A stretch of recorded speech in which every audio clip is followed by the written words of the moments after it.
Okay, Anna, it looks like it's live streamed.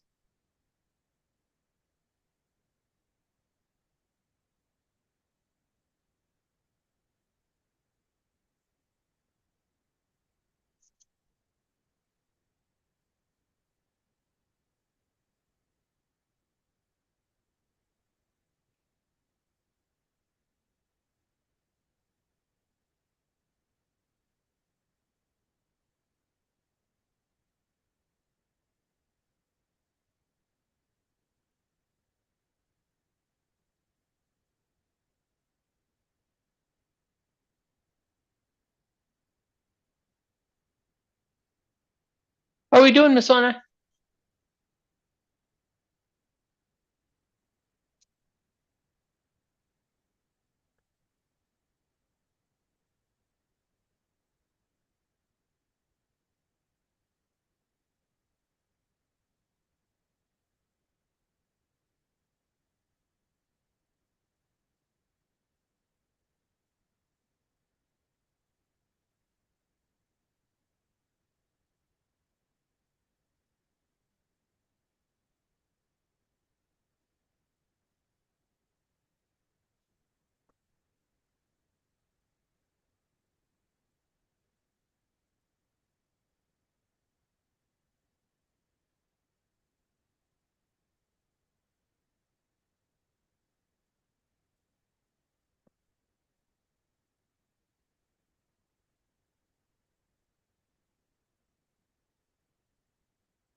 Anna?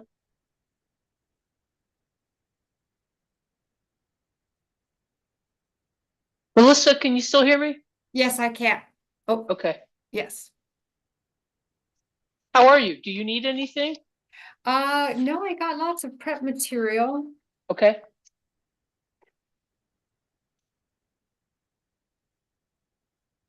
Trying to get my.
Okay. Hello, hello.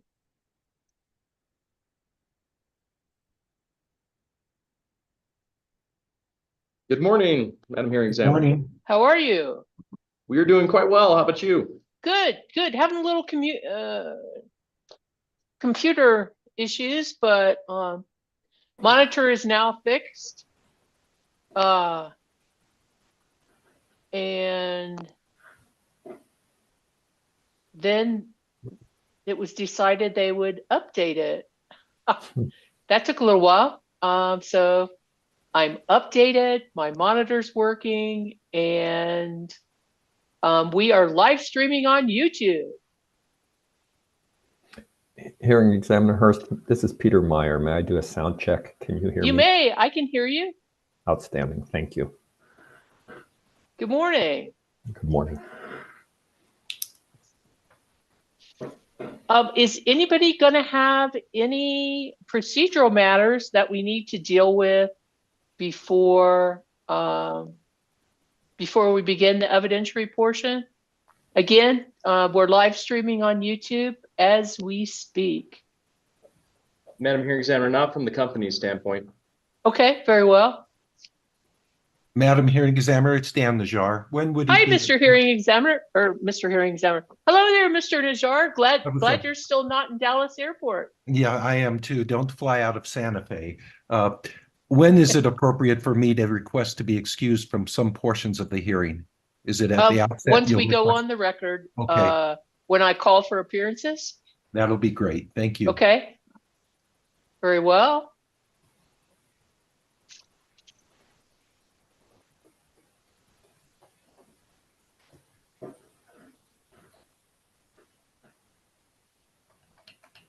Hope everyone got their half of Easter Bunny, since I saw the headline that chocolate prices were up and bunnies were smaller this year. I just would like a real bunny to come to my house, but between the coyotes and apparently there's like a bunny flu that went around a couple years ago is the excuse for why I have no bunnies. Mr. DeSailor, Mr. Meyer, Mr. Najjar, Mr. Black, Ms. Barrett, Mr. Dome.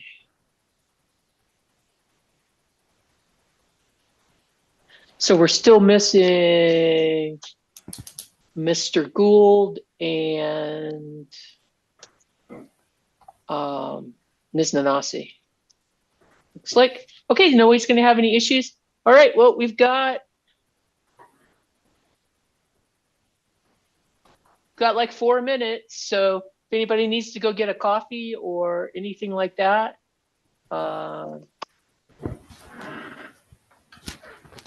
water, straight edge. You know I'm going to have issues with some of those tiny numbers, right? Those of you who haven't heard me complain enough about don't go smaller than that 10.5 font that we use for our footnotes. That's okay, because I have this.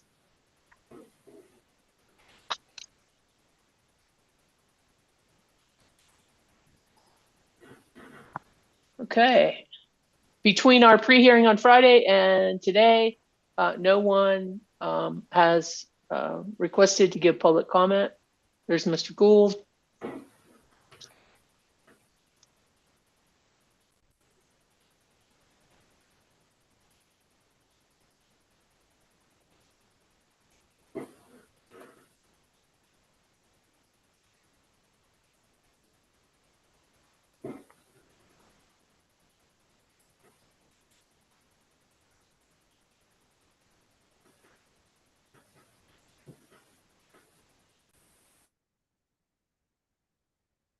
Madam Hearing Examiner, one thing from the company, we're Nope, sharing, you already said no. You said you had none. Too late. Go ahead, sir. we're sharing an audio source. So right now it's lighting up for me. And once the witnesses is called, we will switch that audio source to the witness. And that we've learned that there's less feedback and other issues that way. So we'll go ahead and take care of that. There might be 5 to 10 second delay while we do that before the witness has the audio. But I just wanted to let you know that that's what we were doing and making sure that you had no issue. Okay. And Madam Hearing Examiner, we have a super duper speaker in here so that you can hear us all. Okay. Very well. As long as somebody's not trying to give super duper advice to the witness on what to say or send little notes, then I'm going to be okay with that. We read your order, ma'am. Yep. Excellent. I'm happy that somebody reads my orders. That pleases me. Thank you. That starts Monday off very well. Good morning, Mr. Is there going to Gould. be Good a morning. quiz? Is there going to be a quiz later? You know, there one of these days, Mr. Gould, we might, if we ever had time, we might do that. Good morning, Ms. Nanasi. And good morning, Mr. Chairman. Good morning. Okay, if we don't have any other procedural matters, then wait, we're missing Ms.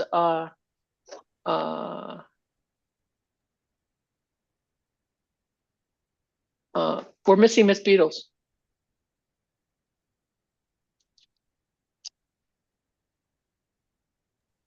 It is only 1 minute to 9, so I know, but didn't I say on Friday that we were supposed to be here at quarter of? I was not here actually at you missed it, Miss Nanasi, but I was having some computer issues this morning, and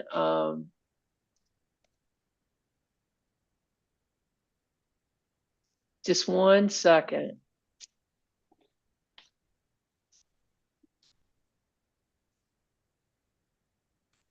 Yeah, I would vote Ms. Beatles to be most likely to be on Santa Fe time.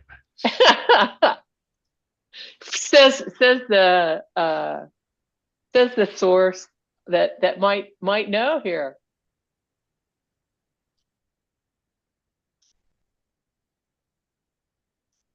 Madam Hearing Examiner, I just sent Ms. Beatles a text, so I expect she'll be on pretty quickly. That was kind of you. Okay. All right. Well, don't want to fall behind from the very beginning. My phone says 9.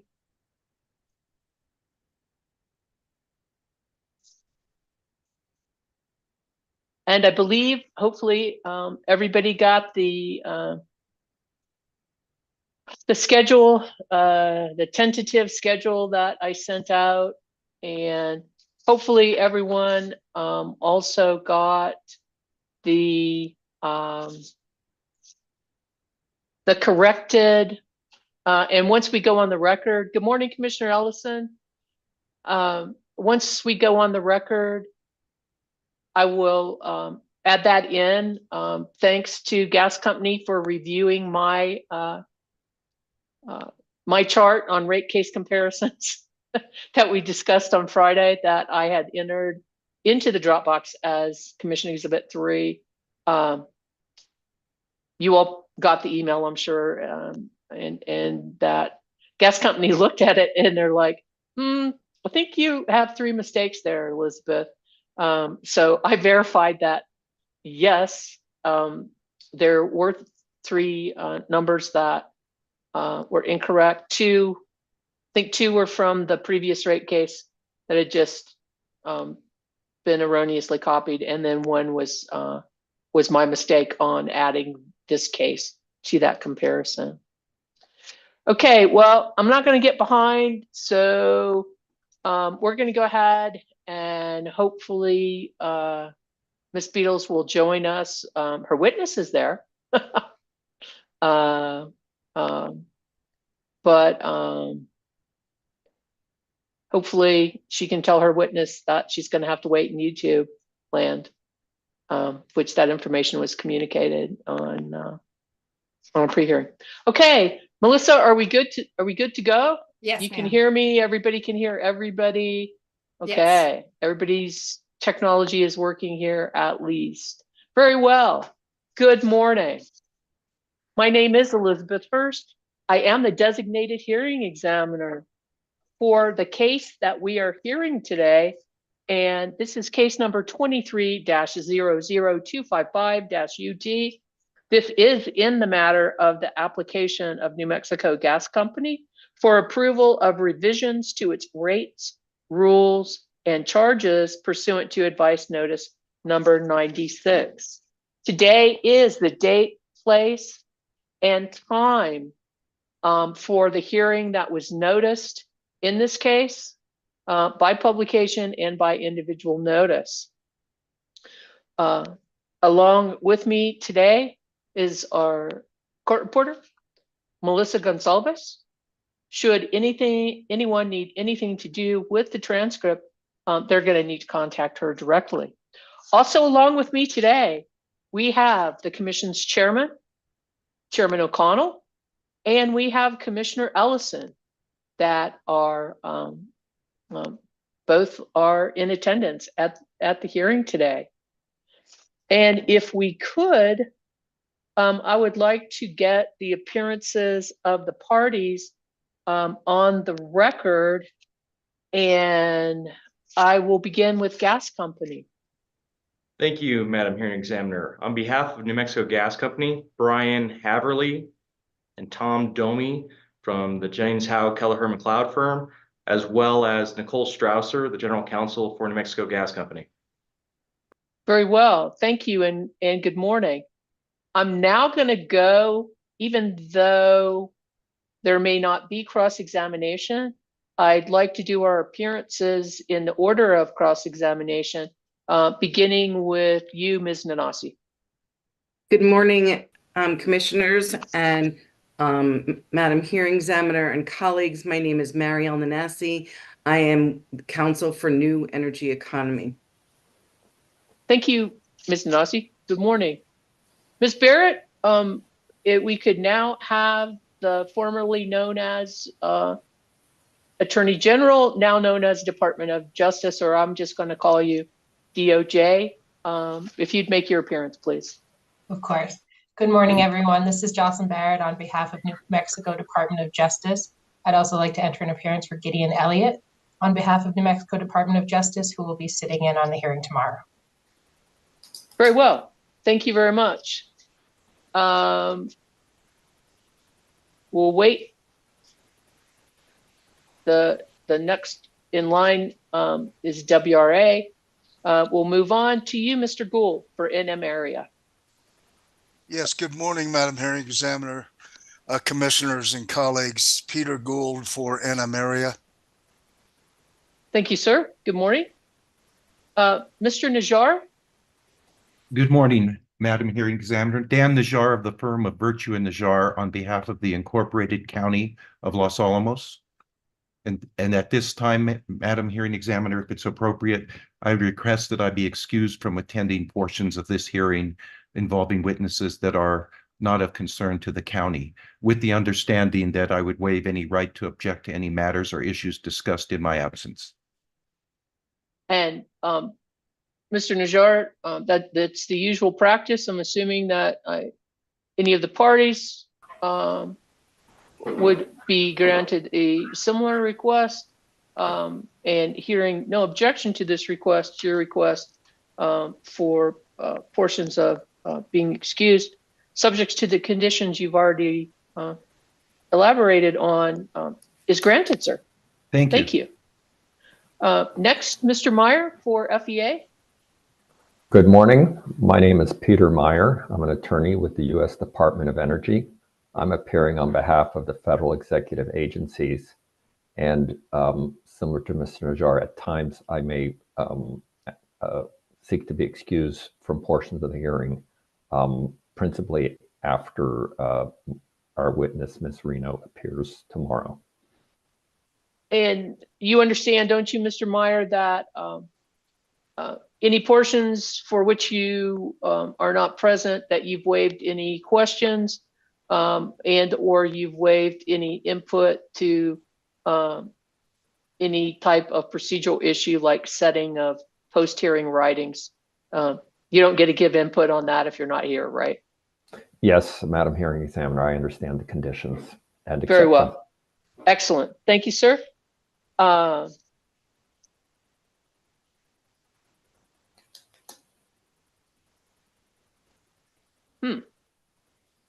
We're missing.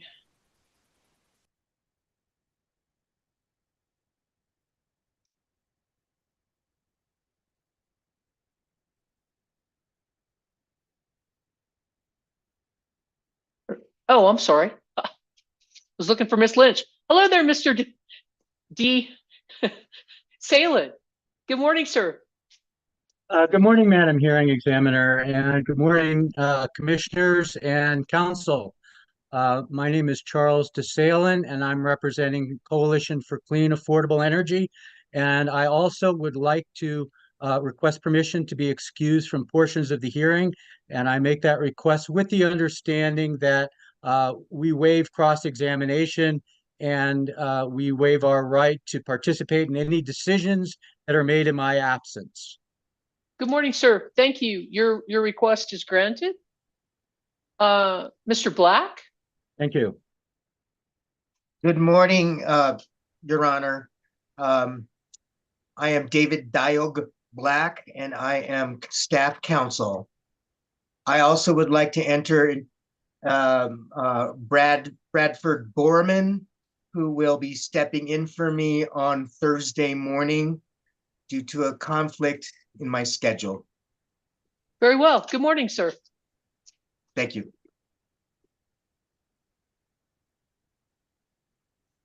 Very well.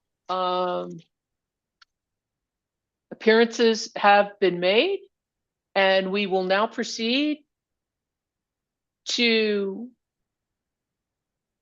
public comment. And I'd like the record to reflect that we had no one, sadly, sign up to give oral public comment today. And but I would like to note for the record that the commission, as I believe, has been taking public comment on this case at the last two of its open meetings. The public is encouraged to give written public comment, which they can go to the commission's website, pull up the case number 23-00255, go to the procedure order. It will tell you the address and how to give public comment, either by written means or also by sending emails. And I would like to note for the record that there were 12 written public comments. I can generally characterize all 12 written comments as being opposed to a rate increase. The first comment was from Dan Uhl, and that's UHL from Farmington. The second comment claimed to be a New Mexico Gas Company customer who's did not sign it, but their email address had the name of Vigilant Fox. The third public comment was from Jay and Mary Garcia from Truth or Consequences. They claim to be customers of gas company, and they're opposed. Number 4 was from Allison Bateman, also identified as a customer. Number 5 was from Brandon and Kimberly Parrish, Parrish.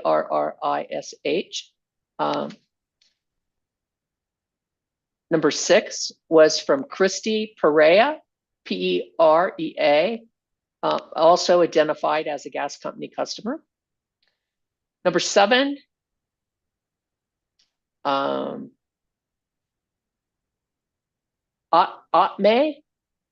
I'll spell it, capital Autuma, last name Estrada. Number 8 was from Keith Yehle, capital Yehle from Albuquerque. Number 9 was from Lynn, and that's Len, and Sharon LeClaire, also identified as customers, and that was capital LA and then capital CLAIR. Number 10 was from Glenda Yetley, and that was capital YETLEY. Number 11 was from Jose Mendoza. And then the 12th comment was from Roxanne Rosales. And I'd like to thank all 12 of those people for taking their time to give public comment to the commission in this case.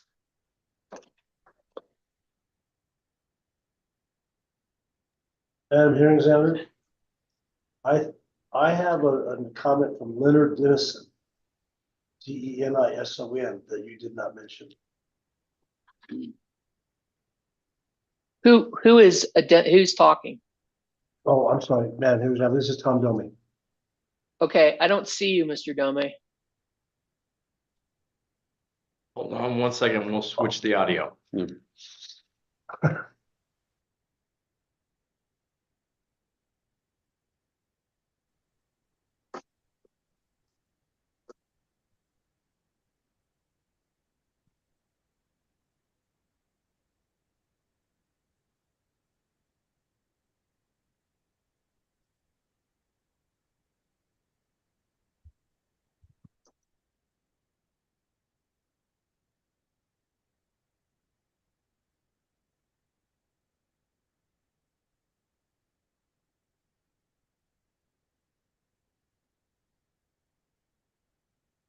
There you are.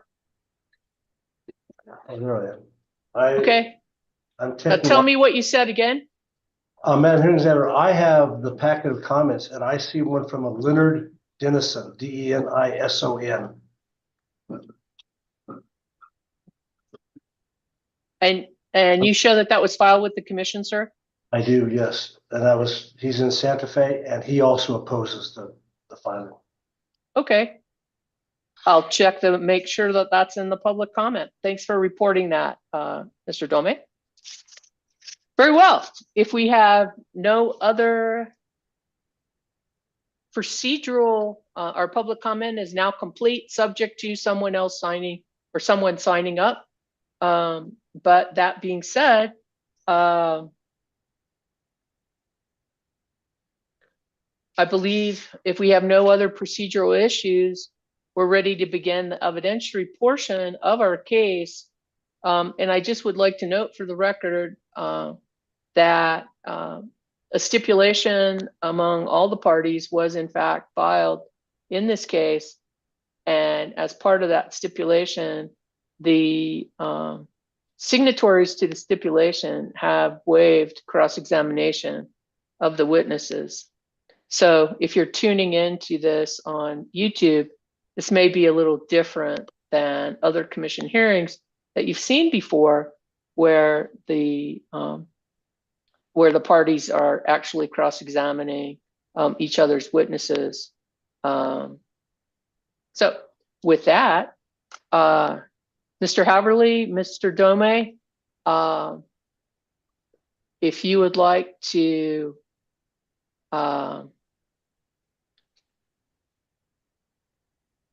begin the evidentiary portion.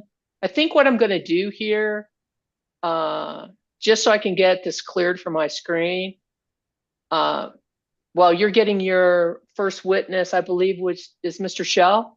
Yes, ma'am. Okay, while you're getting him ready, I'm going to see what the WRA witness is doing here, okay?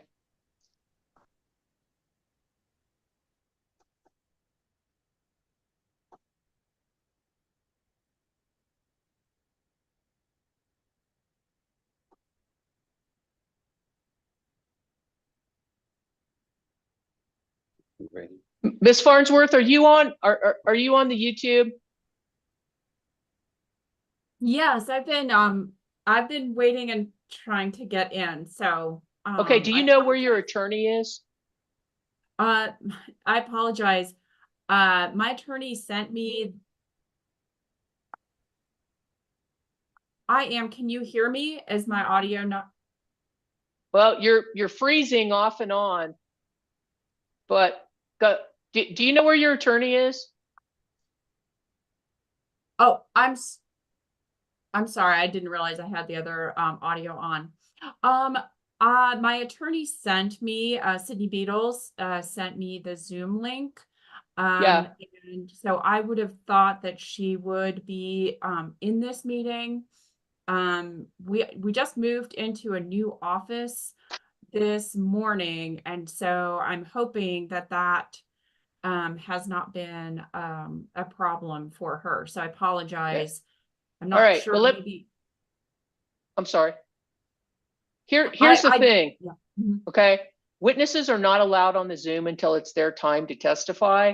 Okay. If you thank want to listen to the hearing, you're going to need to go to the YouTube feed, which you can access on the commission's website. The other I thing have done that. is, okay. The other thing is that you should have been informed at the pre-hearing on Friday, there was a discussion about witness order and availability. And you're going to be allowed to testify after lunch, after the NEE witness testifies. Okay, So it's thank going to you. be sometime this afternoon. I was Okay. aware of that. I didn't know that Okay. we should wait. Thank you. Okay, so maybe you can find your attorney between now and this afternoon. Okay. Yes, thank you. All right. Thank you. Okay. All right.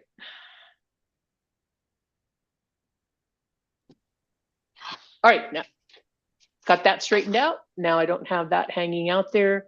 All right, Mr. Haverly, let's begin. Melissa, Yes, could you swear well, go ahead and announce our first witness, Mr. Haverly. So, Madam Hearing Examiner, this is going to be an examination by Tom Domi, but I will go and do the introduction of, we call Ryan Shell as our first witness. Good morning, Mr. Shell. Good morning. How are you? I'm all right. Yourself? I'm doing great. Thank you. Good. Melissa, would you please swear the witness? Do you solemnly swear the testimony you are about to give will be the truth, the whole truth, and nothing but the truth, so help you God? Yes. Thank you. Go ahead, Mr. Domi. Thank you, ma'am. Go ahead and state your name for the record, please. I'm Ryan Shell. Mr. Shell, what is your position? I'm the president here at New Mexico Gas Company. Thank you very much. You have in front of you what has been labeled as NMGC Exhibit Number 1. Do you see that? I have two here. Is that my direct testimony in support of the stipulation? Yes, I do have that. Yeah, it's right there if you want to look at it. Yes, I have it. Okay, go ahead. I just want to clarify for the record that Gas Company Exhibit 1 is Mr. Shell's direct testimony, correct? Yes. What is Exhibit Number 1, Mr. Shell? So Exhibit Number 1 is my direct testimony and exhibits in support of the application. Thank you. Was this prepared by you or at your direction? Yes, it was. Is this testimony true and accurate? It is. If I asked you these questions today, would those be your verbal answers to those questions? They would. Do you have any changes to this testimony? I do not. Very well. I also placed in front of you NMGC Exhibit Number 2, which is your direct testimony and exhibit in support of uncontested stipulation. Do you see that document? I do have it here. Do you recognize this exhibit? I do. What is it? It is my direct testimony and exhibit in support of the uncontested stipulation. Was this prepared by you or at your direction? It was. Is this testimony true and accurate? It is. If I asked you these questions today, would these be your verbal responses? Yes, they would. Do you have any changes to that testimony? I do not. Madam Hearing Examiner, at this time, I would move for the admission of NMGC Exhibit Number 1 and Number 2. Any objection to what's been identified as Gas Company Exhibit Number 1, Mr. Shell's direct testimony, filed in this case and affirmed by him here today? Hearing no objection, Gas Company Exhibit 1 is admitted. Madam Hearing Examiner, just a point of clarification, Peter Gould. When I pulled up the Dropbox, there is the name Lisa Trujillo on that exhibit. I just wondered if that was some kind of error, or if, at least on my version of the Dropbox, it says Lisa Trujillo as well as Mr. Shell. So Am I looking at the wrong document? I think that's their regulatory Oh, okay. person who filed all of the exhibits. Okay. That's correct. Yeah. Yes, Could we that's just- correct, Madam Hearing Could Examiner. we take that name off there or somehow clarify that for the record so there's no unclarity? Well, we just clarified it for the Okay. record. And the actual document that's part of our transcript, it won't have that, will it? Will it, Melissa? I can remove that. Okay. Anybody object to if there's any VP, any administrative personnel, paralegal name that's attached, having that redacted from the actual exhibit that goes into the commission record? Hearing no. Oh, there's Miss Beatles. Hearing none. Please make those changes as necessary. And to be clear, Madam Hearing Examiner, this is Peter Gould again. I have no objection to either exhibit. Just wanted to bring that up. Thank you. Okay. Hey, Miss Beatles, are you there? Yes, I am. I apologize greatly. We moved offices over the You want to week. make your appearance for the record? Oh, yeah, Sydney Beatles for Western Resource Advocates. And Thank you. Everything's in disarray. Thank you. Okay, I've already talked to your witness, and I let her on, and then I told her she had to go to YouTube. So, okay, great. You're here. Everyone's here. We have Mr. Shell. Go ahead, Mr. Domi. Madam Hearing Examiner, I moved for the admission of exhibit number 2 as well. Okay. Any objection to what has been identified as Mr. Shell's testimony in support of the stipulation as verified by him here today? Hearing no objection, gas company exhibit 2 is admitted. Then, Mr. Domi. Madam Hearing Examiner, I would tender this witness for cross-examination. Well, you can tender this witness for examination by the commission. That's what I meant to say, Madam Hearing Examiner.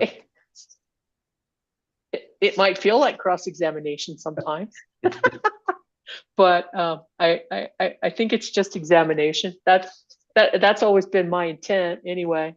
Thank you, sir.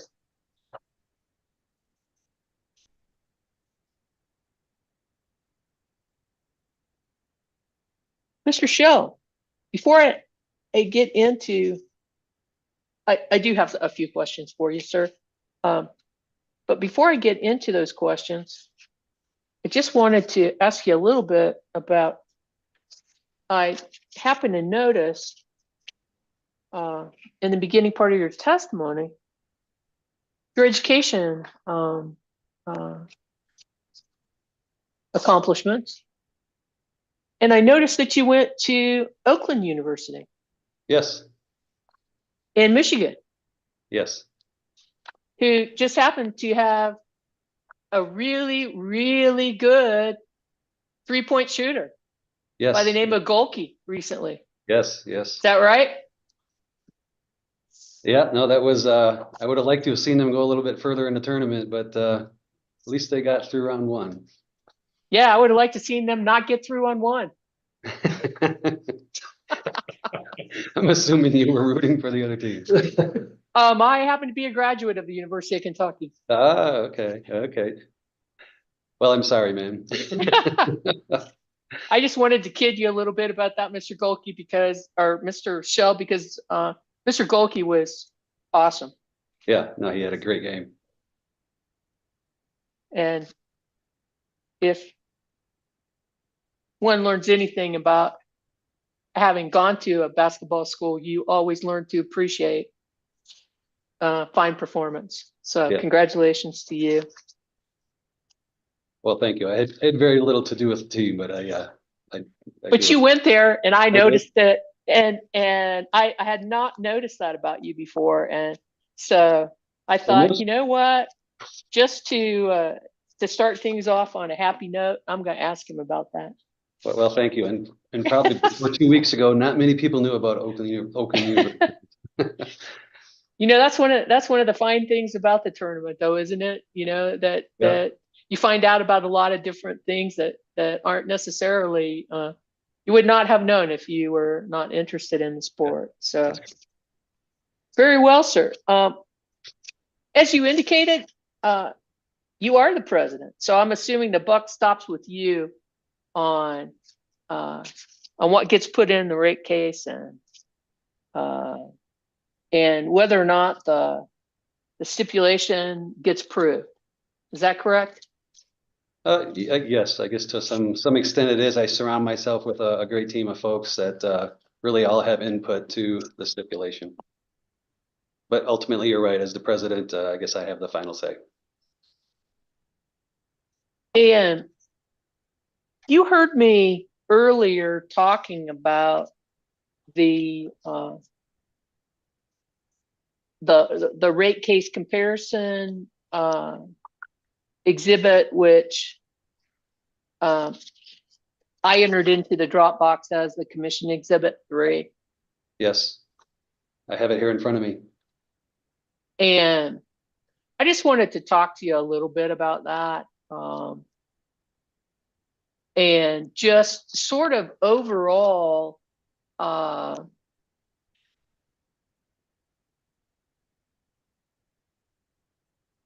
gas company's philosophy when it comes to rate cases, and I don't know why it's not letting me pull that drive up. I'll try one more time.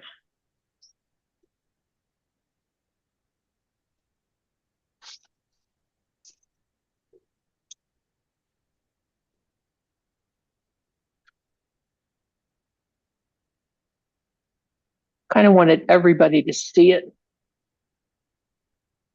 All right.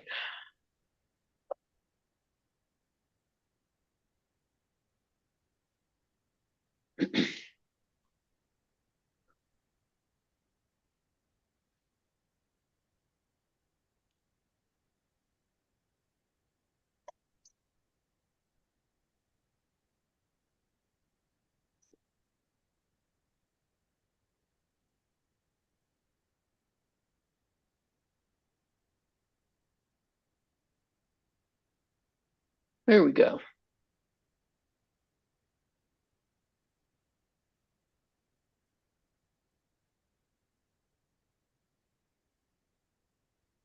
Okay. Can we all see it? Yes, ma'am. Yes. Okay. So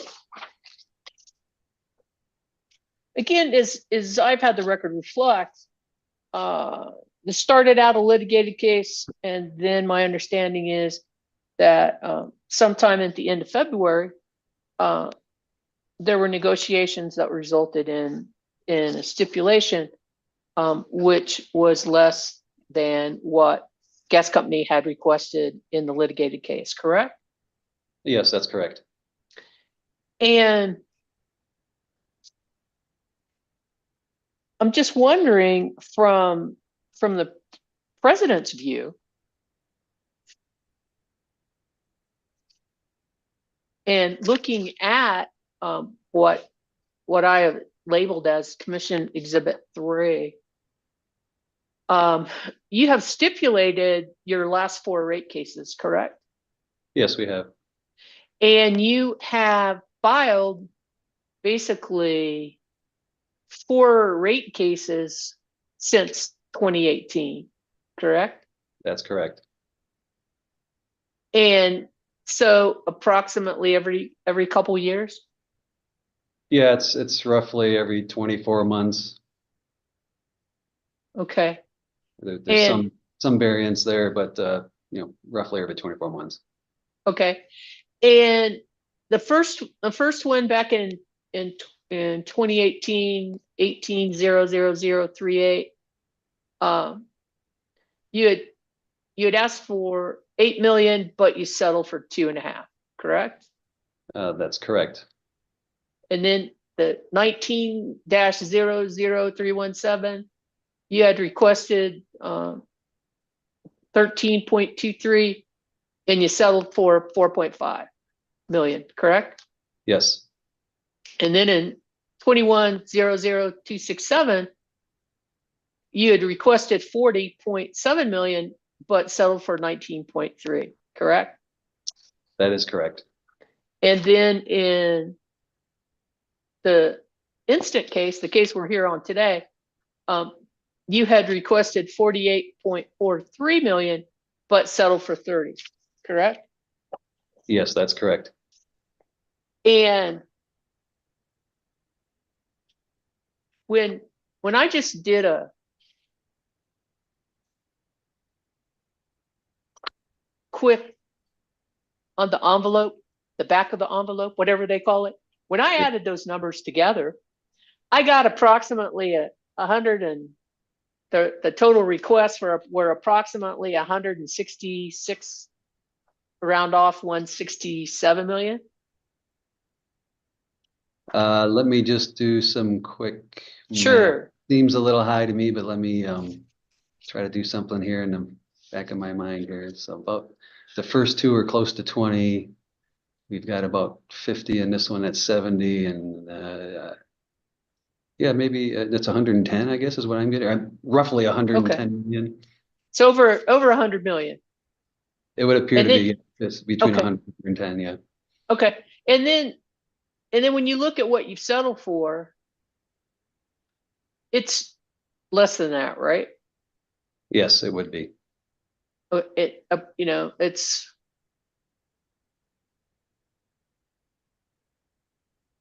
what? Looks 50, like I'm 55. yeah, maybe between 55 and 60 million. Yeah. So approximately half. Yeah, it looks like across those four rate cases, it's roughly half, yes. So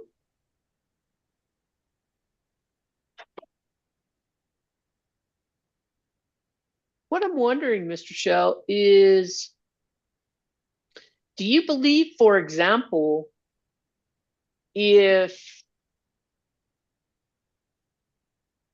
let me ask you this first.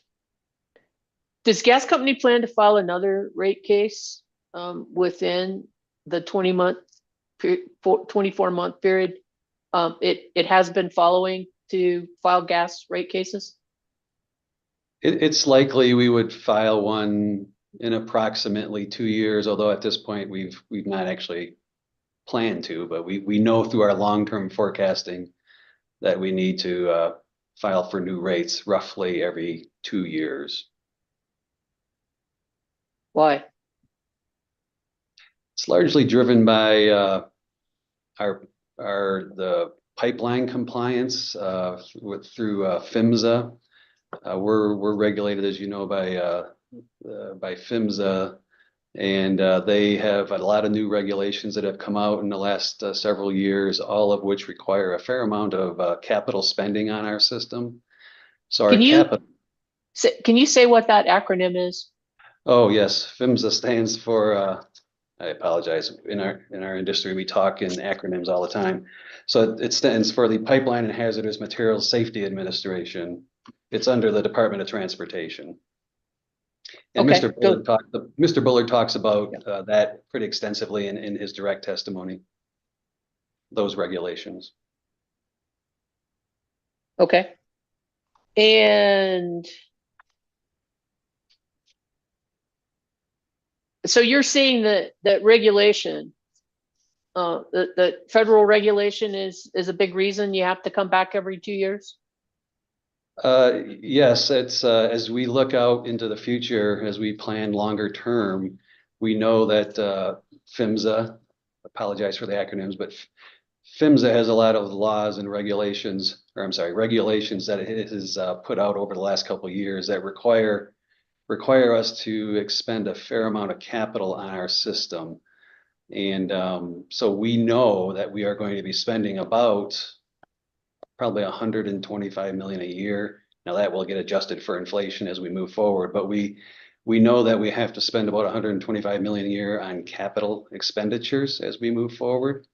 And when we do that, it just adds to rate base. So we know just through some long-term forecasting that we're probably going to have to come in about every 2 years to increase rates to account for the fact that we're making those sort of expenditures in our system. And in the last couple of years, of course, we've had a lot of inflationary pressures on the business. But as I look longer term into the future, it's really driven largely by the compliance expenditures that we have to do. And it's PHMSA is PH. MSA, yes. Okay. Since you are projecting that this is going to be a recurring theme in the future, have you thought about a different strategy? Have you thought, number one, is there some way that maybe if we don't settle and we keep our litigated case, that we might save on rate case expenses and not have to come in? Well, it's a great question, Madam Hearing Examiner. We have thought about that. And the reality is, because of the situation I just described,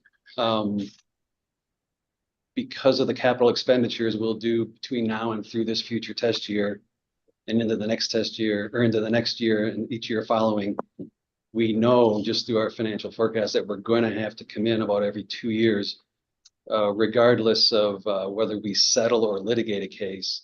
That's just a reality of the situation, because we know we're going to have to spend the capital, and once we spend that capital, it's going to require us to come in.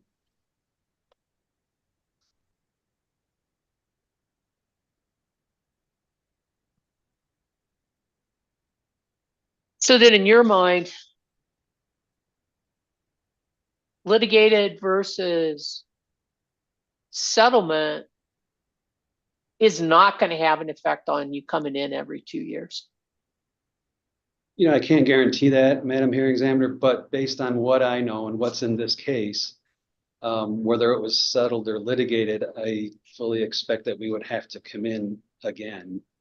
Because remember, this is based on our rate base and our expenses for the future test year. And we will spend more that will increase rate base in the year following future test year and then into the following year. So we do know that we're going to have to come in about every 2 years to take that into consideration. And also across those periods, we would expect there would be some inflationary pressures on the business as well. Hopefully not as much as we've seen the last few years. So are there other potential options that gas company is considering?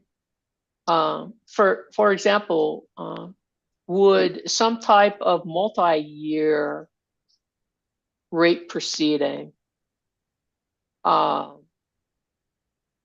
work for your circumstance? Yes, it would absolutely, Madam Hearing Examiner, but I don't believe right now under the rules and regulations in New Mexico that they allow for like multi-year future test years, for example. So right now we're limited to filing the future test year rules and then just coming in again. Another option would be to have, for example, a capital tracker of some sort, since many of these expenditures are known well in advance. You could also do something with a capital tracker as well. Some other states and jurisdictions do that.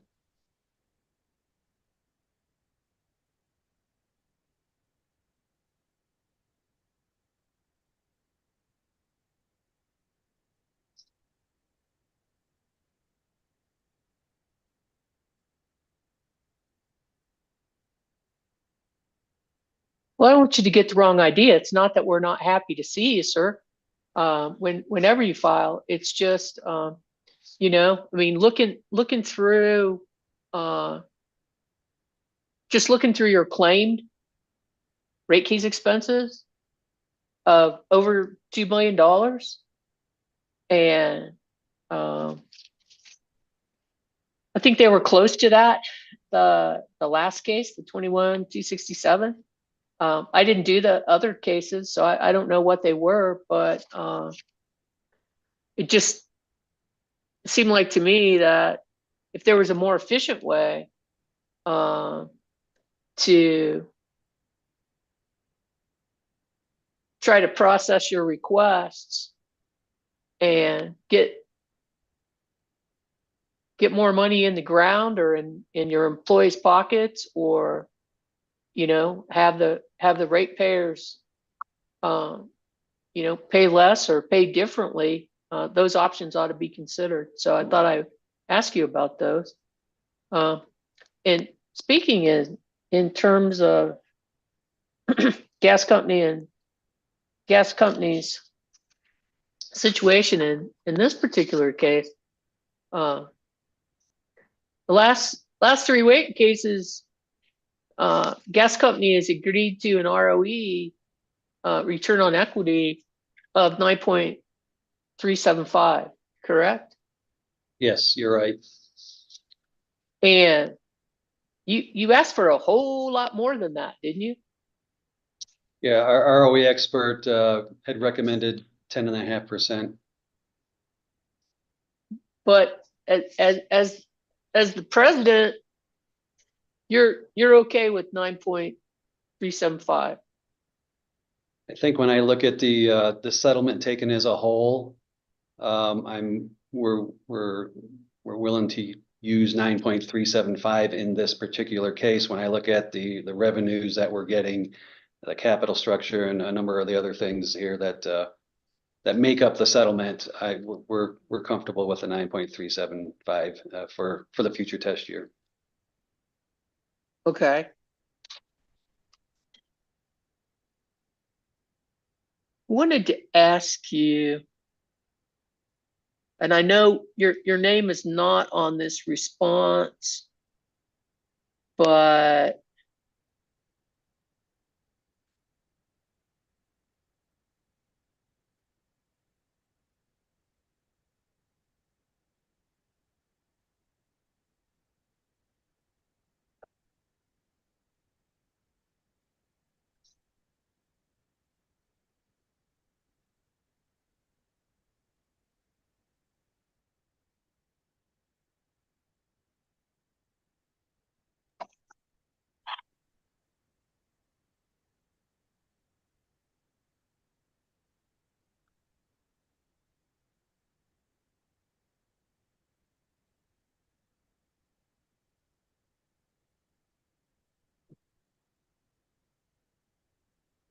so now this is testimony that has not been admitted yet. So I'll clarify the record for that. But is part of your job duties, Mr. Shell, did you happen to review the party's testimony? I did not read everybody's testimony. Okay.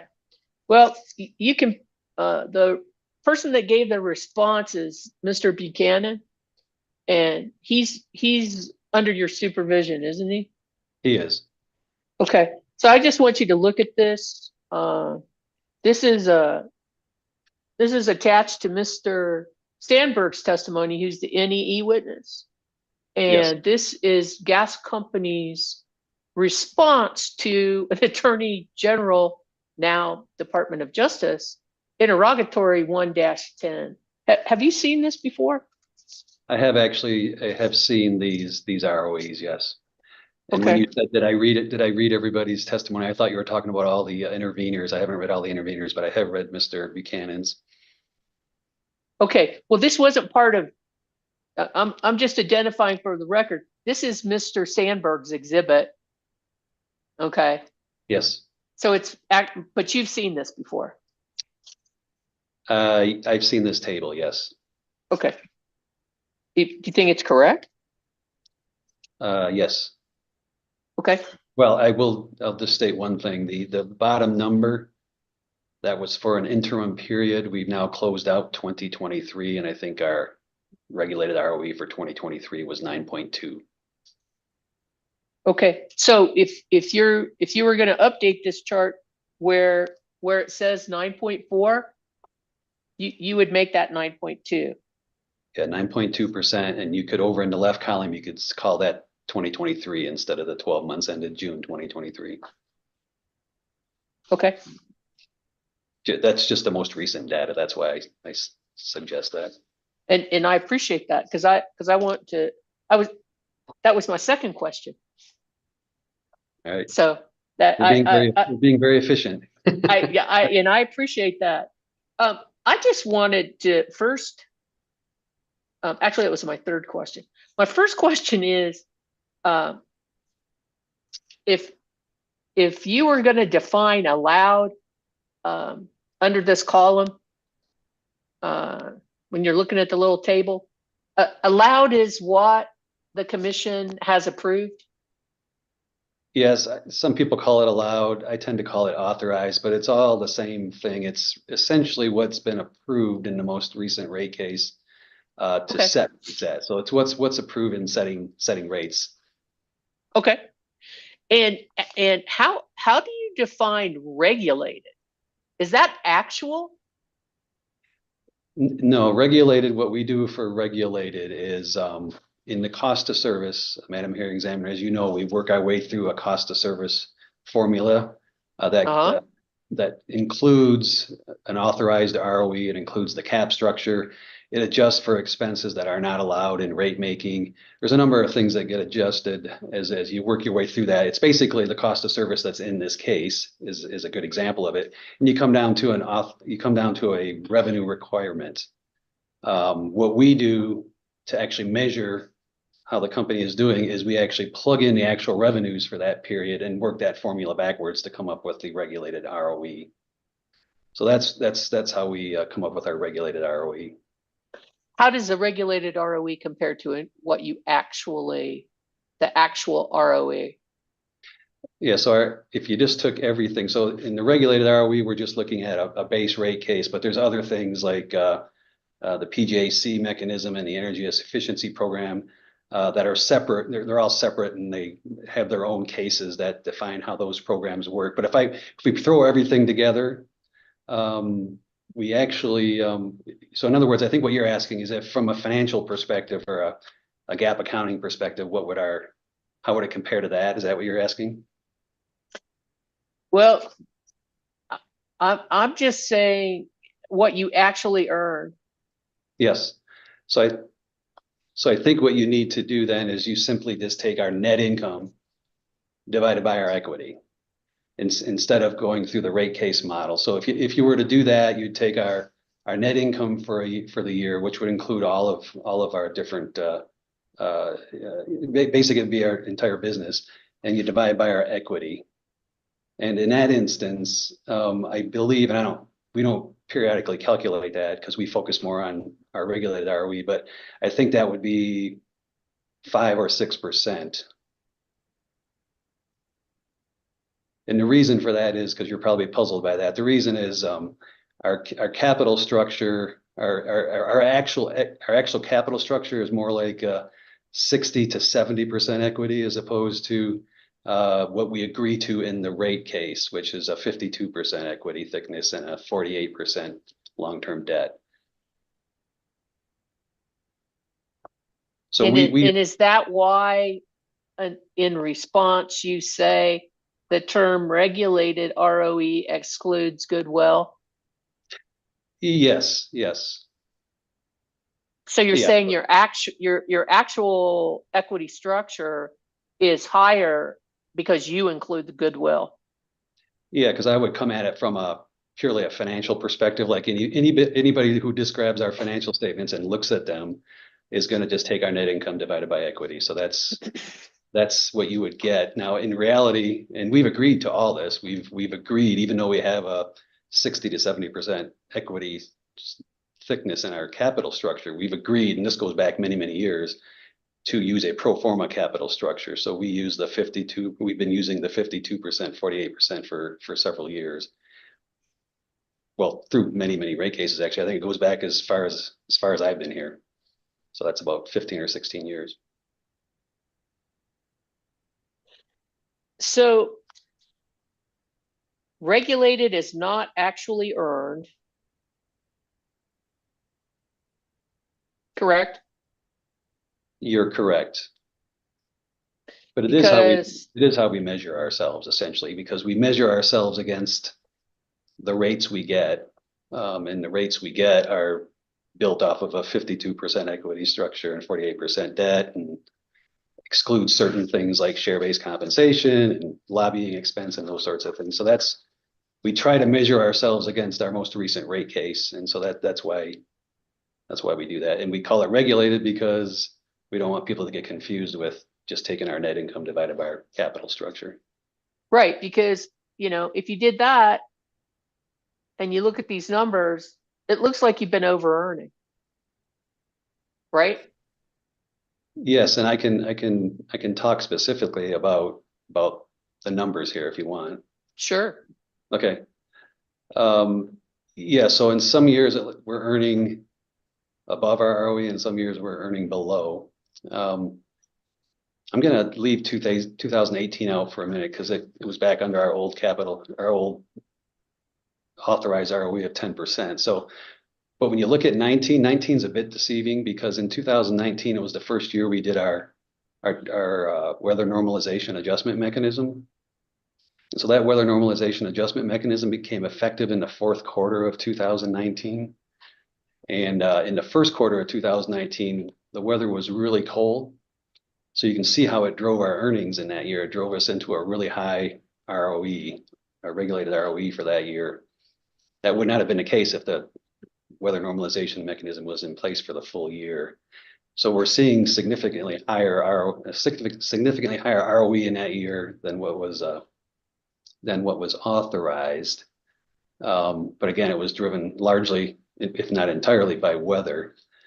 In 20 and 21, we were above our authorized ROE, but in 22 and 23, we were below. So it's hard to, as actual results come in, it's hard to hit exactly on your authorized ROE. Some jurisdictions have a range of ROEs, but in New Mexico, as you know, we have just a number for the ROE, so it's not a range.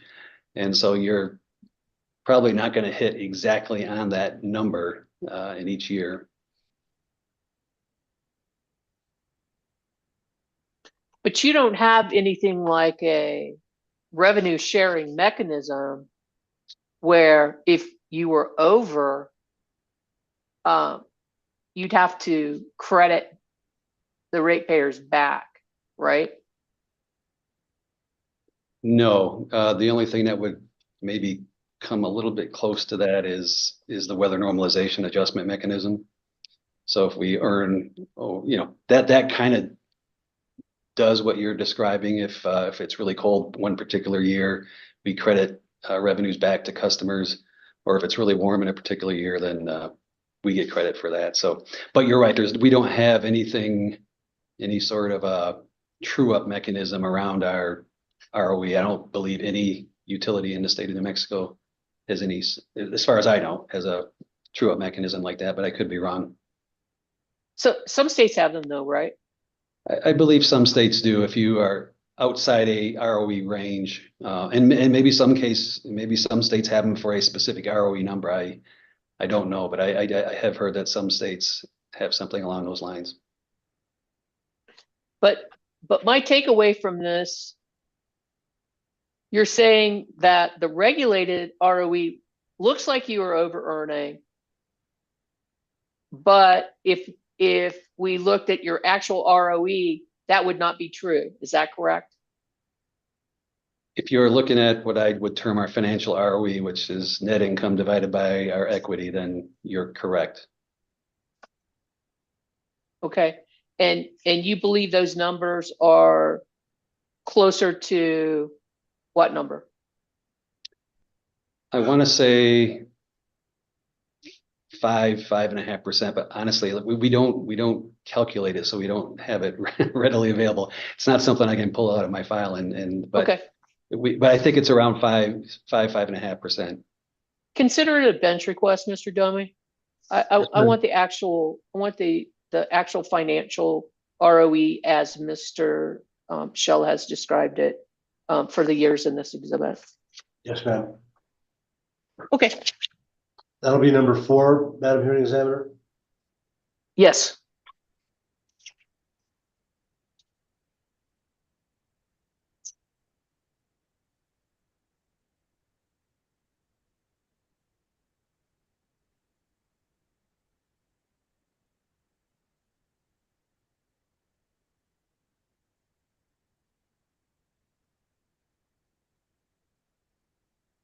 Okay.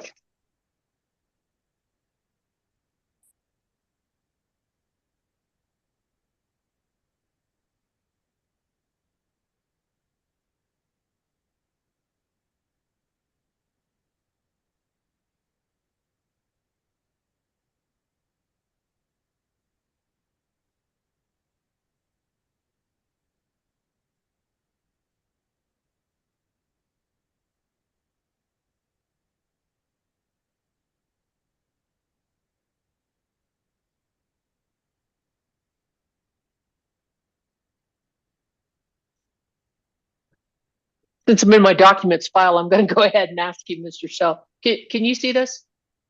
I can. This has been identified as your FACOS, capital F, capital A, capital C, capital O, capital S. Results, and that's your fully allocated cost of service, correct? Yes, that's what FACO stands for. Yes. Uh-huh. And this particular exhibit comes from Mr. Lyons' testimony. Have you seen this before? No, I don't know that I did read his testimony, so if it was in there, I would have seen it. But other than that, I don't. I can't really comment on it because I'm not a cost of service expert. But anyway, I'm happy to try to answer questions that you might have on it. Well, just generally what I wanted to ask you about was in doing a rate case, the gas company had this fully allocated cost of service study done, correct? Yes. And so the reason that you have this done is so that you can find out how much each of your ratepayer classes, how much it costs to serve them, correct? Yes. And if this is a chart of the results and it has rate class on the numbers on the bottom, and then along the side, it says rate of return. And then it's showing a red line in the middle of that. And you have some of the little blocks above the red line and some of them below the red line, right? Yes. And generally, above the red line means that they're paying for their cost of service. And below the red line means they're not. You're asking me that? Uh-huh. Do you know? Based on my knowledge, that's how I would interpret this, but okay. Witness Lyons would probably be a way better witness in terms of how all this works. I have lots of questions for Witness Lyons. Okay. All right. But just generally, if your understanding is correct, gas company has certain witnesses that are paying its cost of service or more than its cost of service, and certain rate classes don't, correct? Yeah, you initially said witnesses, but I think you. Oh, I'm sorry, not witnesses. Ratepayer classes. Yes. Rate classes. Yes, okay. And I don't think this is uncommon. Mr. Lyons would be able to talk about this probably in much greater detail than me, but I don't think this is generally uncommon to have a situation like this. There's a process that we have our expert go through to try to fix this over time, I guess I would call it. I don't know if fix it is even the right term, but There are ways to work on this and try to get this more in line with various rate classes over time. And I would love to be able to tell you how all that works, but again, Mr. Lyons is probably a better witness as to all the different methodologies that he goes through, or that any rate design expert would go through to try to do that. And I'm just asking you generally, again, as captain of the ship, and you've already answered some questions with regard to the strategy and thought behind the rate cases. And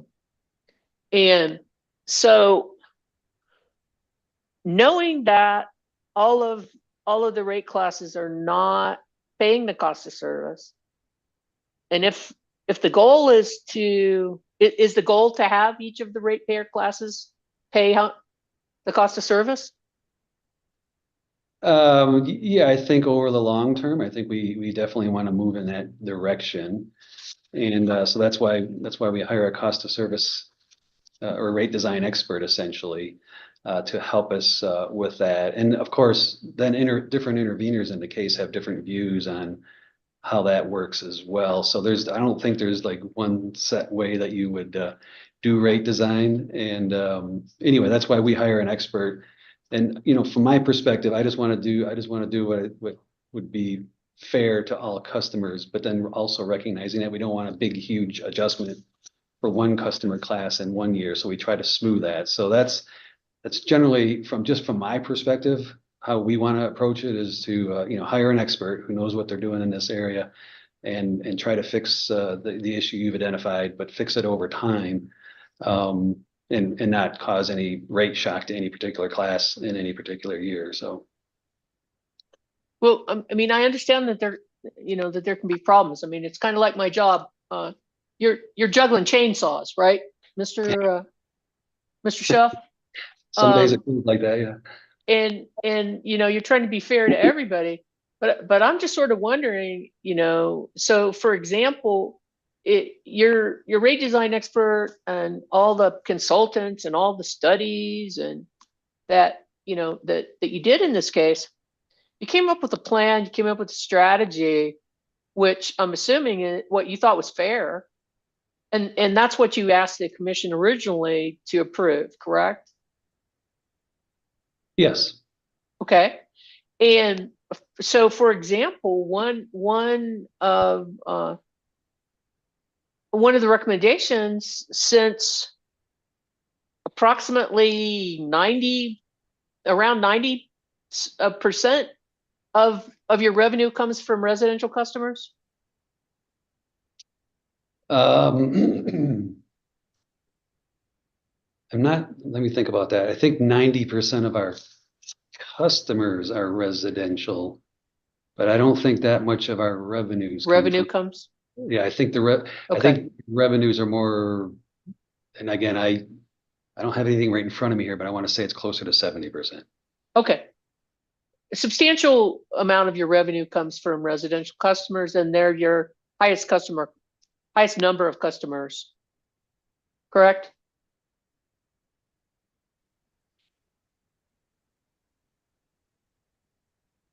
Mr. Shell. Oh, Madam Representative, we didn't get that question. You were off the mic. Yeah, we for lost some reason. Okay. So just so we're understanding each other, the greatest number of customers are residential customers, and they have contribute a significant portion to your revenue. Did you say they have or they haven't? They contribute a significant portion to your revenue. Yes. Okay. So one of the strategies that was put forth in this case was you have different components of your rates, right? You have some people call it a customer charge, some people call it an access charge, but it's a flat rate charge, and then you have volumetric charges based on consumption, which are transmission and distribution, correct? Yes, Okay. And so, for example, rate 10, the residential rate, gas company recommended that there be an adjustment to all three of those charges, right? An increase. yes, I believe the access fee plus the distribution fee plus the transmission fee. Uh-huh. And so as part of the settlement in this case, because initially gas company wanted to raise the access or customer charge to $15.50, right? Yes, that's what we proposed in our original application. So from $12.40 to $15.50. And in the stipulation, you agreed to no increase on that particular component of rate 10, right? Yes, that's correct. However, you did agree to increase charges for the volumetric components of the bill, the transmission and distribution, correct? That's correct. And were the charges that you agreed to in rate 10 for the volumetric higher than those ones you agreed to higher than those than you initially proposed? If you give me a minute here, I think I can actually figure that out. If I'm reading the stipulation right, yes, that is correct. We would have in the stipulation, the settlement stipulation, the charges for transmission and distribution fees are higher than what were in our, well, they were higher than our current charges.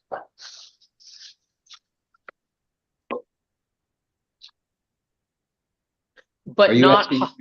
You state the question. Are you asking if they're higher than we proposed? Yes. The exhibit I'm looking at, I can't tell. So I don't know that. You'd have to ask witness Lyons that. It's what's happening is we're essentially, by lowering the access fee, we are increasing the transmission and distribution fees. What I don't know is how that compares to our original request. And if I dug around here long enough, I might be able to find it. But I imagine Mr. Lyons, in his direct testimony, it would be there. And so he'd be able to, without me fumbling around here for 5 minutes trying to find it, might be better off letting Mr. Lyons address that. Okay.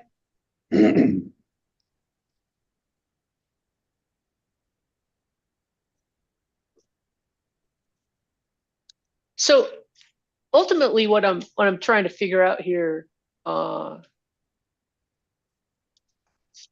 Shell, is if the proverbial can being full cost of service for your ratepayer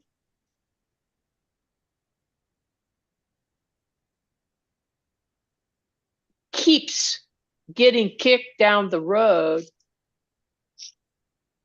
because I guess I should ask the precursor, do the stipulated terms that you agreed to bring every rate class to its full cost of service? Again, that would be a better question for witness Lyons. I don't know that adjusting the access fee, and again, this is a better question for Mr. Lyons, but I'm trying to help here a little bit. I'm not sure adjusting the access fee down is changing the fully allocated cost of service, because all we're doing is moving those revenues into the distribution and transmission charges. So residential customers are still paying what has been decided is their their share of the fully allocated cost of service. But that may not be what you're driving at, Madam Hearing Examiner, so I may be answering a different question, I don't know. I can defer that to Mr. Lyons, Mr. Shell. Like I say, I'm just trying to figure out the strategy of asking for high and settling for low, or whether or not that's ever going to get you to having every rate class pay its fully allocated cost of service. And if the answer is no, then why do you keep settling? Well, we're settling because we think the outcome of the settlement is good for everybody, including the company. I don't know, and again, Mr. Lyons is a better witness regarding this. I'm not sure the settlements are having the effect you're thinking they're having on the fully allocated cost of service and how rates are allocated amongst classes. But again, I'm not the expert here. I'm looking at this from a 30,000-foot view. So Mr. Lyons, I mean, he is an expert in this. He could talk to that directly, but I'm not sure the settlements, as we've settled this case, is creating the situation that I think what you're insinuating. Okay, not trying to insinuate, Well, no, just that was a trying bad- to That was a bad choice of words on my part, but to just figure out where, yeah, just trying exactly. to figure out where you are. I mean, Yes. because I always thought that was the whole goal of doing all this cost of service stuff, was to have every customer pay what it costs to serve them. That's my understanding as well. You're asking me questions. Unfortunately, I'm probably the one area of the case that I'm nowhere near being an expert. I'm nowhere near an expert on. So I'm kind of stumbling around here trying to help you, but it may be better served if you ask Mr. Lyons. And I'm happy to do that, sir. I appreciate your efforts. Again, I'm just asking you because since you're the president, and again, as it relates to this strategy of filing a rate case, asking for a higher number, settling for a lower number, coming back in 2 years, doing the same thing, coming back in 2 years, doing the same thing, and coming back in 2 years and doing the same thing. So, yeah, but yeah. I think we've gotten all. I think we've gotten all we can from that. Yeah, and I guess my point there, not to belabor it, I don't know that the settlements are necessarily creating that problem. I think in other words, when we asked for how rates get allocated in the original case and how they're allocated now, there are some differences, but it's not creating a larger problem, I don't think, than we currently have. So, but again, I'm far from an expert here, so I'm just trying to help you. But I think witness Lyons would be able to address these questions very, very easily. Very well.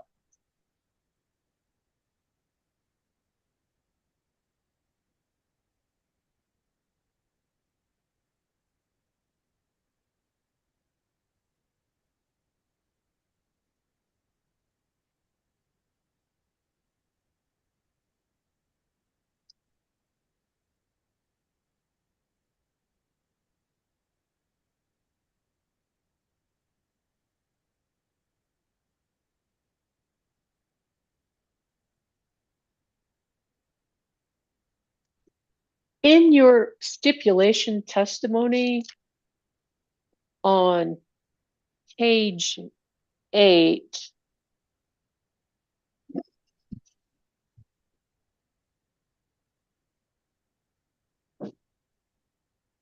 Yes, I'm there.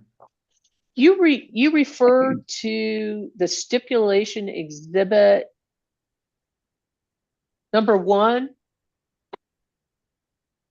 and I note for the record that the stipulation and its attachments are included as exhibits to your stipulation testimony, correct? Yes, they are. Did you prepare the attachments to the stipulation? No, I did not. They were prepared by others. So Okay. Mr. Buchanan would have did many pages of it here. Let me just look at it from page 1 through I think from page 1 through. Wait a minute here. Yeah, the first 19 pages, Mr. Buchanan prepared. And then I believe the rest. And I could be wrong here, but I believe the rest were prepared by, oh, wait a minute, sorry. Most of the rest were prepared by Witness Lyons because they have to do with rate design. So I don't know if that, I think there's a couple at the end that may have been prepared by Mr. Bullard. Okay. Anyway, I think the vast majority were Witness Buchanan, the first half, and then most of the last half were Witness Lyons. And where I was looking in the middle of the page, you actually refer to Witness Buchanan. Is he the better witness for me to ask about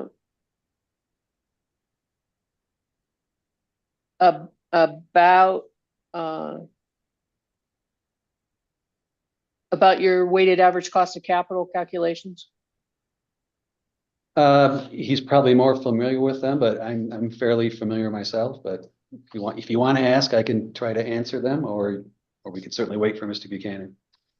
Well, I'm just wondering, the question posed at line 6 and 7 on page 8, did the party specifically negotiate a different WACC or capital W, capital A, capital C for the company than was originally proposed by the company?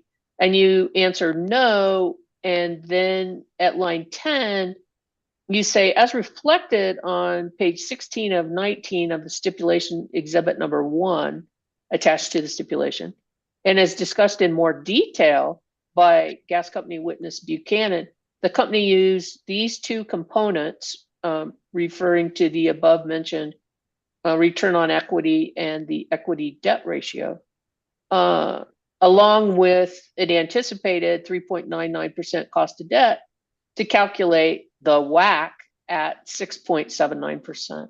That's your testimony? Yes. So I guess I'm just making sure that the function of the calculation changes because of the changes in the return on equity and the fact that, well, also because you requested 53.47, but you agreed upon 52.48. And because the cost of debt is higher than last time, right? That's correct. Actually, if you want to look at if you look back at the stipulation exhibit, and there's different page numbers on here, but I'm looking at page 29 of 58, I guess, when you look at. And there's different numbers, like you say. So Yeah, this would be RAS-1 at the top of the page is page 29 that you're referring to? Yeah, page 29 of 58. It actually it lays everything out there for you. Uh-huh. I'm happy to walk through that with you if you want. No, like you say, I'm just trying to get to the fact that the WACC is a function of the calculation of the other numbers, and the other numbers changed. That was the point. Is we went to 52%, 48%, and we have a different ROE, and the cost of debt actually stays the same as what we originally proposed at 3.99. So yes, you're correct. Okay. We had two of the opponents that we agreed to, and the other opponent was very simple to calculate. The WACC was simple to calculate from that. And that's the WACC acronym is weighted average cost of capital? That's correct. Okay. So then further on page 9, you're talking about the different different parts of the stipulation. Yes. And you say at line 12, the company would withdraw without prejudice its request to establish a credit card regulatory asset for the recovery of expenses related to third-party fees that are charged when the customer uses credit cards to pay their bill. And that's stipulation paragraph 15, correct? That's correct. Well, was that much of a give up, knowing that the commission had just declined P&M's request to do that back in January? Yeah, well, you're right. So we put this in here because what we didn't want to have happen is for P&M to get that and they stop charging customers, and then someone walks in to pay their bill at P&M, they don't have to pay it, they walk across the street, pay with us, and suddenly they still have to pay it. So it creates a lot of customer dissatisfaction if that were to be the case. And so, yeah, you're right. We were through negotiations. Other interveners brought up the fact that P&M was denied that credit card fee scenario, and so it was something that, you're right. I guess I don't know if easy is the right term, but I guess it was easy to give up. Okay, and we gave it up as part of the whole settlement. Okay. In the next one, the company is going to withdraw its request to establish an LNG. That's a capital LNG, and that's liquid natural gas, correct? Yes, liquefied natural gas. Yeah. Liquefied natural gas. Okay. Regulatory asset for recovery expenses incurred in filing the CCN in case number 22-00309, and further agree not to assert this regulatory asset in any future rate case. Now, what about that one? The commission denied that request in that case, right? That's right. So had it been approved, many of these costs would have rolled right into that project, but because it was not approved by the commission, then these costs are on our book and on our books. And this one, compared to the first one, was very difficult for us to give up. It was these were costs we thought we had incurred very prudently, and felt that there was a strong case for recovering these costs over time. Okay. However, multiple interveners had pushed back really hard on this. And as part of the overall settlement, which again, we support and we think is a good settlement, when you take everything as a whole, we gave this up. Okay. We a bit reluctantly, but we understood. We looked at the total picture of everything that we were getting as part of the settlement, and this was a pretty big give in my mind on our part, and that satisfied a number of other interveners in the case. Okay, so are 1 and 2 like bookends? One was really easy and the other one was really hard? Yeah, I guess you could characterize it that way. It's always hard to give up. It's always hard to give up anything we recommend in the original application. But you're right, given the fact that P&M had lost their ability to get the credit card fees, that one was obviously easier to give up on. Okay, and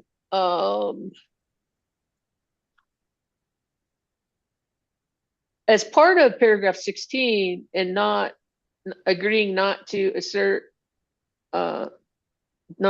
this in any future case, does that mean you're not going to appeal that case? It's Madam Hearing Examiner, would an objection be appropriate at this on that question? I'm not trying to ask any secret litigation strategy. I'm just asking ask a question. I mean, if you want to say it's confidential, you can say that, Mr. Show. I think I don't know that there's. At this point, we're not planning to appeal that. So. Yeah, Mr. Doma, you could always object to my questions or the commission's questions, but I don't know that I'm ever going to sustain them. I understood. That's why it was reluctant, Madam. Yeah, I get you. So this third one, this agreement to modify the request to establish the Hansen capital C, capital I, capital S, which is Consumer Information System? Yeah, customer information system. Customation, okay. Regulatory asset, for recovery of costs, the company will incur in the implementation of its upgrade. To reflect, the company would not recover any of the amounts at this time. My understanding, and some of the testimony I read, Mr. Shell, if you know, is this supposed to be completed like in the fall? Yeah, our current estimate is it'll go into service in October. Is that?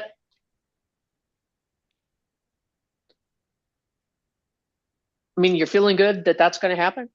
No, absolutely. No, the project is going very, very well. I've been involved in, throughout my career, involved in a number of different software projects. This one is going extremely, extremely well. So we're very confident that it's on schedule and on budget.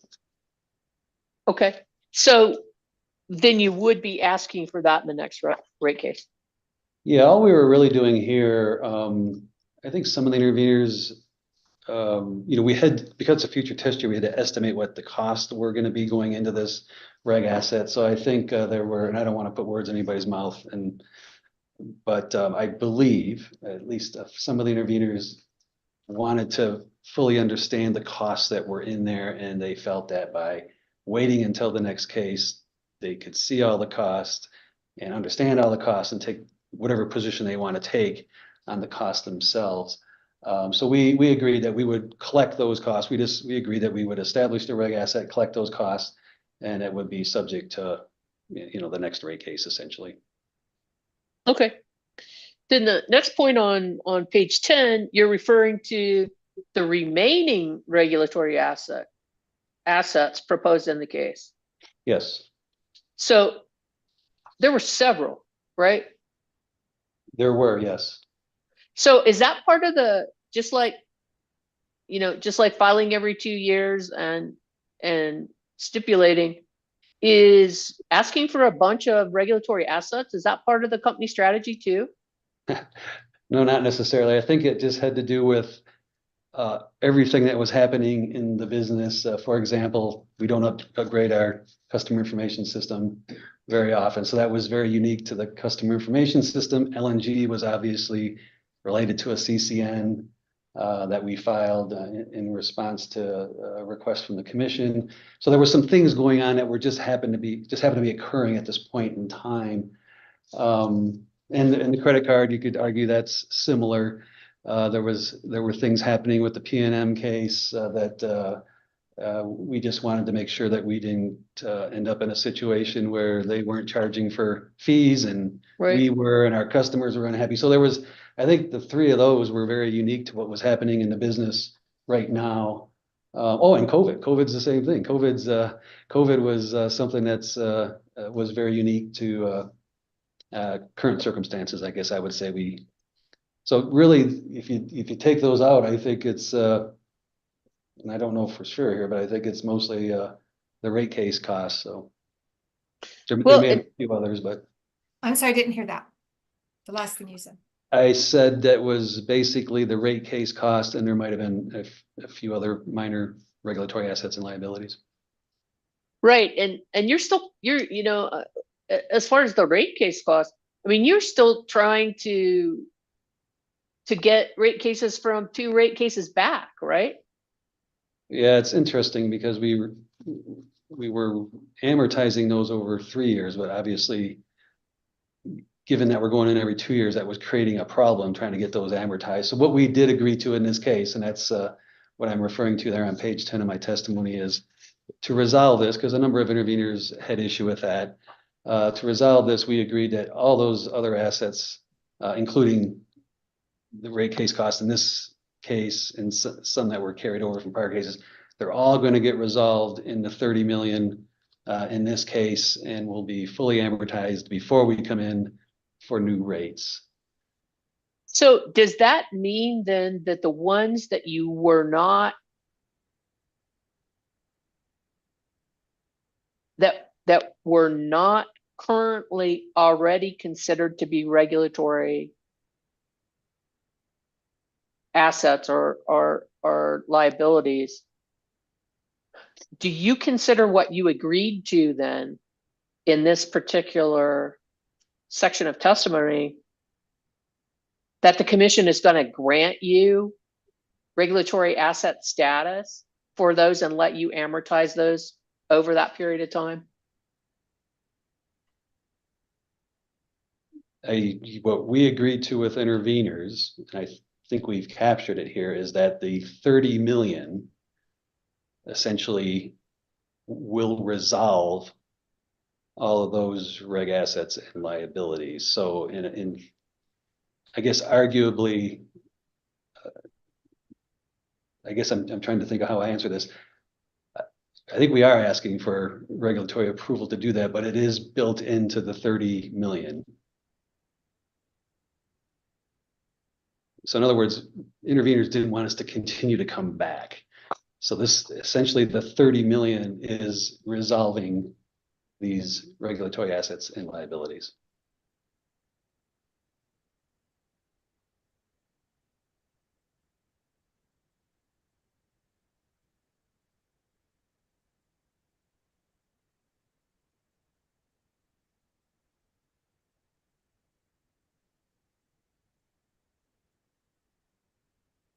So that was the intent of the parties. I don't know, I guess legally, if that requires the commission to authorize establishment of these reg assets and liabilities or not. Right, and that's why I'm having a question, is because I think if I recall some of the testimony from the interveners, they were saying that some of them were not even appropriate to be regulatory assets in the first place.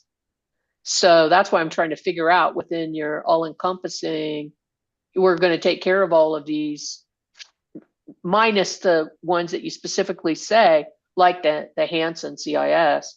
That's different. Or I haven't got to it yet, but at the bottom of page 10, you know, you refer to ADIT.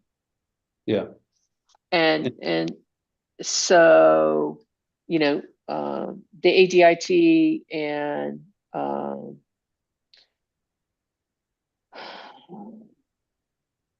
yeah, there was another liability here that we wanted to credit back against customers too. So, you know, that's I realize that's outside of that agreement. I'm just trying to figure out exactly what it is the parties are asking the commission to do in that paragraph. So that's why I wanted to ask you. Yeah, and I don't know, you're probably referring to the direct testimony of some of the interveners, and I don't know specifically what regulatory assets they were referring to. It may have been the LNG, or it may have been credit card fees. So those have been. It might have been the rate case expenses, the previous from the. And I guess as I was in the room listening as negotiations were going on, and the way this was characterized is these regulatory assets, the remaining regulatory assets, are going to be amortized within the 30 million revenue request. So I think that's what the parties had agreed to, is that they would be taken care of within the $30 million revenue request. Now, whether the commission has to actually authorize them, that's more of a legal question, but that's what all the parties agreed to. Okay. Very well, sir. Moving on,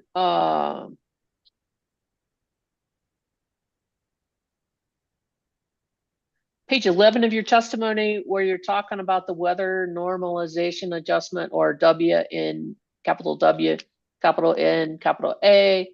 Part of the agreement was to take that mechanism, which has been on a pilot program, and make it permanent, correct? That's correct.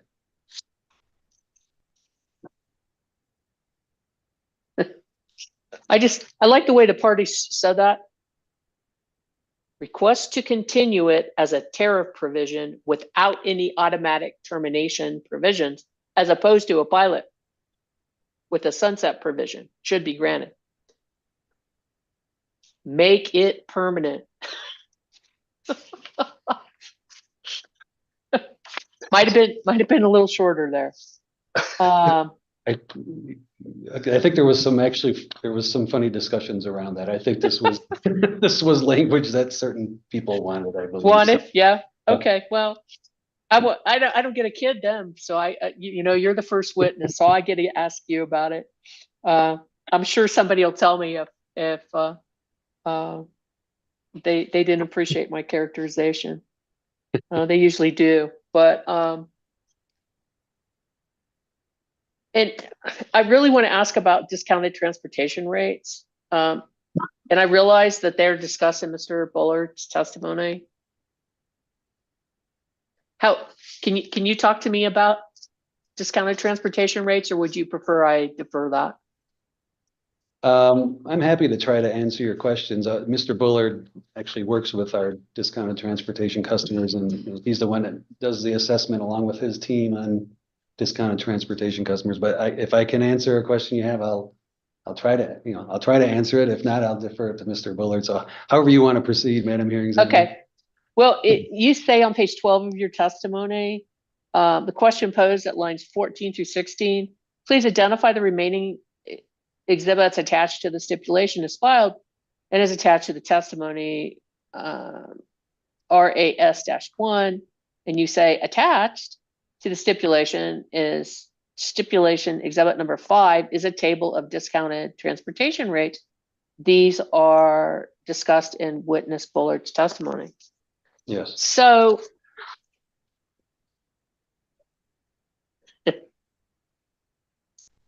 generally, Mr. Shell,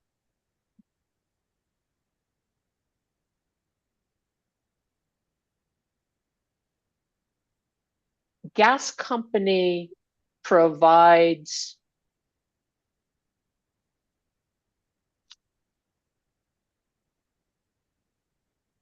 the provisioning of natural gas and natural gas service to customers. Is that correct? Yes, and yes, that's a way. Okay. Yeah, that's what we do. Okay. And so, for example, the majority of your customers under rate 10 are residential customers, and you provide them with the natural gas and the system to get the natural gas to their house and the meter to be able to say how much natural gas they're using, right? Yes. What other types of services does gas company provide? To residential customers? To anyone? To any of your other types of customers? Yeah, it's mostly just the distribution and transmission of gas to all our customers. Now, we there's other miscellaneous services that we provide as well. I think it's on like what? Well, we do turn on and turn offs, and we can move meters if a customer requests it. So those are all fees, all services that we do. Also, I'm trying to understand the question. We provide service as the gas supplier or their PGAC customers, and we actually buy this gas on behalf of customers and sell it to them. But transportation customers are different because they procure their gas from either a marketer or some other business or organization, and they just use our system to transport that gas. And so Okay. what they get so that's where you were going? Okay, all right. All right. I was just trying to make sure I understood the question. I'm just trying to understand the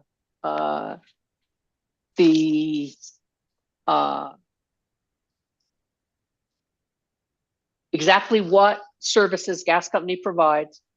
I think when we think of gas company as a distribution company, we are aware that you serve different types of customers, as you already have agreed, by providing them with the natural gas and the transmission and distribution to get it to them, Yes. along with the metering and then all of the other customer services. But you also provide transportation services only, correct? Yes. And under the provision of that particular service, is that where these discounted transportation rates come in? Are those transmission? Yes, but only, so most of our transportation customers, there's about 3,000 or 4,000 of them. They get charged the same rates that our gas distribution customers get charged. In other words, they get the rates that we're approving here, or supposedly getting approved in this case. They get charged the same distribution, transmission, and access fees that gas sales customer get charged. So that is all the same between transportation and gas sales customers. Okay. The discounted transportation customers are it's a few large customers that have the ability in many cases to bypass our system. So they're located on our system, but they may be able to run a few miles of pipe to an interstate pipeline or a third-party pipeline, and completely avoid our system altogether. So in those instances, we provide discounts because getting some revenue from these customers as opposed to no revenues is actually good for all customers because they're contributing to the revenue requirement. And there is a process, isn't there,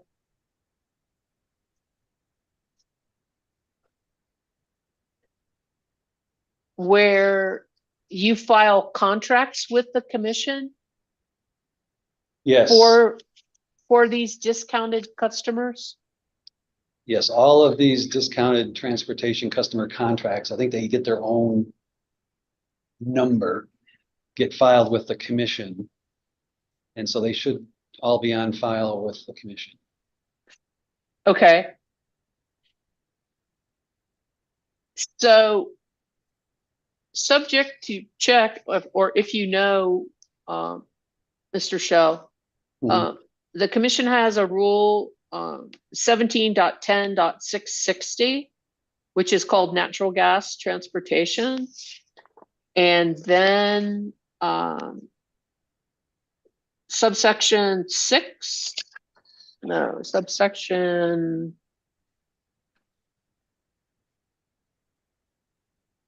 10 is called request capacity allocation and rate. And then you go to F,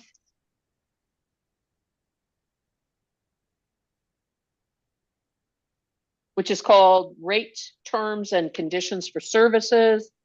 And then you finally get to 8, which says the utility may offer discount rates lower than the rates filed under 660.10B to transportation customers on a non-discriminatory basis in order to compete for their business. So these are the discounted transportation customers that are in section 5 to the stipulation. Is that correct, Mr. Shell?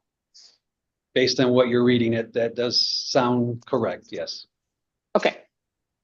The next sentence in subsection 8 says, these discount rates must be above the variable cost of the service provided. Are you familiar with that section? Madam Hearing Examiner, do you mind if I show him the rule that you're reading from? Sure. I have it right here. I can just hand it to him. And it's just the rule that you're reading from, so. Okay. Eight, yeah, down there.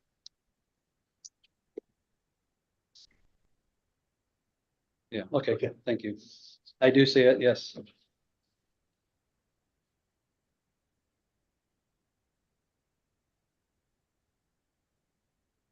Hang on one sec.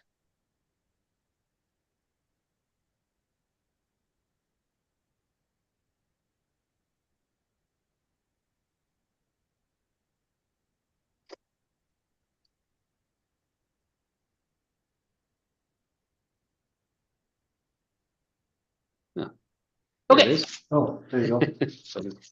Sorry. I'm my own technical person too, and so you see that? Yes, I do. Okay. And then it goes to implement the next sentence. To implement such rates, the utility must file the rate schedule negotiated with each transportation customer within 5 days of execution. So where, if you know, my understanding, and I believe what your testimony is that each one of these customers then indicated on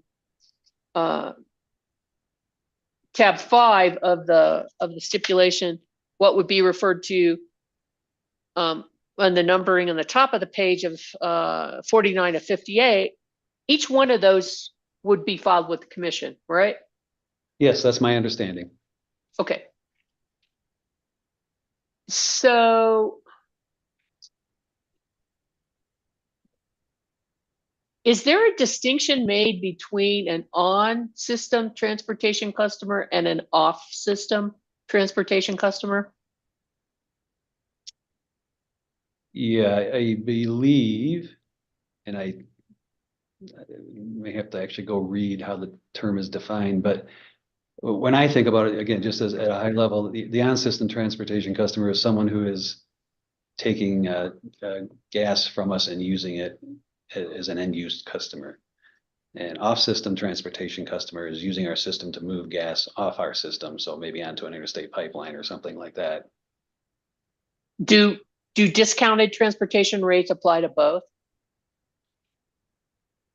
I don't think so. There's a rate established actually in the hearing here that that applies to off-system transportation. So I'm not aware, but I could be wrong.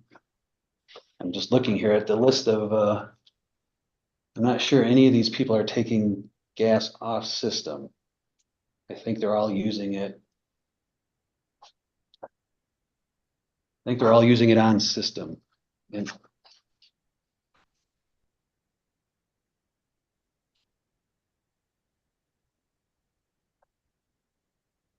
if I'm wrong, I'm sure witness Bullard will correct me. Yeah. I'm just simply looking at the exhibit here and looking at the customers, and they all appear to be end-use customers to me. So I believe the discounting, right now, at least our discounted transportation customers are only on-system transportation.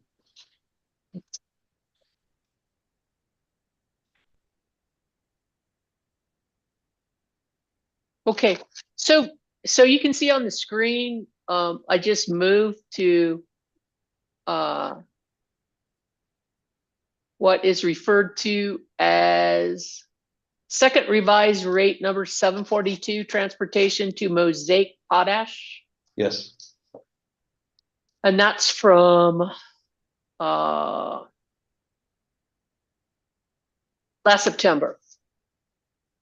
And if you flip to the second page of your page 50 of 58, that contract's listed there, right? Yes, I see it here. Okay. So then basically there's this letter that says, here's here is this, and then you get down to this paragraph under the rule that we're looking at, that 10F8. They agreed to the transportation and they file it, and it says in this letter, it says it's deemed approved. So that's your understanding of what happens with the discounted rates. Is that correct? Yeah, I think once we have negotiated the discounted rate, we do file that with the commission. It's, as you said earlier, within 5 days is the rule, so that's what we do. And this is an example here, obviously, of one of those such agreements. Okay. But we also saw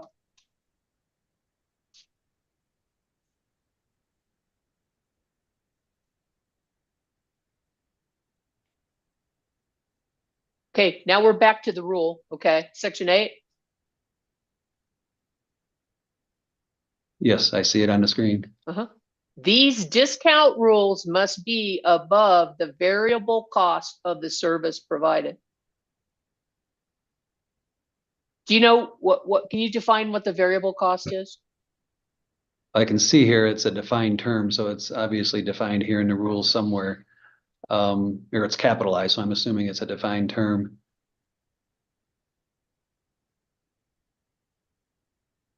And it is. Look at that. CC, variable cost means the cost that varies in the short run with the amount of natural gas transported through the transportation facilities.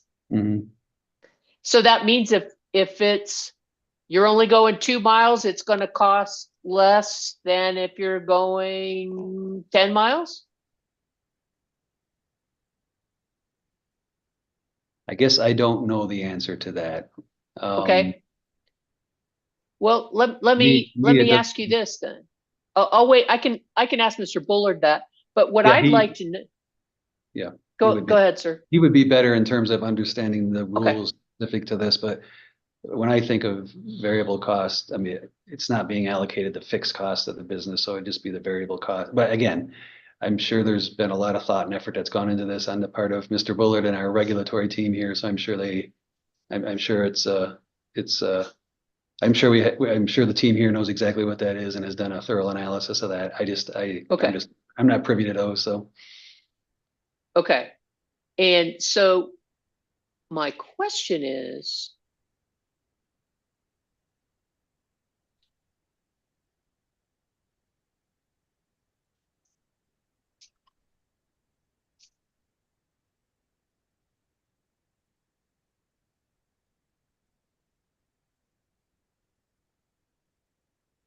where in this does it show or say the variable cost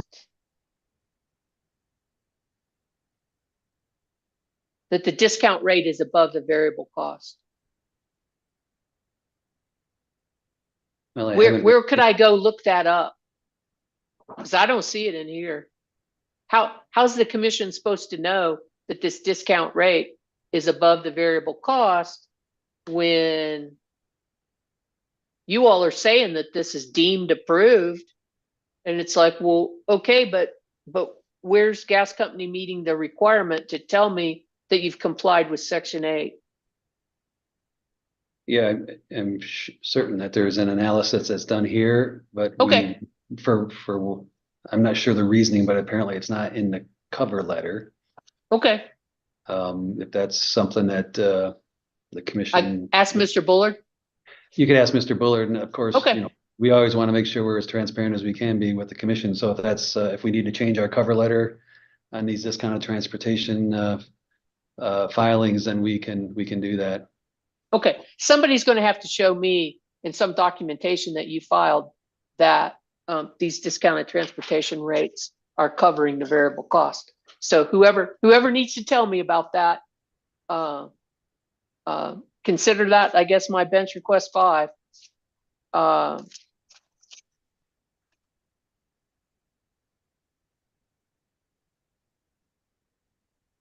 And Madam Hearing Examiner, Yes, sir. are you asking for that information on all the discount transportation rates in exhibit on pages 49 and 58, 49 and 50 of 58, or just the potash one? No, I'm assuming, I could be wrong, Mr. Dome. I'm assuming that somewhere in the cost of service or one of these schedules or something, somebody's going to be able to say, oh, well, that's really easy. Go to TSL 940, and Mr. Lyons has it right there, et cetera. But if that's not going to be the case, or you're going to say, oh, well,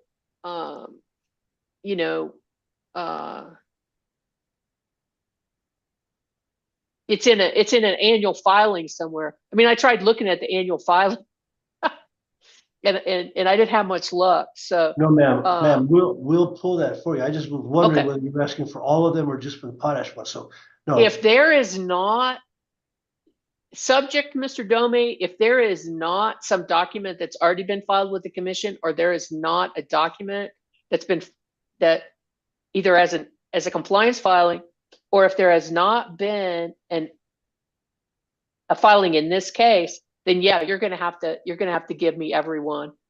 Thank you, ma'am. But again, I think probably there's something I didn't know how to find it. Right. We'll get that bid request to you, ma'am. Okay. Yeah, and then this is the next page. Just to be complete, Mr. Shell. And I think, as you indicated, this is an on system.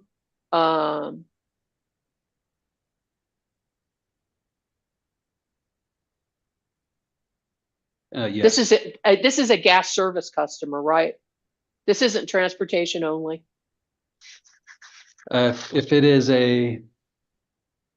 this one is Mosaic. Uh-huh. I'm pretty sure that they are a transportation only customer because they're so large. I think they're buying their gas from a shipper or a marketing firm. Okay. So then this actually, I was thinking about this last night. So actually in transportation rates,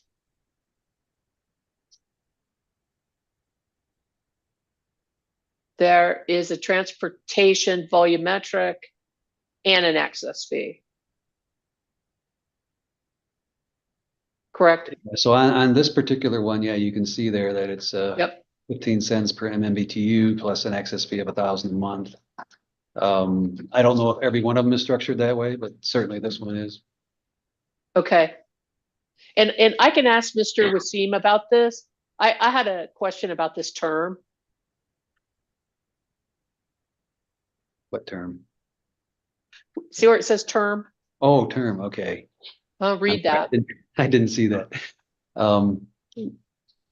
You want me to read it? Is that what you asked? Yeah, I just like Okay. you don't have to read it out loud. You can just read it.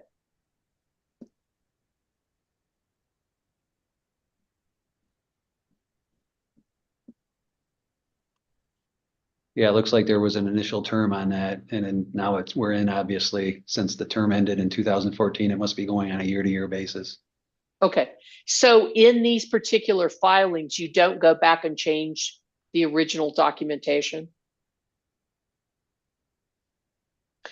Yeah, and I'm not sure if this is probably a better question for Bill. I don't know if we're filing these things annually, we just file them, or if there was a change that occurred here that Okay. required filing. So probably a better question for Mr. Bullard in terms of whether we file these on an annual basis or whether they're only filed when there's some sort of an update. Okay. Or I can ask Mr. Wasim since his name's on here. Okay. Okay. Okay. All right. I think, let me just look back through. Thank you for going into more detail than you probably thought you were going to, but very helpful, Mr. Shaw. Yeah, it's always good to talk to you, and hopefully I help you in some way understand the case a little better. That's what we're trying to do today. So That's, and that's what we appreciate. As you know, I always say on these STIP cases, y'all, everybody in the room, I mean, it's doesn't quite mean as much when we're not in the same room anymore, but everybody in the room generally knows a lot more about what's being offered up than I do. And yeah, it does help to get some explanation on some things for myself, but also for the commission's record, like what are the services that gas company provides. And I think with that, Mr. Chairman, did you have any questions for Mr. Shell? Thank you for the opportunity, but I don't have any questions. Very, very well, sir. Thank you. Commissioner Ellison, did you have any questions for Mr. Shell? Yes, I would like to ask a few questions, but you've put me in a very difficult position. You've asked so many good and thorough questions that it'll be hard for me to come up with some more. Well, I appreciate that, sir. Go ahead. Hi, Mr. Shell. Good morning. good morning, Commissioner. How are you? Good, thank you. I appreciate your testifying today. I would like to ask a few follow-up questions on those very good questions. You stated that, if I understood it correctly, that the primary driver behind this filing and your frequency of filings is federal regulatory changes, specifically PHMSA changes. Is that correct? Yeah, that's I think the questions was, as we move forward, the regularity at which we file, and yeah, it's largely driven by our capital expenditure program, and it's largely driven by a variety of federal requirements, both at the PHMSA level, but now that I'm thinking about it, also at the TSA level, when it comes to physical security and cybersecurity as well. So, would you say that most of this $30 million revenue requirement increase sought is a result of federal regulatory requirements? Not in this case, because we had a lot of inflationary pressures on the business. So it was a combination in this particular case of dealing with the inflationary pressures that we have in the business, as well as our capital or our CapEx program. So it was a combination of both of those items. Okay. And, I was looking at one of the tables you provided in the stipulation. I think it was Exhibit 1, page 13. Do you have that available? Just a second.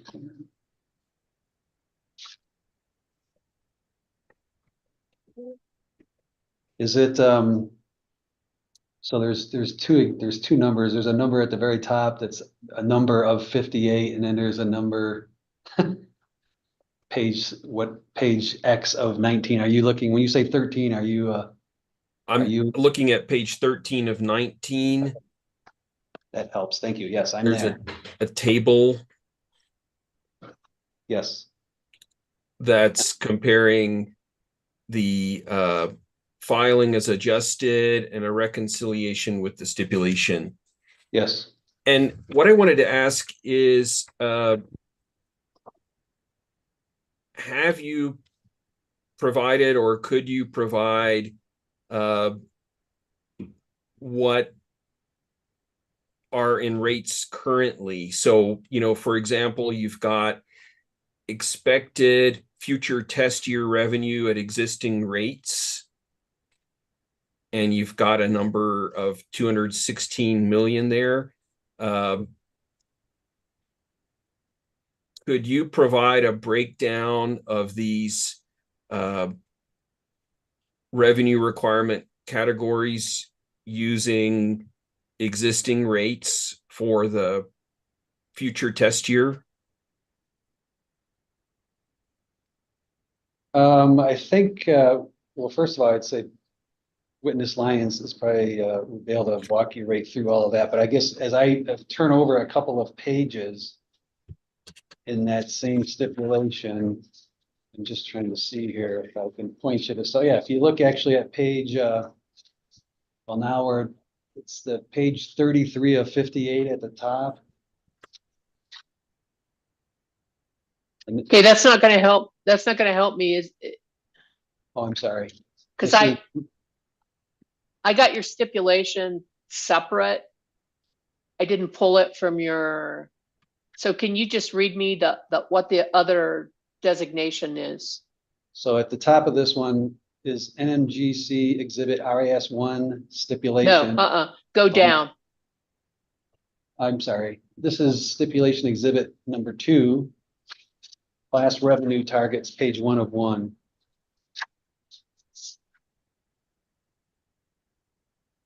Okay, thank you. Yeah. There it is. Yes, I do see that, Mr. Shell, and that is the cost of service as allocated amongst the rate classes, correct? Yes. And what I was more interested in is seeing that same breakdown of operations and maintenance, depreciation, amortization, the sort of I guess the building blocks of that revenue requirement, as opposed to how is the revenue requirement allocated amongst the rate classes.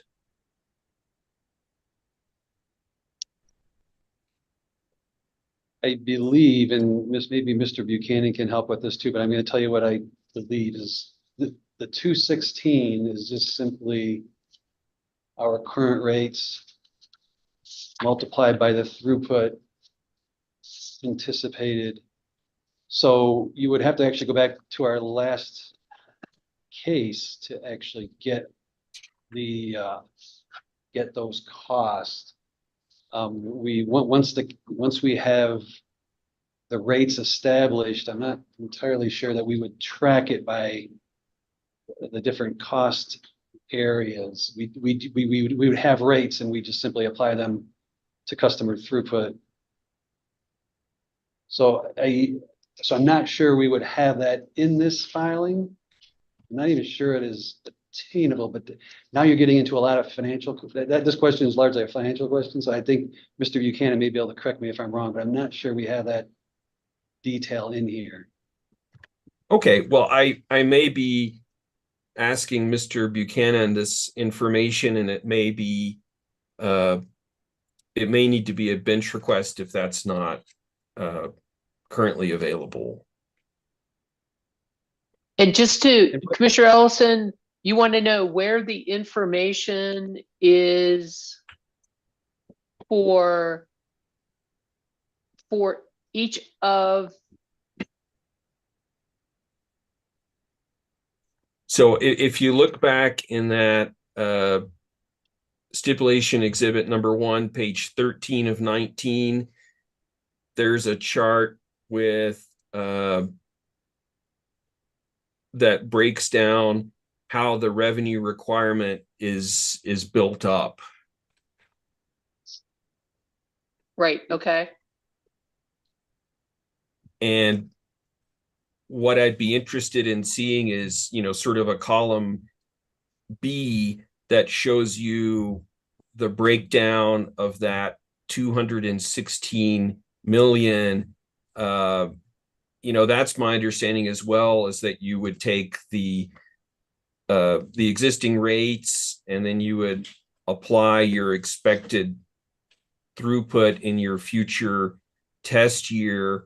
But if you can do that for the total, then that should be possible to do for the categories.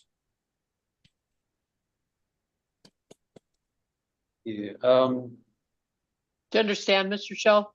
well, I'm trying to figure out what the bench request is. I don't know, and maybe I'm just not thinking of, and maybe I'm misunderstanding, but the data above shows the breakdown for the future test year of what we believe our costs are.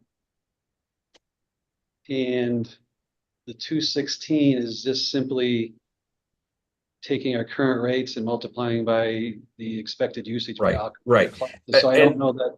So I think the numbers up above are essentially what we believe to be the cost for the future test year.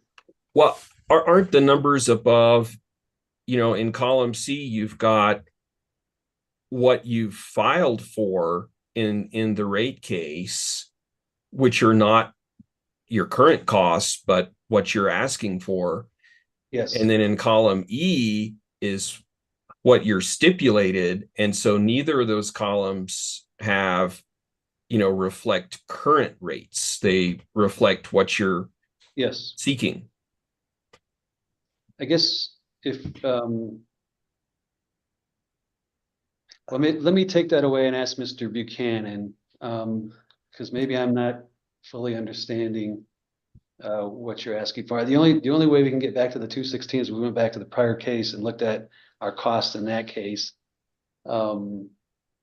Again, unless I'm And that's missing fine. something. That's, so I understand what, this chart is really showing the delta between what you initially filed for and what your stipulation has. And what I'd like to see is where we're starting off with now compared to the stipulation. So the delta between what we've got now, if you apply the future test year volumes and comparing that with what's being stipulated. Yeah, maybe we'll have to, if there is a bench request, I may have to talk to Mr. Buchanan to make sure that we understand it. Okay. So anyway, yeah, I apologize, sir. I'm just, maybe I'm not following exactly what. No, I mean, no, it's, maybe I'm not, expressing myself well, or, I understand, you're trying to show in this chart what the stipulation is as compared with the initial filing. I'd like to see where you are now compared with the stipulation in these categories. So how much of an increase in O&M are we looking at? How much of an increase in return on rate base? So just the current rates applied to the future test year, looking at these categories and how that compares with the stipulation. I understand overall it's going to be a 13.9% increase, correct?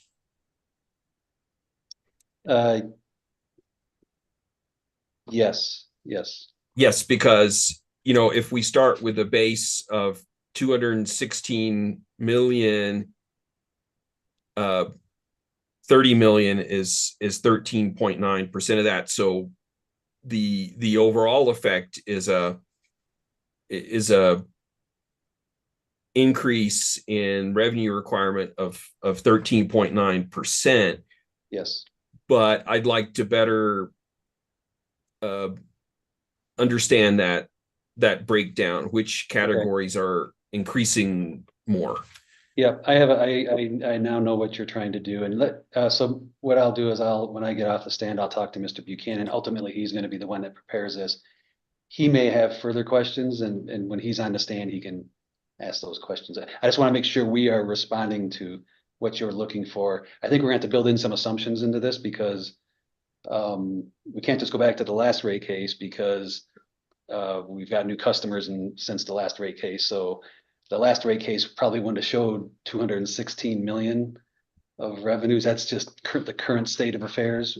and our current customer base and our current throughput would generate 216 million. But anyway, I know what you're asking for. I think you're just simply asking what has changed from the last case to this case in bigger terms. And so I think between Mr. Buchanan and I, we can put something together for you. Okay, great. Thank you. And if you do need to, for putting it in context, if you are going to need to refer to 21-00267, you're going to need to tell me where, if we need to look at that. Okay. Okay. All right. Go ahead, sir. Right.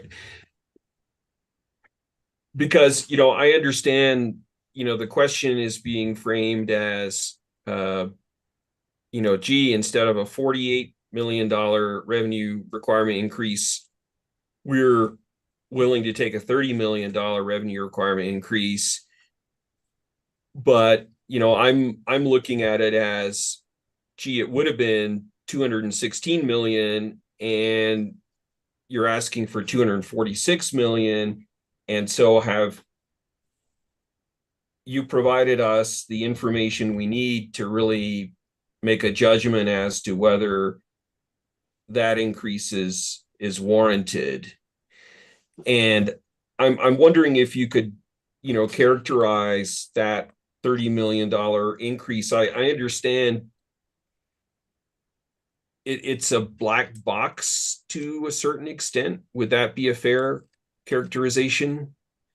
Yeah, you could call it a black box. We agreed upon several financial terms, but we didn't agree on all terms. So I guess that would be the definition of a black box, I think, is that the parties have not agreed on all pieces of this.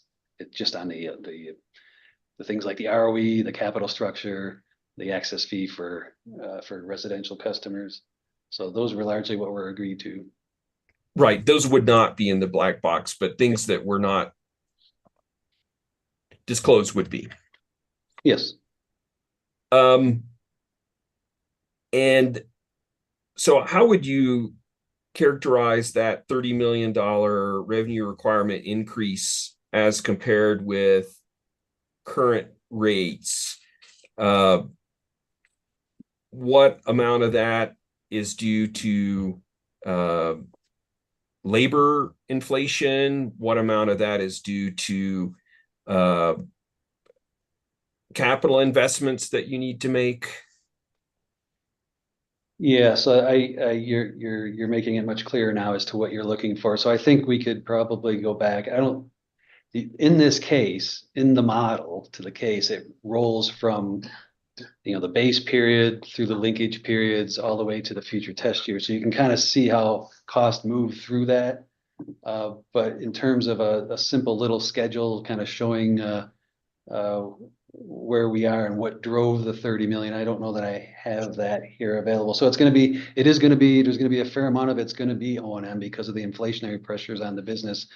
And the rest of it's going to largely be the capital we have been deploying in the business that is then driving the ROE and the income tax and the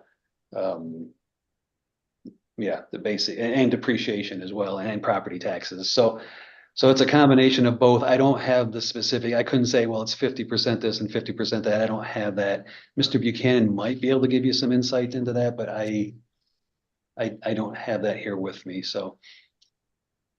Okay, I think you're right. I think that really is what I'm interested in, to better understand where the 30 million is coming from and what, when we compare with current rates, what are the components of it?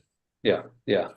I think we'll be able to deliver something for you. And Mr. Buchanan may be able to even on the stand point to something that I'm not aware of in all this paper that may be able to answer your questions. So, but if he can't answer it on the stand, then we will consider it a bench request, I guess, to get you that information. Okay, great. Thank you. the hearing examiner asked about the transportation customers, and I wanted to maybe delve into that question a little bit more. Did I understand you to say that, the transportation customers, if, we don't include the discounted transportation customers, if we look just at the normal transportation customers, are they all paying the same costs of the gas company that other, say, industrial customers would pay? They would be paying, and well, it depends because they're negotiated contracts. So each party is paying slightly different amounts under the contract or under the rate that we've agreed to with them. So generally, they're going to be at a discount to our normal tariff rates. So they would be paying on a per therm basis, they're paying less. They may actually be providing more revenues because of the volume of gas they're moving, but on a per therm basis or throughput basis, they're likely paying less. In fact, I think in all cases, they're going to be paying less than our normal tariff rates. And so, and you're speaking of not the discounted transportation customers, but just the regular transportation customers. Yes, I'm speaking of the discounted transportation customers. Maybe I misunderstood the question. Right. Yeah, my question was, let's not consider the discounted transportation customers. Okay. So focusing on the regular transportation customers, are you separately negotiating a contract with each of those? Okay, I apologize for the runaround on that. So now I understand your question. So no, if they're not a discounted transportation customer, then they are simply utilizing us to move the gas. They move their gas on our system. They contract with a third party for that gas. So it's completely separate from us. They buy their gas from a third party, but they utilize our system. And those rates are the same. No matter if they were a gas sales customer for us or a transportation customer, the rates are the same. It's dependent on their volume of usage. So they might be a rate 58, which is a large commercial. It might be a small commercial at rate 54, but the rates themselves, the volumetric fees and the monthly access fees are the same in those instances. So they would be paying the gas company everything except the cost of the gas itself. Yes, you're correct. Just as other customers would. Okay. That's very helpful.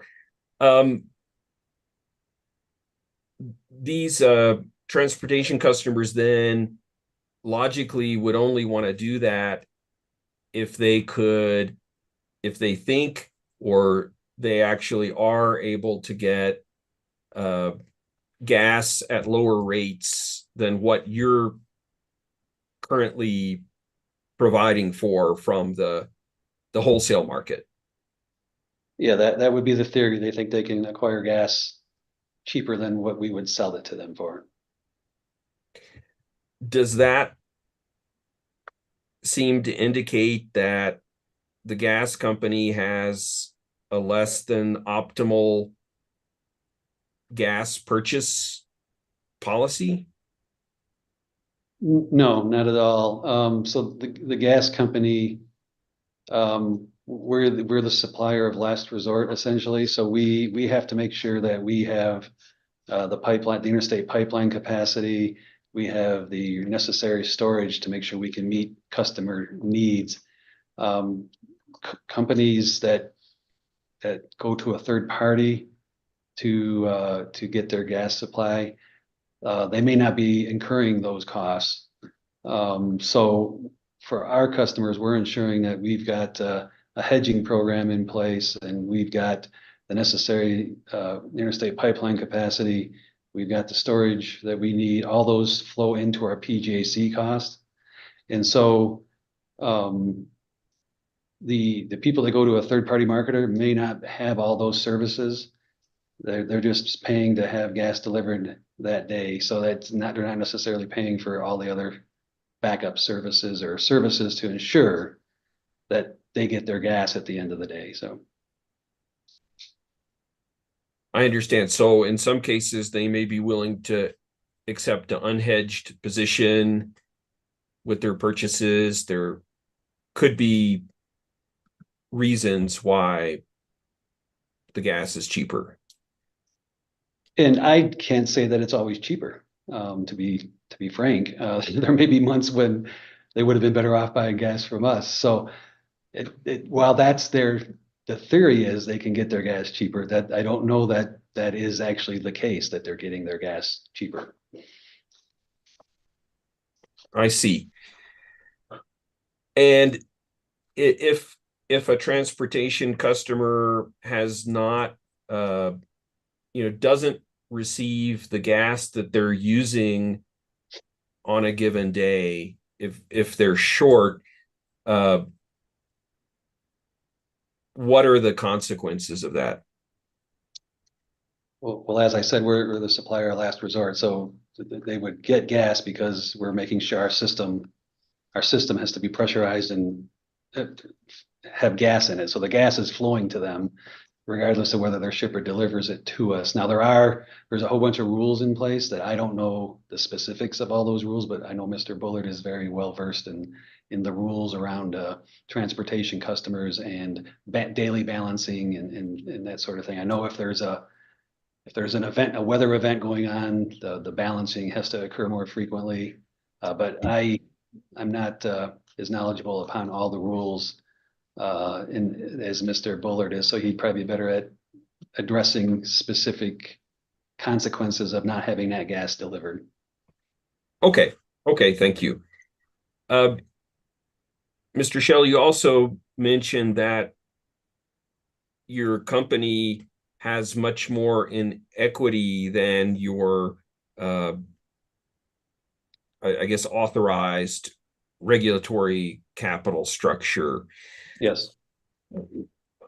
I'm curious as to why you wouldn't want your actual capital structure to reflect your authorized capital structure. Yeah, it's largely due to the goodwill on our books. So many years ago when we were acquired, there was goodwill associated with the acquisition, meaning the buyer of the business paid above the book value of the business. And so at the time of those acquisitions, it was agreed to that, we couldn't collect on goodwill. And also, if goodwill is not considered a regulatory asset, we also cannot issue debt for anything that isn't a regulated asset of the business. So by default, then all your goodwill is paid for with your equity. So it essentially puts you in a situation where your equity is much higher than your authorized equity. So it's not necessarily that you prefer the current situation, it's that you believe that GAAP requirements are driving this difference between actual and authorized capital structure. Yeah, I actually believe it's actually probably the commission's rules and the stipulations we've entered into in prior acquisition cases. So the commission rules wouldn't allow us to issue debt to finance a non-regulated asset. So since goodwill is not considered a regulated asset, and that was, and I don't know if there's a rule on that. I think that was actually part of the negotiations during the previous acquisition, is that goodwill would not be considered a regulated asset. So in a sense, I think it's actually the commission's rules and the acquisition cases that we went through years ago that deemed that goodwill had to be financed essentially with equity. So I don't know that's necessarily GAAP. I think it's actually the commission's rules themselves and the acquisition cases that the commission approved. Okay, well, thanks. That makes sense. That's something to research for me. So, and I will have some questions around the weather normalization adjustment mechanism to better understand that. Who would be the best person for me to ask? The more technical aspects of it would be witness Lyons. If you just have general questions, I'm happy to try to answer them. Could you give me an overview of that pilot and why you would like it to become the norm? Yeah, absolutely. So just at a high level, so we entered into the pilot back in 2019. And what I like about it is that I think it provides a real balance between customers and the company. And what it essentially is doing in a rate case such as the one we're in, we establish a revenue requirement, but then we apply volumetric rates to capture that revenue requirement. And so we assume normal weather when we set those volumetric rates.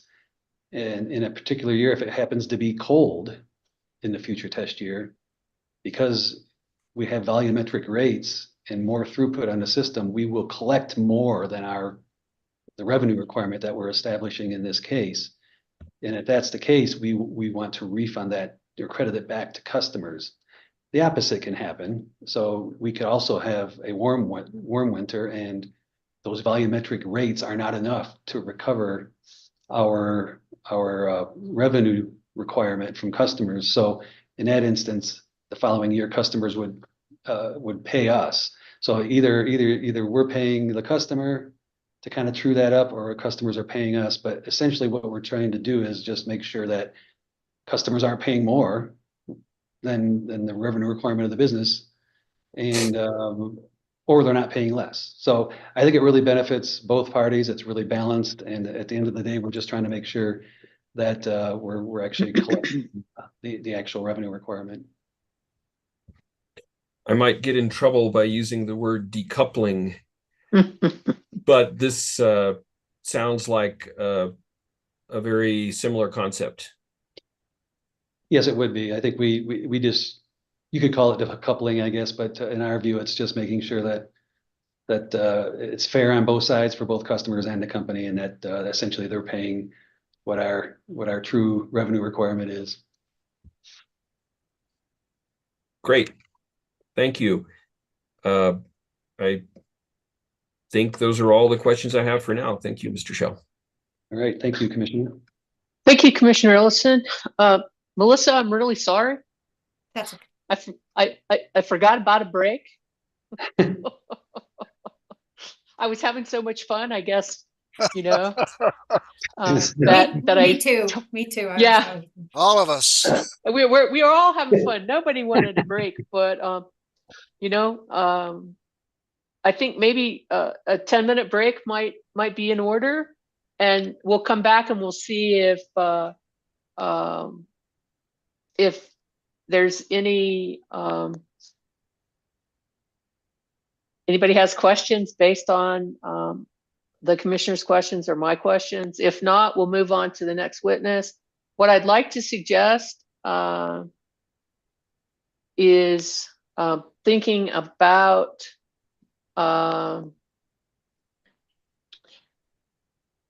having witness Sanders next, just so we won't have to break up witness Bullard's testimony.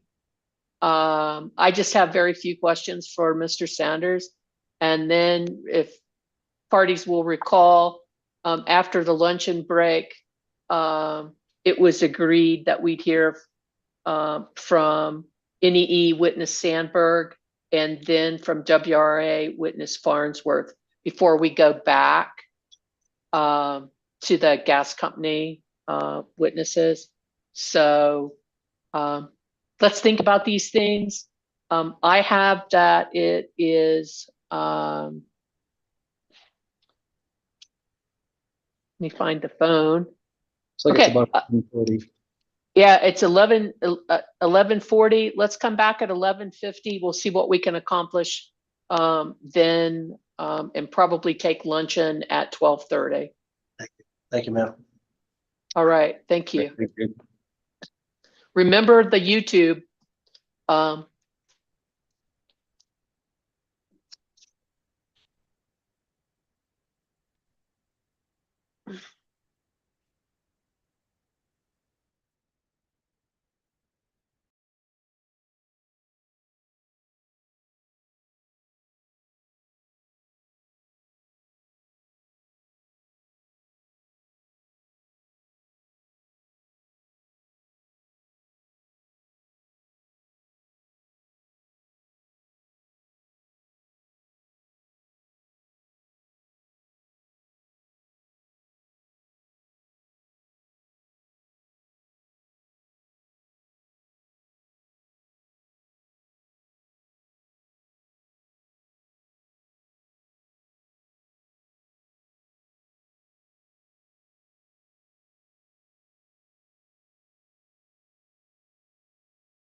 Melissa, can you hear me? Yes, I can.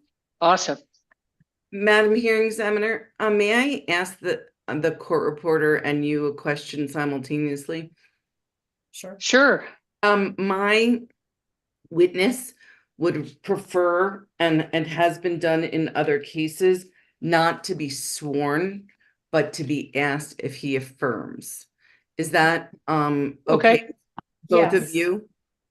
That's okay with me. I just gotta Sure. remember to leave that. Okay, last that's part happened. off. I just will tell you, in front of a couple of other hearing examiners too. So I just wanted to let you know, Okay.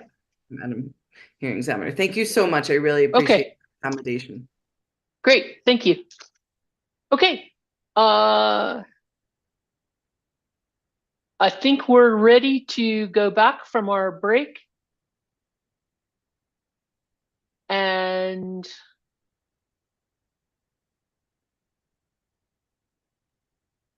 I believe that the commissioners and I have concluded our questions for Mr. Shell. Mr. Dome, do you have any redirect for Mr. Shell?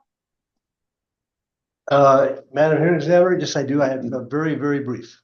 Okay, go ahead, sir. Mr. Shell, the hearing examiner asked you some questions about filing and settling, and that we've settled, that New Mexico Gas Company settled the last 4 rate cases. Do you remember that testimony? Yes. I just had, and you talked about that, but I just had a question for you. Do you consider litigation risk in your decision to settle these cases? Yeah. Yes, absolutely. And I failed to mention that when I was talking earlier, Madam Hearing Examiner, but certainly part of any settlement is you're looking at the possibility of litigation. And while we may feel very strongly about our positions, we know that in litigation, we likely won't get 100% of what we asked for and won't get agreement on 100% of our positions. I think interveners feel the same way. So that's why you can reach a settlement. Also, I would just say that one of the things that I personally like about settlements is we can settle, like we settled this case at the end of February. That gives us 6 months until the beginning of our future test year. So it gives the business actually time to address where we need to get to. So it gives us 6 months to try to adjust the business, adjust certain expenses, adjust our capital program, because frankly, our capital program is a very long lead capital program. So if we went through a contested case and didn't get the outcome until July or August, it gives us very little time to address those sorts of things. So this gives us the time we need to prepare for the future test year and put the company in the best position in the future test year. There's also some interesting things in settlement that don't come out of litigated cases. For example, in this case, we agreed in paragraph 23 of the stipulation where it talks about in our next rate case, asking the hearing examiner to consider other additional language or additional disclosures for customers. I don't know. I guess that could have came out of a litigated case, but chances are those types of things don't get negotiated. So it's through the negotiation process with interveners that you tend to get those sort of additional types of things that I think are in the public benefit. Another example is our line extension policy. I don't know that it would have been part of a litigated case, but because we knew that was important to certain interveners, we put it into the stipulation. So in our mind, settlement stipulations are actually very good because all the parties get together. We get to hear each other's views on different things and ultimately arrive at substantial terms that are agreeable to everybody in the case. So hopefully that is maybe further expounds why I like settlements. That's all I have, Madam Hearing Examiner. And I just wanted to clarify on that. I think paragraph 14 of the stipulation says that that the rates in the stipulation exhibits will be implemented October 1st. or within 7 days following the commission's final order approving the stipulation, whichever is later. So, talking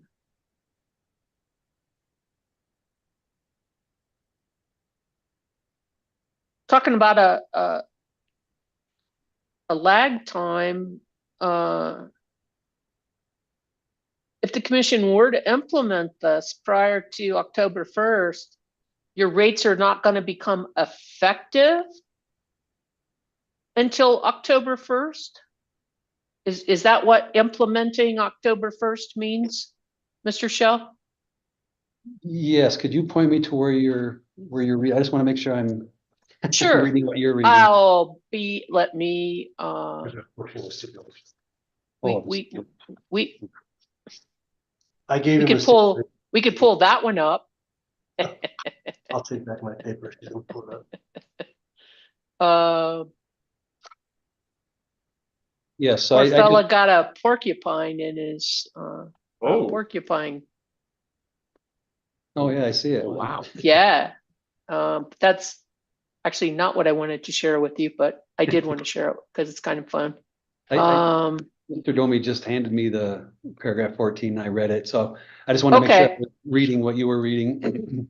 So yes, it would be October 1st or within 7 days of the commission order, but October 1st is the earliest date. So right. in other words, And I'm just trying to understand. I just want you to get your understanding so that I know what the parties mean by implement the rates. So does that mean that all of a sudden now they'll become effective if the commission approves this on October 1st? So then they wouldn't get, that rate would become effective. So then customers wouldn't be billed on that rate until the next month? I'm not sure how this case was structured. Who can tell me that? When we implement rates, rates will be implemented October 1st. But I'm trying to think who is I can't remember if we're prorating or if it's just the rates become effective on that date. So it's probably, I'm guessing, Mr. Lyons. Okay. Okay, thank you. Right. Okay, so that's what I was reading from. So let me unshare. Okay, now I get the people back. Okay. Any questions for Mr. Shell? Hearing no one indicate that Madam Hearing Examiner, I just have a couple of questions for Okay. clarification. Mr. Gould? Mr. Shell, you recall the questions that you had from Commissioner Ellison regarding the differences between your actual capital structure and the pro forma capital structure, do you not? Yes. Isn't one of the purposes of having a pro forma capital structure to protect customers from having to pay what is known as an acquisition premium? Yes, that's correct. I referred to it as goodwill, but another term it goes by is acquisition premium. So when you purchased, or when your company purchased all of the assets of TECO, which included the assets of gas company, you paid more for the gas company assets than the regulatory value of those assets, or the evaluation that the commission had assigned to those assets for rate making purposes. That's correct. So part of the pro forma capital structure keeps the ratepayers from having to pay higher rates simply because the assets are being sold to another company. That's correct. Thank you. Those are all my questions, Madam Hearing Examiner. Thank you, Mr. Gould. So, Mr. Shell, that actually occurred from the TECO acquisition so I'm trying to remember back. That was the second acquisition, right? Wasn't the Yeah. first acquisition the Amera? Yeah, so there When was, there's been several acquisitions. So there was an acquisition in 2009. And then there was an acquisition that closed in 2014. That's the goodwill on our books is from that acquisition. Okay. And there was also an acquisition of Tico. So the company that bought us in 2014 was then acquired by another company, Emera. And at that time, the goodwill was not pushed down onto our books. So the goodwill that's on our books is from the Tico acquisition and that closed in 2014. Okay. Very well. Thank you. All right. Any further questions for Mr. Shell? Hearing none. Thank you, sir. Your excuse, subject to someone deferring something to you. All right. All right. Well, Thank you. Yeah, thank you, Madam Hearing Examiner. Mr. Dome, Mr. Haverly, can we have, well, it's noon, so we have a choice. We can go ahead and go to lunch now and come back with with NEE and WRA. Maybe we should just do that. Yeah, we're at your pleasure, Madam Hearing Examiner. Okay. All right. Well, unless somebody has a strong feeling, this seems to be a natural point for us to pause. Again, I apologize for forgetting about the break this morning. Melissa, please remind me.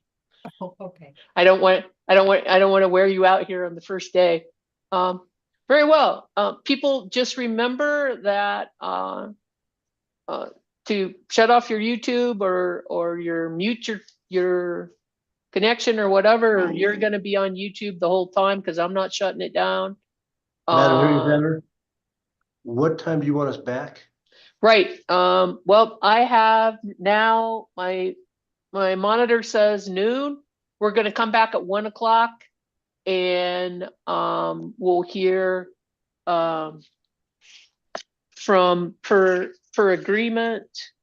We'll hear from Mr. Sandberg and then Ms. Farnsworth. And then we can go back to gas company can choose. If you've got Mr. Sanders teed up, that's fine. If not, we can go ahead and follow your order and go with Mr. Bullard. Thank you, ma'am. We'll let you know. And I do want to announce before we go on lunch break, that I do not have any questions for gas company witness FAR, and I don't have any questions for gas company witness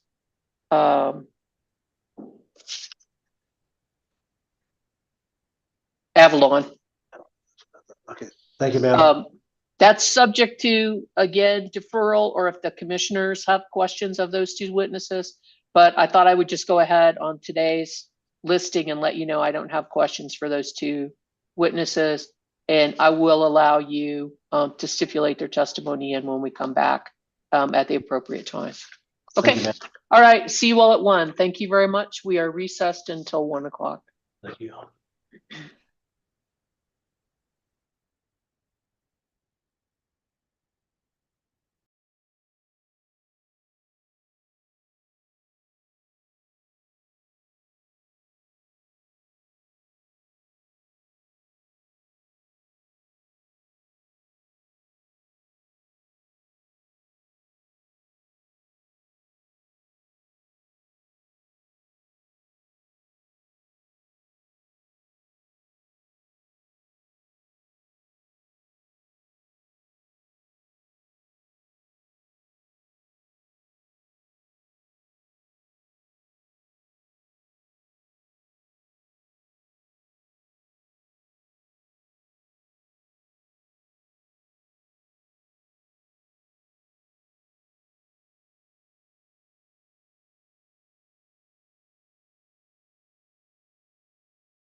Hi, Ms. Gonzalez, Yes, Gonzalez, excuse yes, me. that's okay.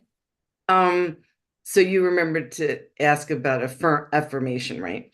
Yeah, I mean, I know how to do an affirmation. No, I no, just- I know. I just want to remind you. Oh, yeah, yes. Thank I'll you, do thank that. you. Yeah, and I appreciate that too.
Madam Hearing Examiner, do you see Mr. Sandberg coming on? I just was talking to him.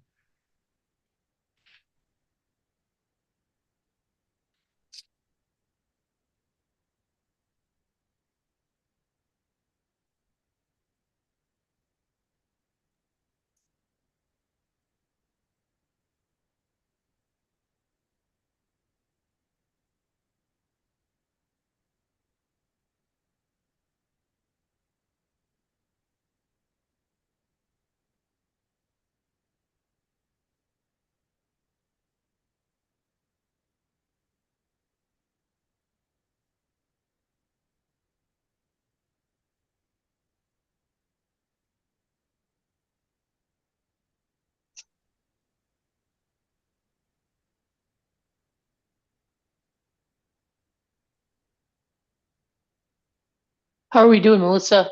I'm well. I'm ready to go Okay. when you guys are ready. All right, you tell me if I get too long-winded this afternoon.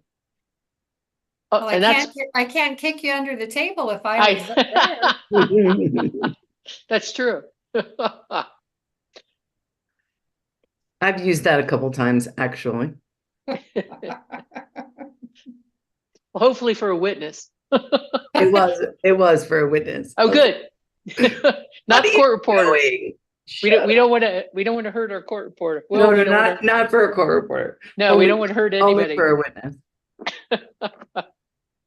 Okay, I think we're at 1 o'clock. I think we're back from our lunch and recess. Hopefully revitalized. Remember, we're on the YouTube and excuse me, per agreement among the parties, we are now going to diverge from gas company's presentation of its witnesses, and we are going to allow New Energy Economy to present their witness. Ms. Nanasi, please go ahead. Thank you so much. Good afternoon, all. Ms. Gonzalez, would you You bet. affirm my witness, please? You bet. Raise your right hand, please. Do you affirm that you will tell the truth under the pains and penalties of perjury? I do. Thank you. Good afternoon, Mr. Sandberg. Good afternoon. I apologize for being a little ghostly today. Apparently my webcam has decided I'm now in my pastel phase. Probably because, it was just Easter yesterday, so Perhaps there's a holdover. That may well be the case. that could be. Go ahead, Ms. Nanasi.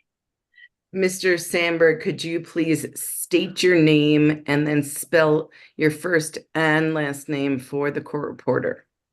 Christopher Sandberg, CHRISTOPHER, SANDBERG. Good afternoon, Mr. Sandberg. Did you file testimony in this matter, specifically your direct testimony and exhibits of Christopher K. Sandberg on February 21st, 2024? I did. And that has been marked and uploaded to Dropbox as exhibit number 1. Is that your understanding? It is, yes. And sir, if those questions were asked today, would you give the same answers, except for the fact that now there has been a stipulation in the case? I would. And were they true? Are they true and accurate to the best of your ability and knowledge? Yes, ma'am. And now I'm calling your attention to what has been marked as exhibit number 2, which has also been uploaded to Dropbox. And that is the supplemental testimony and exhibits of Christopher K. Sandberg in support of the uncontested stipulation on March 13th, 2024. Is it not? Yes, ma'am. And if I would ask you those questions and answers today, would your answers be the same? Yes, ma'am, they would. And are they true and accurate to the best of your ability? They are. I would move the admission of New Energy Economy Exhibit 1 and 2, and then I will tender the witness for examination by your honor and commissioners. Mr. Sandberg, did you have any additions, corrections or deletions to your testimonies? No, ma'am. And if you had any exhibits attached to those testimonies, were those prepared by you or under your direction and control? There are, and they were. Okay, very well. Any objection to what's been identified by Mr. Sandberg as his direct testimony? Hearing no objection, NEE Exhibit 1 is admitted. Any objection to what's been identified as NEE Exhibit 2, Mr. Sandberg's testimony in support of the stipulation? Hearing no objection, NEE Exhibit 2 is admitted. Excuse me. And it's my understanding that Ms. Nanasi has offered her witness for examination for questions, and that none of the parties have questions for Mr. Sandberg. I've got a few questions for you, sir. Welcome. Thank you, ma'am. And just reviewing generally your testimony, I see that you're a former commission employee with the Minnesota Commission. Yes, ma'am. And after that, you decided, or during that time period, you went to law school and were an attorney for a number of years. Is that correct? Yes, correct, both as a staff attorney for the commission and then as an assistant attorney general for the Minnesota Attorney General's office. And during your time, I know you're talking about that you were a clerk when you were, while you were in law school, a clerk with the Minnesota Public Service Commission. And then later, as you've indicated, you were an attorney. During that time period, you've indicated some of the types of issues that you worked on, including rate case issues. And I note that in your background, It looks like you went to Camp Nayrook. Exactly, yes. And at Michigan State, wonderful learning opportunity. Dr. Beecher is awesome. And then you say you subsequently completed a multi-day program focused on utility rate making and design. Is that correct, sir? Yes, ma'am. Did you have any other training specifically in cost modeling or doing fully allocated cost of service or return on equity? Any specific training or education in those matters? I would say in two different ways, yes. Some of the required CLEs that Minnesota attorneys have to take every 30-year cycle to stay licensed included financial issues that directly translate into the strange world of utility rate making. The other, I would point to the training I received on a almost daily basis from my witnesses, staff at the Department of Public Service, and then the Commerce Department, when we sat down together to build a case for that agency as the general public advocate. It's impossible, in my opinion, to put on a case as an attorney if you don't understand what your witnesses are doing and why they're doing it. And they were always glad to educate a dumb attorney on exactly what they were doing and why it made sense and why they were much better at it than the folks across the table. They're pretty great in providing providing that type of education. I find that a lot of the expert witnesses are very willing to tell you what they think you should know and to answer the question they think you should have asked. You think that's about right, Mr. Sandberg? Oh, I think I've been educated on those points more than a few times, and with no levity intended. I very much have appreciated the hands-on education from my economists, from my statisticians, from my financial analysts, from my rate design folks, all of whom worked together as we built rate cases so that each of us knew what the other professional versus attorney was doing and why. And absolutely understand what you're saying, and kudos to you for being able to be part of that team in having that cooperation. I think that would, I should put in a plug that hearing examiners need their own economist and their own engineer and their own accountants. So we too could feel that camaraderie, but how many years did you end up working for either the Minnesota Commission or the Attorney General's office? 10.5 years with the state in those roles, and then in private practice, working on rate cases for the next 20+ years. But at the point that you went into private practice, did you actually represent interveners, or did you actually represent the regulated utilities? Both.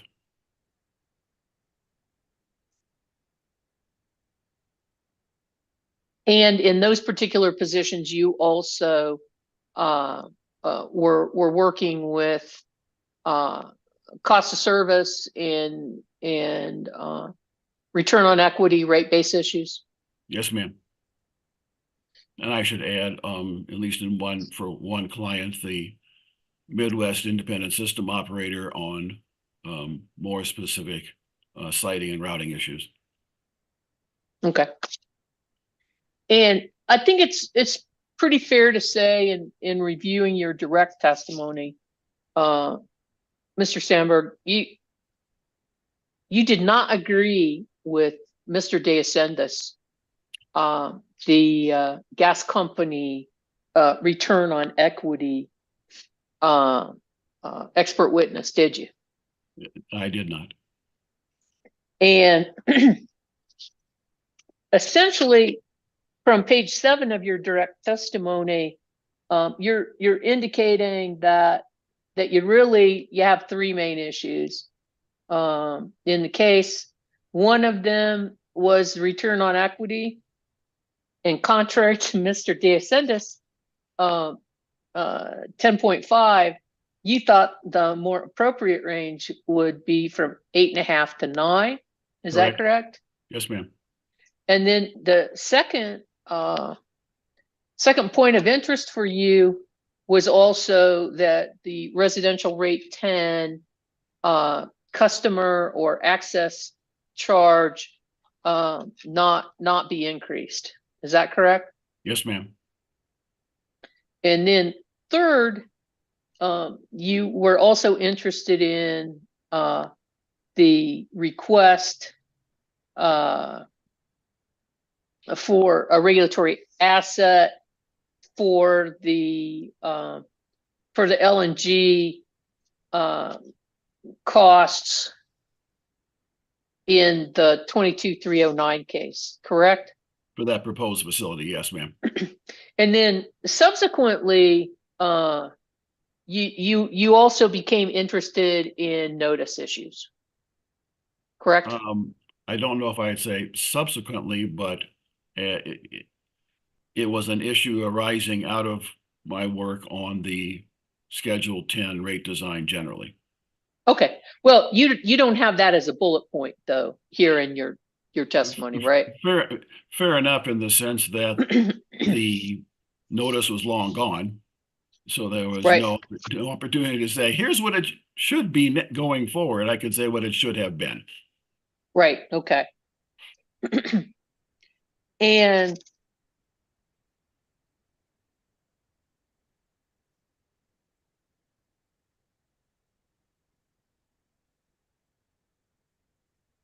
it was also your opinion in your direct testimony, and I'm generally, but specifically on page 16 of your testimony, the question was posed at line 11. What's your opinion on why utility ROEs have become so elevated? You're answering that question, and then at line 14, you say, it is my opinion that New Mexico Gas Company, as the proponent of an increase in an already high ROE, has the burden of justifying the requested ROE. And then it goes on, but I'm wondering, since you already think their 9.375 was already too high, why did you agree to it? One has to balance all the pieces of a settlement. And I think you heard from company witness earlier today that you don't get everything you want when you sit down with other parties and you try to find a compromise that everyone can go home with.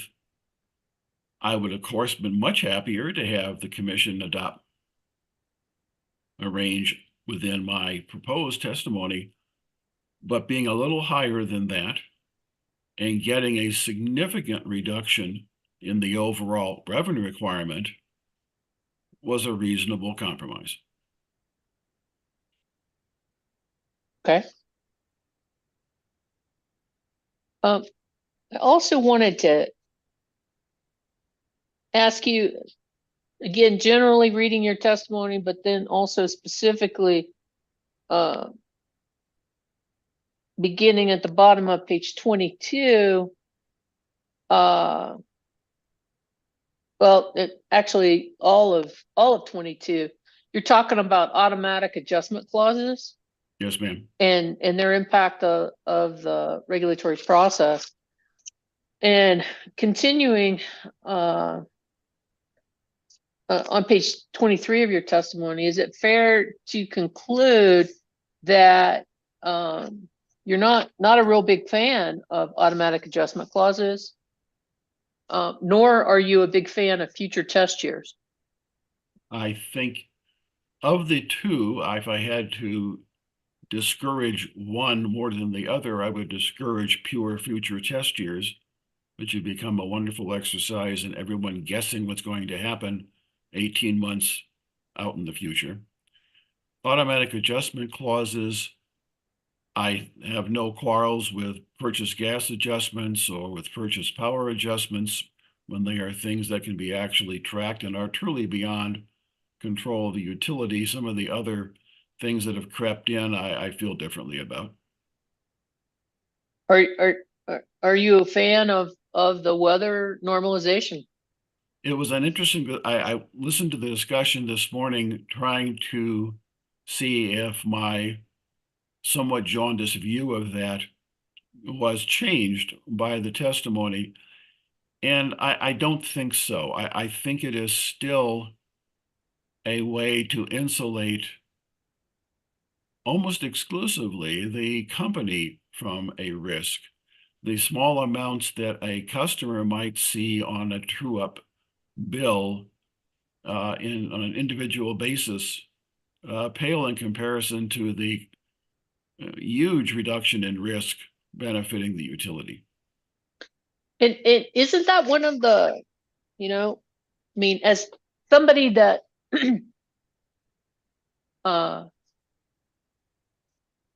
has heard many times about regulatory lag this and regulatory lag that, these automatic adjustment clauses, including as you indicated, the purchase gas or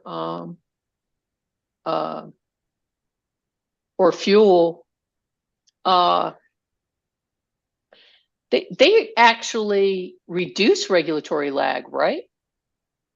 Properly applied, yes. And well, there's an assumption in your question that I think glosses over some of the actual regulatory reality. Regulatory lag sounds like something that utilities have no control over. And you heard this morning witness testifying about thinking about a 2-year filing cycle. No one imposes that on the company. No one says to the company you can't come in when you need to. So I'm always a little troubled when regulatory lag seems to be a one-sided problem. Well, and see, I just hear it leveled at the commission, and you're right. Agreed. I mean, I understand that the company is in the driver's seat as far as when they file their cases, and also to a certain extent, depending on what they file, which kind of test year that they utilize. Have you seen, I mean, that seemed to be the trend there for a while, and we seem here in New Mexico to go back and forth between historical and future. Have you been seeing if you know what other states are doing and whether or not they're utilizing historical or future or something else? My impression is that future test years remain the norm. I don't have a state-by-state analysis to back up that general belief, but I think over the last 10 plus, 15 plus years, future test years have been pretty much burned into the system.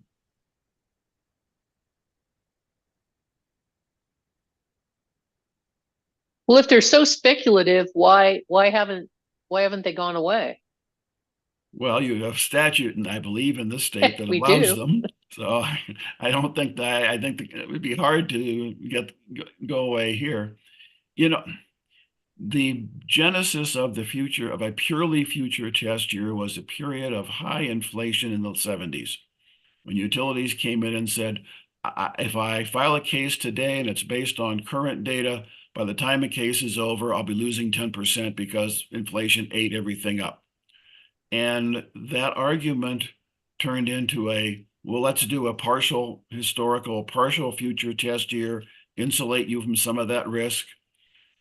And the utilities came back and said, well, yeah, but I'm still it's still not enough. And all of a sudden we were in future test years and speculating on what things might be. That was the point at which my agency for the first time had to hire statisticians just to try to figure out if the projections being made by utilities had any basis in reality at all. It had never been an issue before.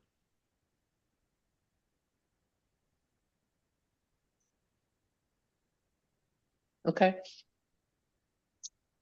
And I think they have simply become embedded. While there may have been a rational basis for saying we should reflect a period of high inflation by some means into utility rate making, I think the cure is now just a pill being taken every day, regardless of the condition.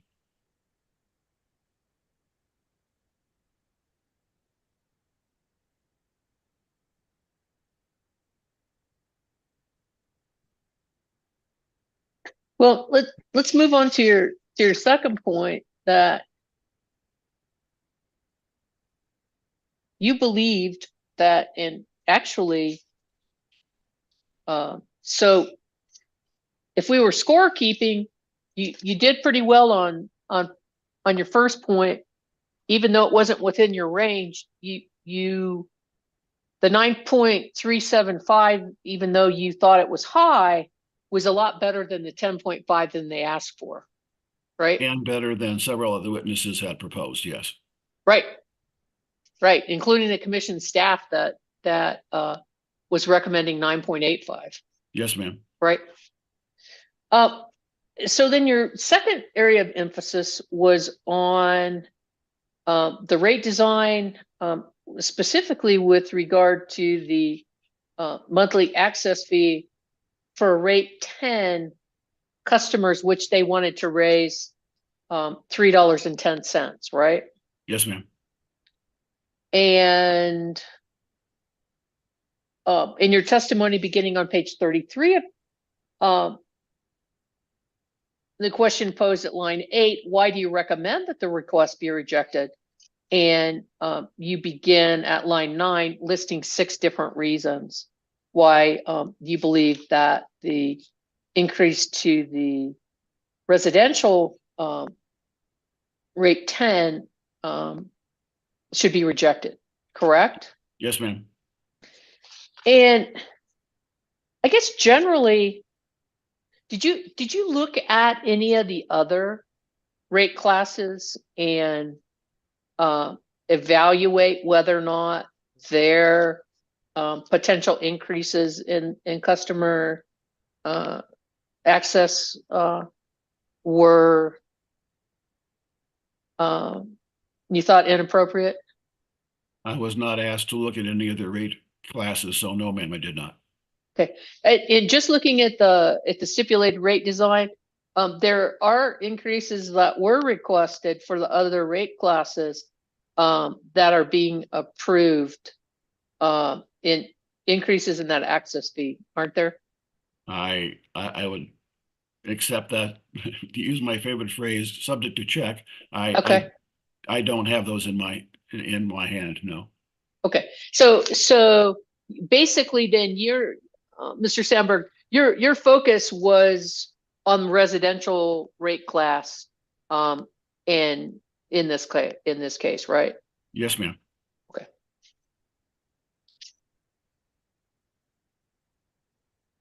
And the first of your reasons for why the monthly access fee should be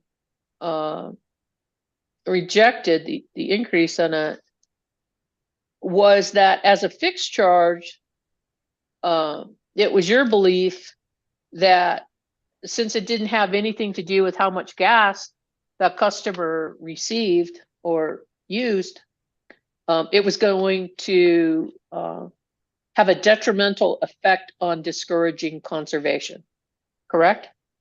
if you use the word encouraging conservation, I would say yes, that's correct. Okay. I think I got a double negative in that sentence. I'm sure that was unintended. Okay. I was just reading your testimony at lines 11 and 12. Will have the detrimental effect of discouraging, yeah, Agreed. conservation. Okay. Agreed.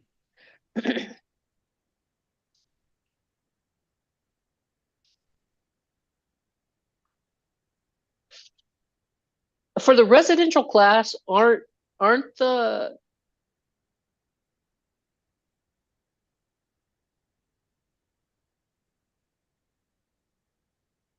majority of the volumetric revenues coming during the heating season?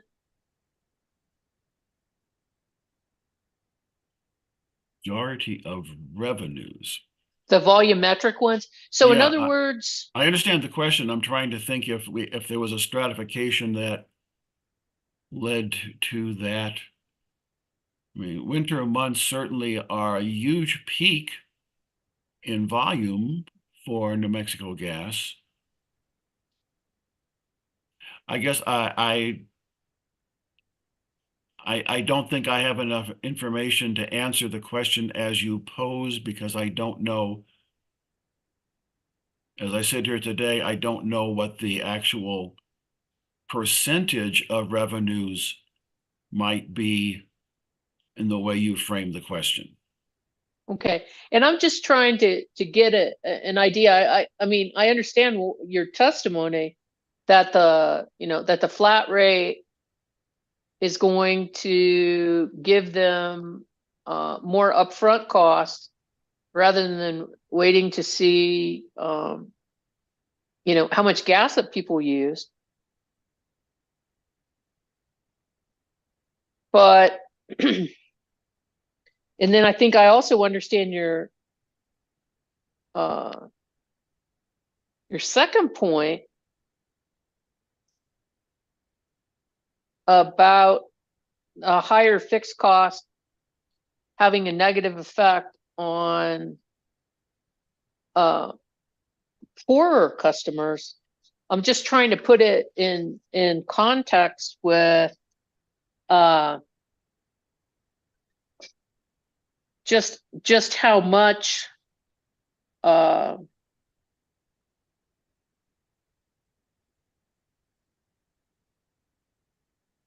since you looked at the different number of therms being used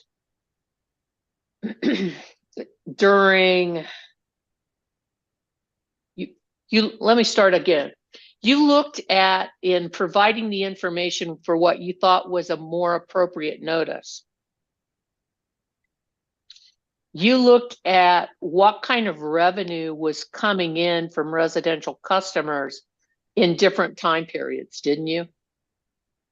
Well, if you look at my chart on page 51, I was actually charting bills by usage. Whether that's a surrogate for the question you pose, or an accurate surrogate for the question you pose, was not what I was attempting to show there. My point was and is that for 7 or 8 months of the year, most of the bills that New Mexico Gas sends to residential customers are are for very small volumes of use. It's only those winter peaks when bills go out that have a large number of MCF or therms actually being consumed.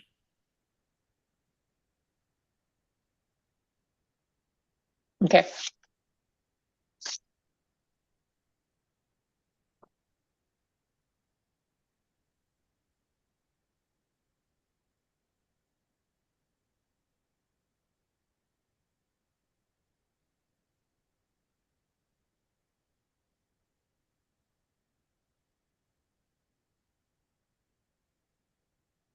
I also found interesting your testimony on page 38.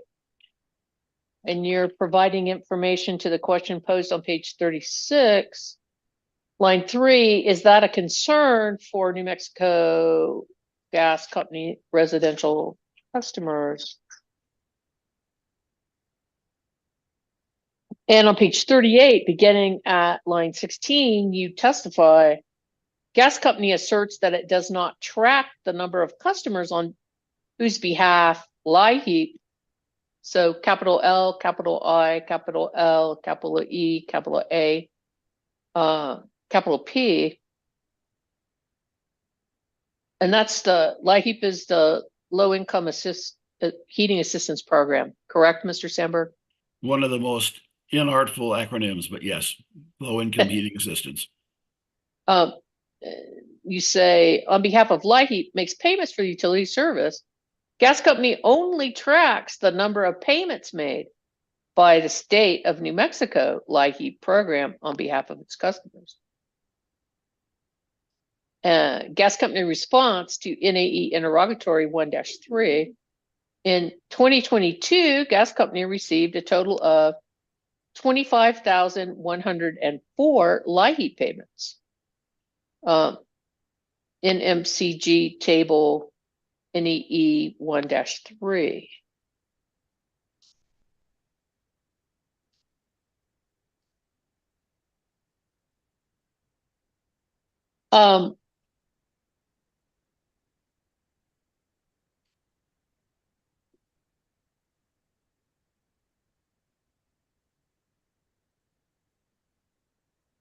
Where's that table?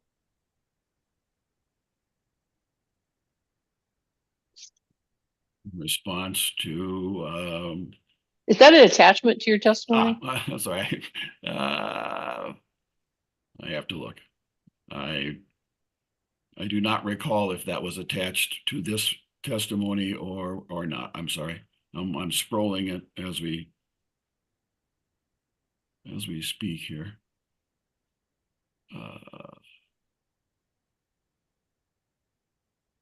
Let me get the table of contents on the exhibits. And I'll see if I can answer your question.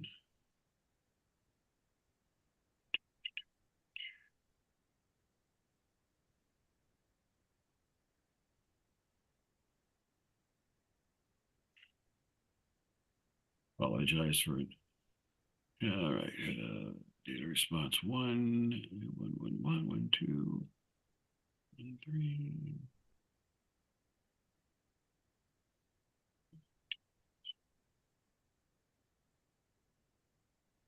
Trying to see if it is exhibit 22 or not. Enough time has passed since compiling the testimony that my memory needs a little work.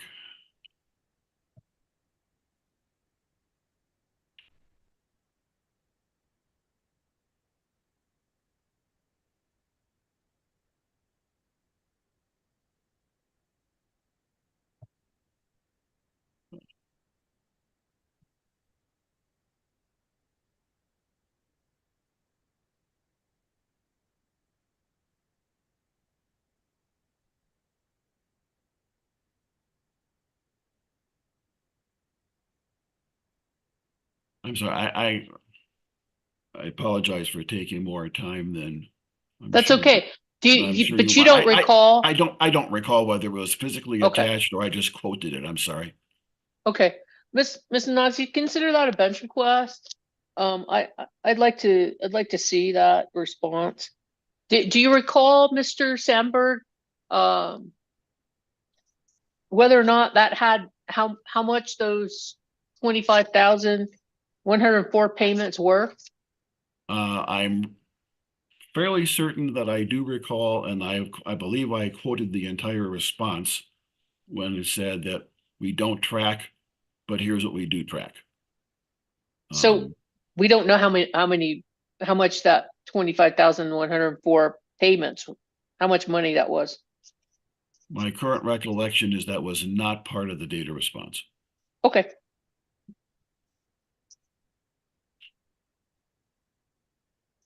All right.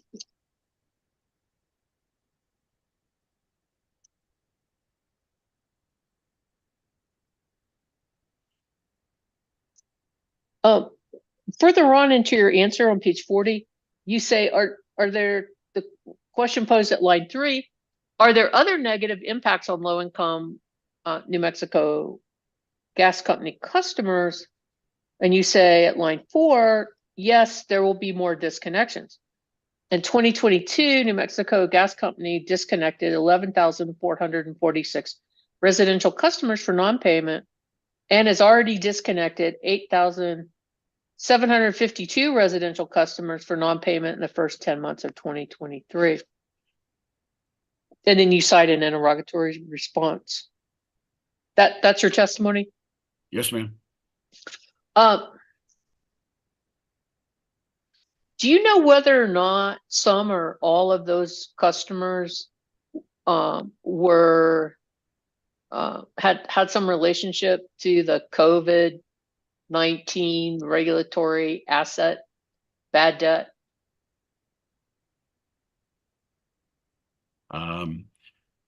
Given us how there was data for 2022, I would like to think any effect had slipped away by then, but the answer to your specific question is no, I do not know if those have been tracked as you pose the question.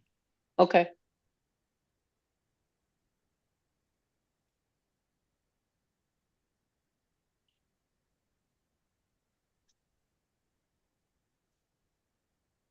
Okay. Going on to your fourth reason for not allowing the access charge to increase, you answer the question posed at line 3, what's the fourth reason? And at line 4, you say the fixed charge as proposed by gas company would be illegally discriminatory. That's your testimony, sir. Yes, ma'am. And basically you conclude that raising the lines 21 through 23, raising the monthly fixed access fee will have the effect of unreasonably prejudicing or disadvantaging or unreasonably discriminating against low income people, and therefore has a disparate impact on them. That's your testimony? Yes, ma'am.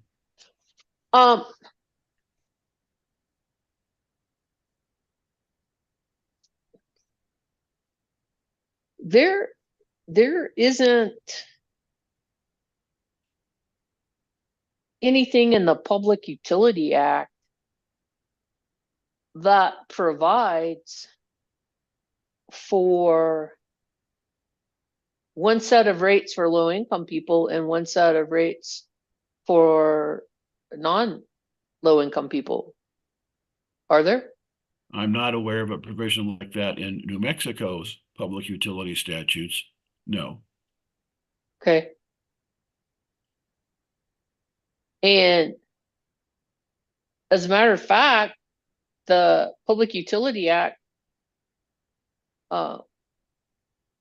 provides that just and reasonable rates, when they're approved by the commission, provides for the utility to be able to charge them, right? Fundamentally basic, yes, and that is a fundamental principle. Okay. So I'm kind of wondering why, if the company doesn't have a 2-tiered system for charging rates, I'm wondering how it is that you conclude that it's discriminatory for them to charge one rate for all the rate class and not provide special rates for them. As I tried to say at line 21, it is the effect of unreasonably prejudicing them.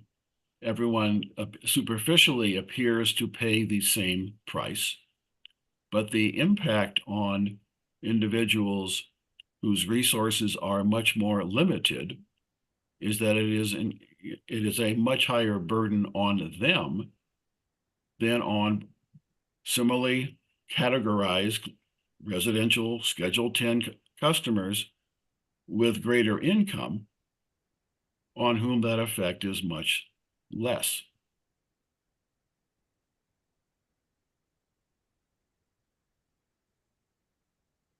And your testimony, sir, on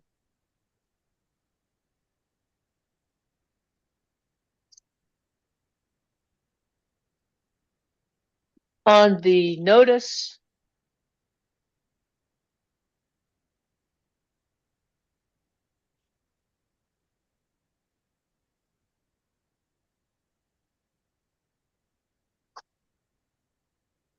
and what the notice should look like, actually resulted in the stipulation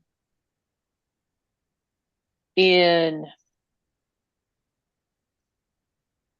proposals by the parties, beginning, this is paragraph 23 of the stipulation on page 6, in a new representation to be included in the next notice, whereby there's going to be a range of information provided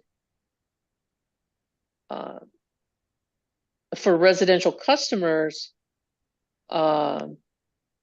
specifically a summer non-heating month where a low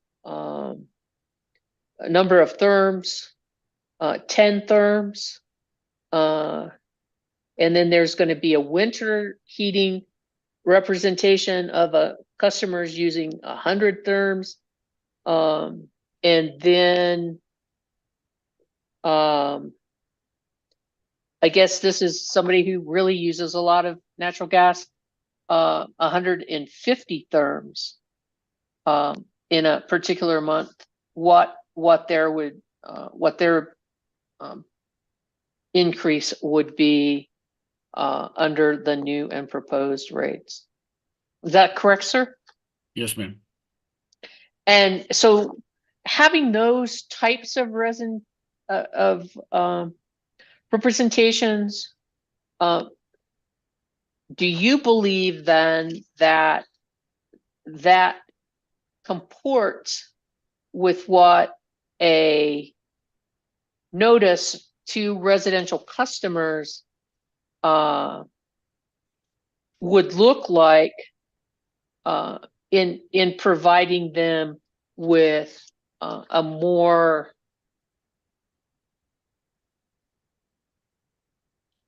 realistic picture of the rate increase that they'd be able to apply to their own situation?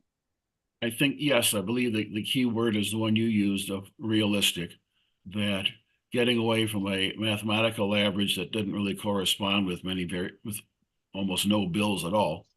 And I commend the company on this piece of the settlement to actually get notice that should really come very close to telling people what the impact will be for usage that looks very much like theirs.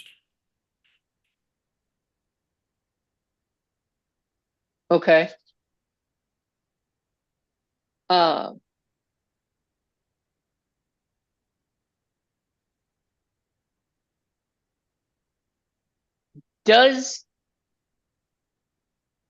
Do any of the proposed agreements or changes in notice affect any other rate class? I don't believe the stipulation extends beyond class 10. It wouldn't surprise me if New Mexico Gas extrapolated from that and said, gee, what would be better for our other classes? Maybe we should look at their actual usage patterns as well. But I don't believe they're required to do that by the stipulation. Okay.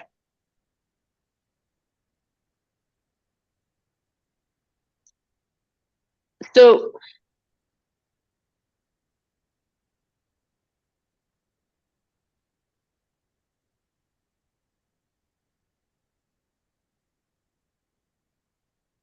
So then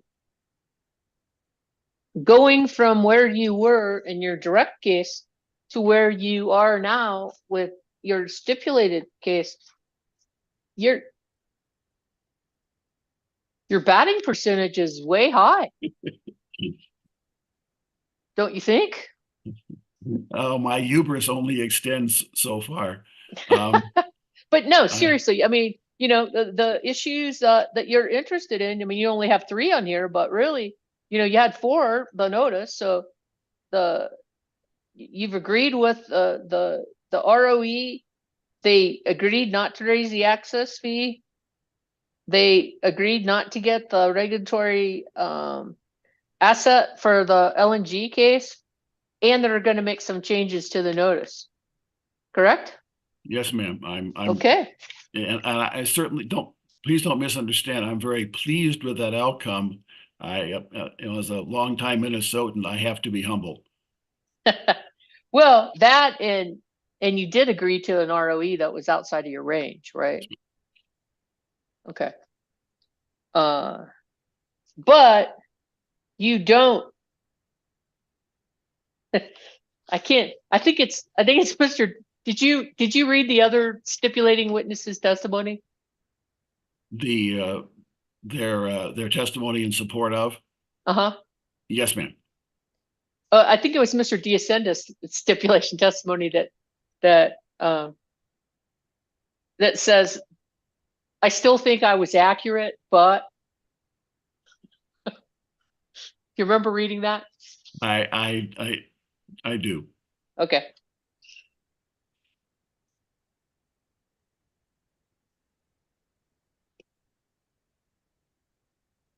And similarly, you said at line 4 on page 3, has your position on line 3 says the question, has your position on ROE changed since you filed your direct testimony? And you begin at line 4 and you're like, I still believe they requested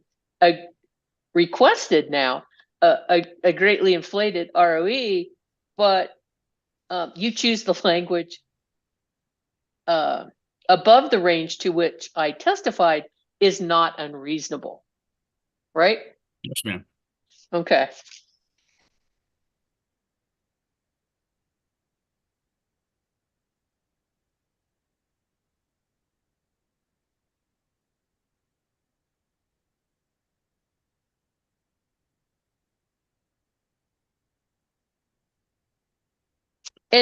And you also go on to state that you think that they earned their rate of return in 2022, and that they were only 2.5 basis points over the level in 2023, as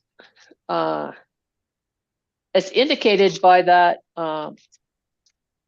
interrogatory response that we looked at earlier. It's your exhibit CKS 29. Yes, ma'am.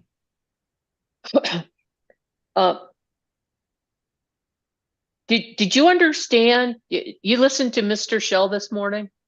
I did. Did you understand his discussion and definitions on what regulated was versus what I called actual? I believe so, yes. Do you have any dispute with that? There's no way I could dispute that, since it's his company and he knows what went into the answer. Okay. Well, I just wondered, you know, based on what his definition this morning, my understanding was that what you have just said,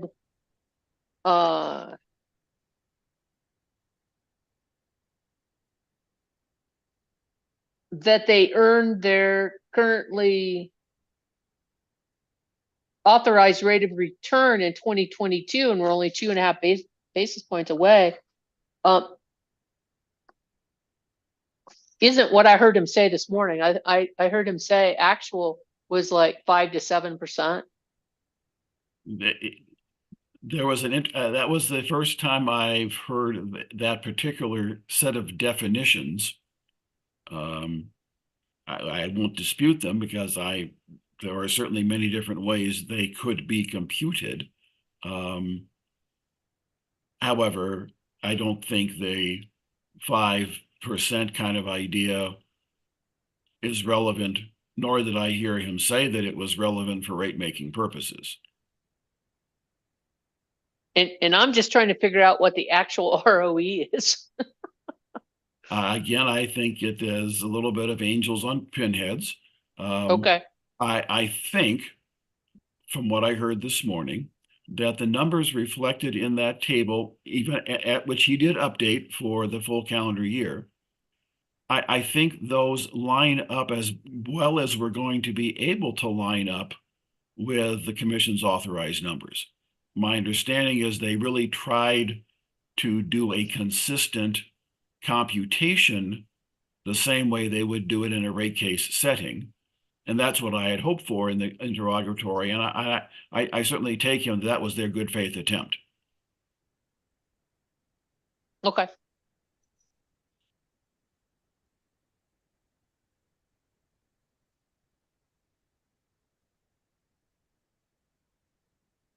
Well, I have to say, you know, including that in your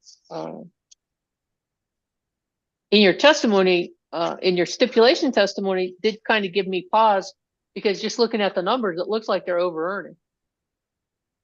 But that is, can I extrapolate an answer? And Absolutely. I don't mean to be pedantic at all in this answer. Part of the discussion this morning you had about weather normalization, and that we had earlier about automatic adjustment clauses. They tend to ignore a fundamental piece of how regulated rate making works. Sometimes the utility makes more than they thought they would and the commission thought they should. Sometimes it makes less. It is never perfect, particularly with a future test year. It is, I think I had a witness once say that it was physically impossible for it to ever come out exactly right. And that is the nature of the beast, is we all try to get to a number that the utility has a reasonable chance of earning. And if they over earn a little bit, we just don't care. Because if they under earn a little bit, we just don't care. Because they will tend to, over time, one of two things will happen. They will pretty much even out and the utility will be happy and will keep going. Or one of the two extremes will get to a point that one of the players in the system cannot abide it. They will under earn so badly the utility has to come in. They will over earn so badly that a public advocate or the commission itself will say, come in and let's talk about reducing your rates. Yeah. Yeah, and I think that's a good point to make, Mr. Sandberg, that that no one thinks that the rate making is perfect.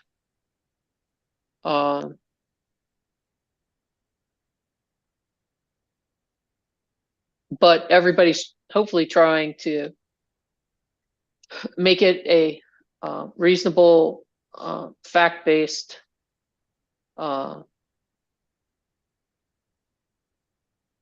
appropriate system.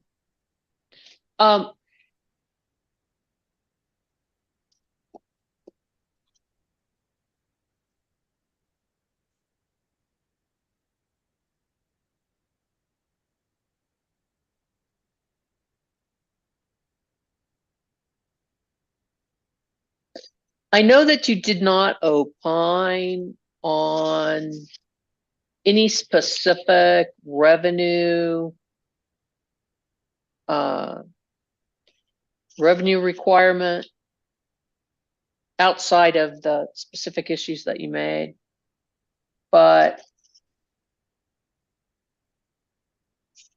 knowing what, at least for the residential rate class, you looked at the fully allocated cost of service?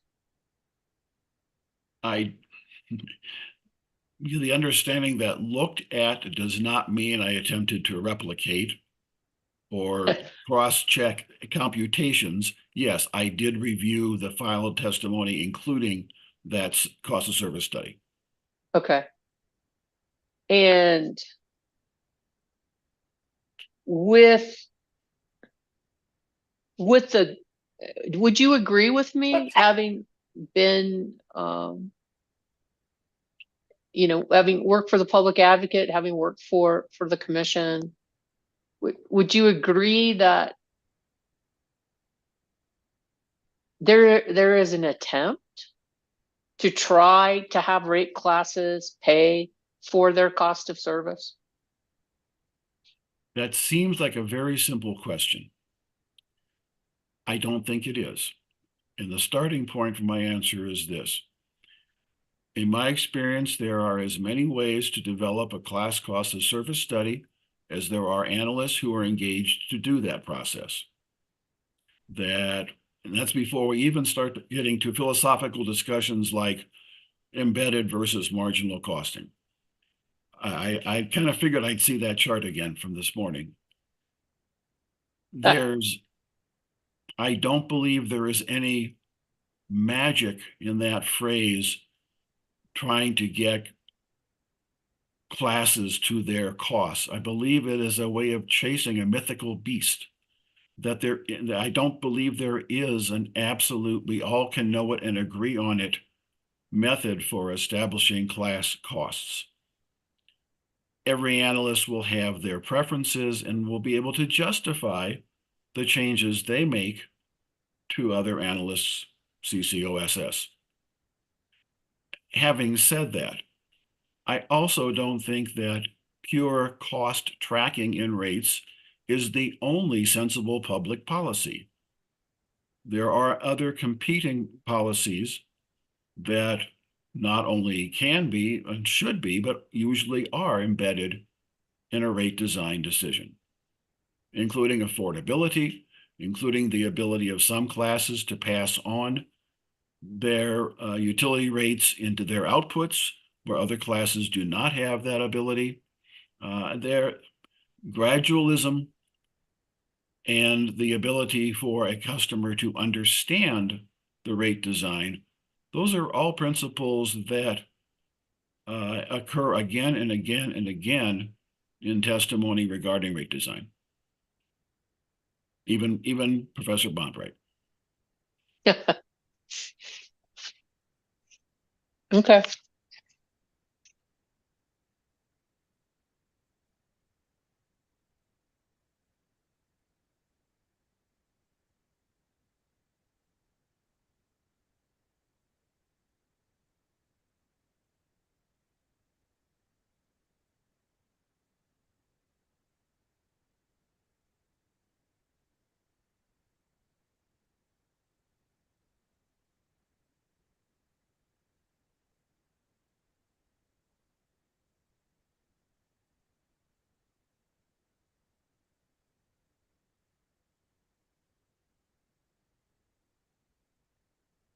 Thank you, sir. I believe that's all the questions that I had for you. Commissioners, any questions? Mr. Chairman? No, I appreciate the testimony and I don't have any questions. Thank you. Thank you.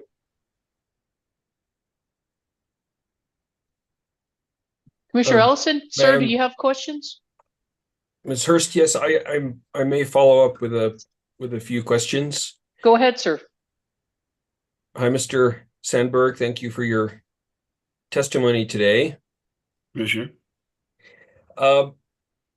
Just to follow up on a few of those very thorough questions, I'd like to better understand your thoughts on the weather normalization adjustment mechanism that would be going into effect with this stipulation.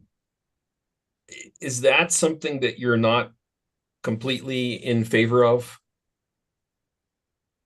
It was not an issue on which I had any testimony.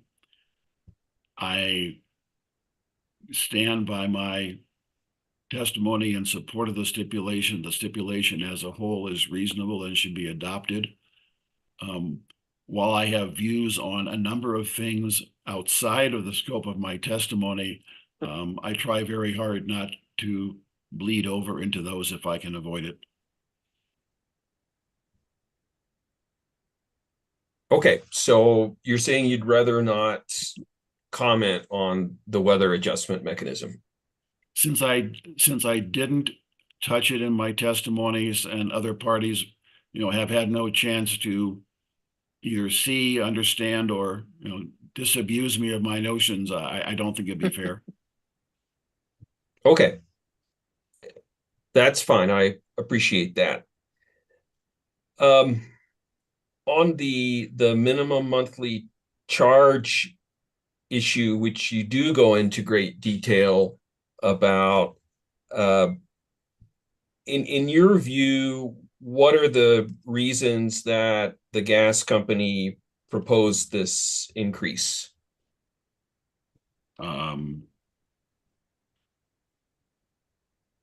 I'd have to go back and look at their original pre-filed testimony to see if there was an explicit statement. My general recollection was that it was just part of increasing rates overall, and that they thought there was room to increase the fixed charge based on their understanding of fixed costs to serve an individual customer. So what you're saying is most likely the gas company calculated that their costs to service an individual customer are higher than is currently reflected in the monthly charge, and they wanted to move towards addressing that. I believe that was the rationale they presented, yes. Okay.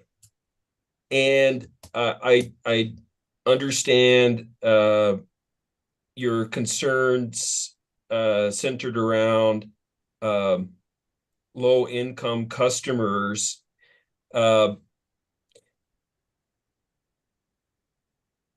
Isn't it rather difficult for the utility to target low income customers, in that you could have some high income customers who happen to be low consumers of gas? I agree with the first part of your premise. I disagree with the second. Is it difficult for a utility to understand all of its customers' individual circumstances? Certainly so. Is there an inverse can there be high income customers with low usage? The statistics from the federal government's analysis of bills and income suggest that that would be extraordinarily unusual. That there is in fact a direct correlation between low income and low usage, and higher income and higher usage. Well, I do think it's pretty common on the electrical side. I really don't have data to dispute that on the gas side right now, but I think it's an interesting question. Wouldn't you think that the legislature is in a better position to target individuals by income level than the utility is? Yes, and at the risk of diverging a little further, you might look at California. Right. Yeah, we definitely want to think about cautionary tales. But, if we're talking about, I know this is not on the table in the stipulation, but if we were talking about a $3 a month increase in the monthly charge, that would certainly be partially offset by a drop in the volumetric charge, all things, being equal. But I would respectfully disagree with that conclusion. There were some questions this morning about what happened in the stipulation by leaving it at 1240. What happened to the volumetric? Volumetric rates went up by 1.6 cents per therm. So 1.6 cents, the impact of the customer charge on anybody using under about 150 therms, the bill under the stipulation is still less, even though we shifted some of the responsibility out of fixed and into variable. There's a crossover point somewhere above 150 therms. I only had time today to do a quick calculation at several points. By the time you get to 250, stipulation is about $1 more on the bill. But below, somewhere between 150 and 200, it crosses over. Everybody below that has a lower bill under the stipulation, even though we shifted to volumetric. Lower bill under the stipulation as compared with New Mexico Gas's proposed rates in its filing, proposed rates, which had the 1550 customer charge. Okay, that's fine. My point though is that, you know, let's just say we were talking about a $3 a month increase in the customer charge. If the legislature were to allow a $36 annual tax credit to low-income families, wouldn't that negate that impact? It certainly could help. Yes, the problem, my immediate observation is that that tax credit may or may not apply helpfully to those same low-income customers who may not be paying state tax, income tax. They may be at an income level where you can't get below zero. Well, I understand. Certainly, credits can be offered, such as the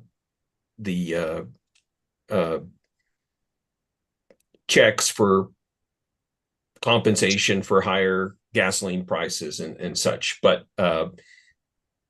there are mechanisms. Would you not agree that the legislature has? Excuse me. I certainly think that could be an endeavor the legislature could undertake. Okay. And just to follow up on the hearing examiner's questions around cost of service, do you see it as a worthwhile goal to move towards actual cost of service for the rate classes? Given my jaundiced view that there is an absolute knowable class cost to be followed, no, I have great difficulty saying that is a rubric, because I think the starting point is much murkier than people want to admit. So you're saying it's very difficult to accurately and fairly calculate the cost of service for a particular class. Agreed. Okay, I understand. Great. Well, in that case, I won't ask you if you feel the stipulation is moving in the right direction on that front. Thank you, Mr. Sandberg. I appreciate your answering my questions. Thank you, Commissioner. Thank you, Commissioner. Ms. Nasi, any questions? Any redirect for Mr. Sandberg? No? Anyone have any questions? Thank you. No, thank you. Any questions? No questions for Mr. Sandberg. Thank you, sir. My pleasure. Appreciate your time. You're excused. Thank you. You all have a good afternoon. Thank you. Okay, well, anything further from NEE, Ms. Nanasi? Nothing. I'm just about to file our response to your bench request. Okay, And very well. thank you. Thank you. And all right, then pursuant to agreement, I believe because of witness schedules, Ms. Beatles, would you like to call Ms. Farnsworth? Thank you, Madam Hearing Examiner, and I have just advised her to join the Zoom now. Okay.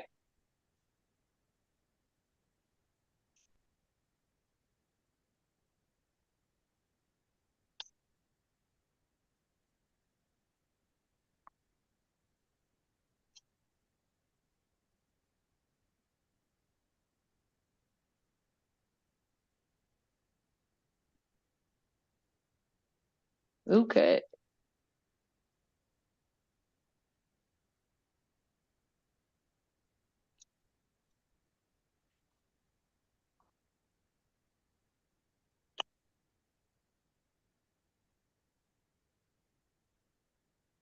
Hello, There you are.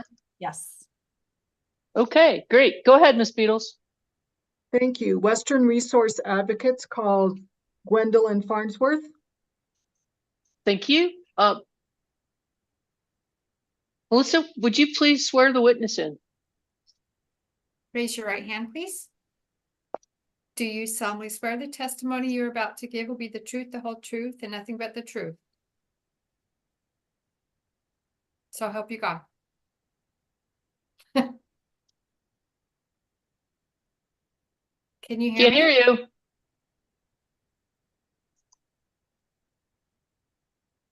Hi. Did I you- had the audio on from the YouTube still, and so I think it was echoing back. Oh, that's okay. I can do that again. Do you solemnly swear that the testimony you're about to give will be the truth, the whole truth, and nothing but the truth, so help you God? I do. Thank you. Thank you. Go ahead, Ms. Beatles. Thank you. For the record, please state your name and your employer. My name is Gwendolyn Farnsworth. My employer is Western Resource Advocates. What is your position with Western Resource Advocates? I'm Deputy Director of State Advocacy for our Clean Energy Program.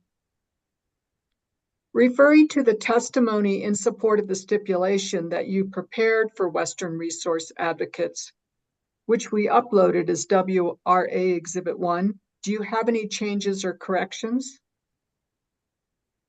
I don't really, but I am aware that at the time of my testimony, there had been a recommended decision in the LNG gas case that was mentioned there, and since that time there has been a final decision. But that doesn't change my testimony. It's not a correction. I just was going to mention that. And other than that point, if you were to answer today the same questions in WRA Exhibit 1, would your answers be the same? Yes. And are they true and correct to the best of your knowledge and belief? Yes. I move the admission of WRA Exhibit 1. And the attachments to your testimony are true and correct to the best of your knowledge? That is correct, yes. Okay. Any objection to what's been identified as WRA Exhibit 1, the testimony in support of the stipulation affirmed by Ms. Farnsworth as her testimony? Hearing no objection, WRA Exhibit 1 is admitted. Ms. Beatles? I now pass the witness for questions from yourself, Your Honor, or the commissioners. Thank you, Ms. Beatles. Good afternoon, Ms. Farnsworth. Good afternoon. I think I understand your testimony, but I just have a few questions for you. I notice in your testimony that you indicate on page 2, beginning at line 7, that you have testified as an expert witness before the Colorado Public Utility Commission and the Nevada Public Utility Commission. Is that correct? That's correct. In what areas were you qualified as an expert? I am qualified as an expert in energy policy, and I've worked at WRA for over 13 years in energy policy, participating in Public Utility Commission cases on rate cases, resource planning, energy efficiency primarily. And my background is in public policy analysis, which is founded in analysis using economics and statistics and other analytical perspectives. And with regard to your testimony on keeping the current residential access fee, did you do any type of analysis with regard to the fully allocated cost of service or the rate design? I did not. I supported maintaining the customer service charge at the current level as opposed to increasing it, because in the settlement, the costs were shifted from the monthly fixed charge into volumetric charge, which supports an incentive built into their rate structure for conservation or efficiency. Okay, but you didn't look at, you didn't actually analyze the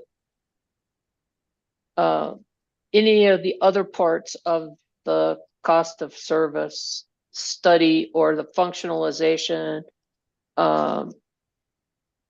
regarding all the other rate classes, et cetera? I did not, and I did not see that as integral to supporting that element of the stipulation, because I was not going to challenge the functionalization of those costs that the company was proposing, but was supporting the stipulations change in the rate design. Okay, very well. Page 3 of your testimony, you're answering the question posed at line 1, what's the purpose of your direct testimony? And at line 8, you say the issues in the stipulation that are pertinent to WRA's mission are the utilities line extension policy, or capital L, capital X, capital P, withdrawal of the company's request to establish a regulatory asset for the LNG facility, and then retention of the current residential access fee. Those were the 3 main issues you were concerned with, correct? Correct. And I think, at least from the other witnesses, I've heard from about the LNG and the well, at least with regard to that one,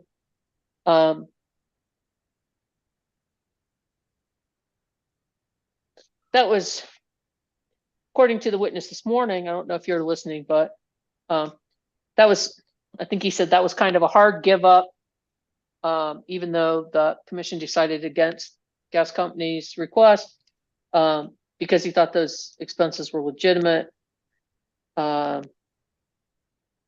But of your 3 issues, as I said to Mr. Sandberg, your batting average is really high here, because wouldn't you say that you did pretty well on all three of those issues? I would say yes, that those were our three key issues, and I think that we have that the stipulation supports WRA's interest in the case on those issues. But when you sign off on the stipulation, you're agreeing to everything else in the stipulation, right? Yes, it is a balance. That is correct. Okay. And you didn't necessarily provide any testimony on whether or not you thought the return on equity or the cap structure was appropriate, right? I did not provide testimony on that, but I did look at testimony on the record on those issues. And I also took note of other parties that were scrutinizing those issues. And so reviewing the stipulation on balance and considering the different parties and perspectives that were included in those negotiations, which were quite intensive, that I was comfortable with the settlement as a whole. Okay.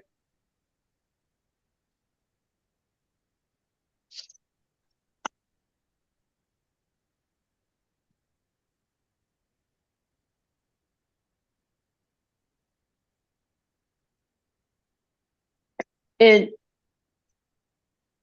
I thought your line extension policy, especially since I didn't recall seeing anything in anybody else's direct testimony about this, was kind of interesting.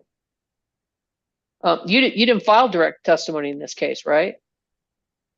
We did not, but the line extension policy was an issue of concern for us, which, as you can see, did cause us to ask discovery questions. And so our intention was that if there had been a litigated hearing, that we would have brought those discovery responses to the commission's attention at the hearing. Okay. And you're saying that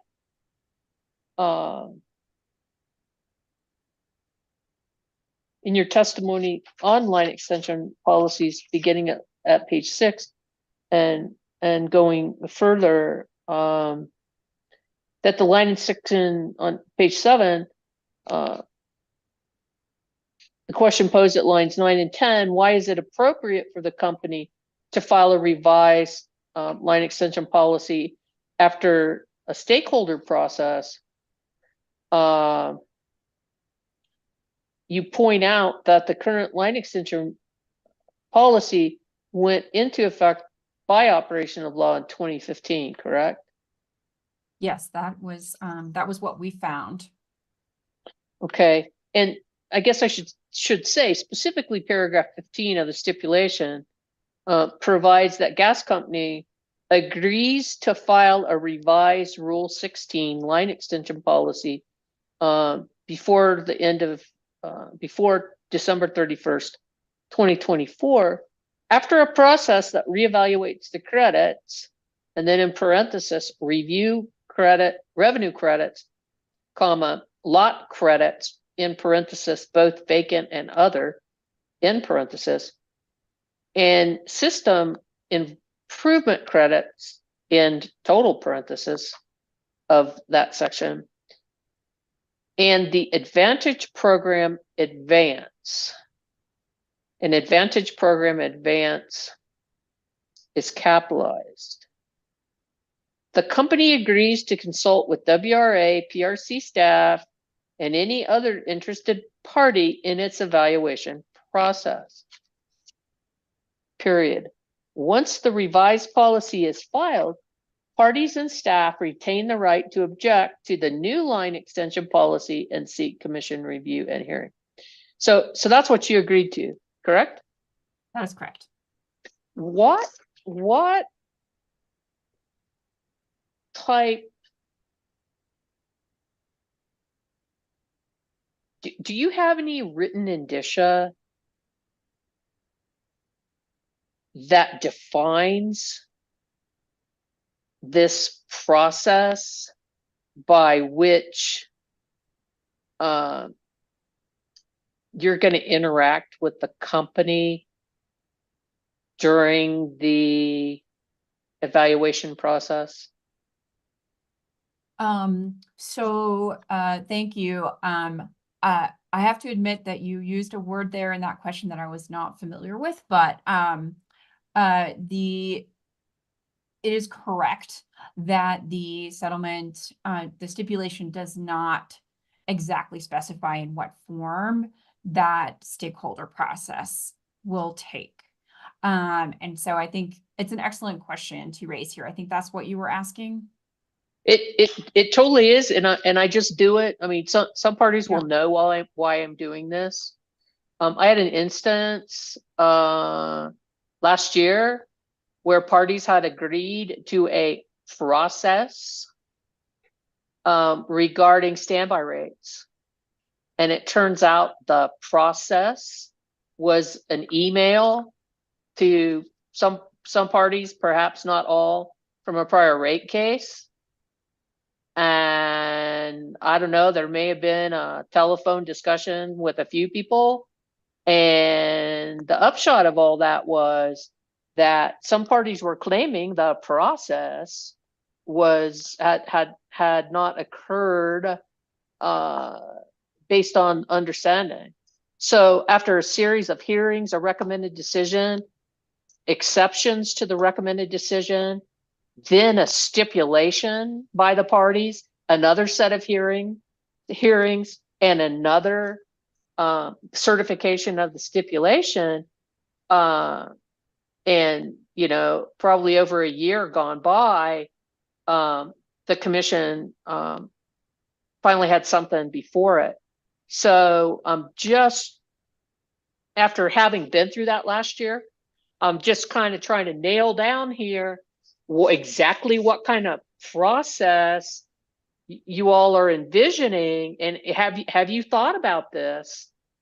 Is it going to involve meetings? Do you know? I would love to provide some clarification of what I see that process consisting of. And I understand there are still some company witnesses that will be called to the stand and other witnesses in the case, and so they perhaps make comments on it. I very much appreciate that Madam Hearing Examiner, that you have called out this issue of concern, and I agree that one of the purposes of including in the stipulation that there would be a preliminary stakeholder process prior to the companies filing their application for a change to this line extension policy is that it would hopefully provide an opportunity for parties to learn about the line extension process and the foundations of it, and also to share their recommendations for how it would change. And so it could be a benefit the regulatory process, the litigation process, by streamlining.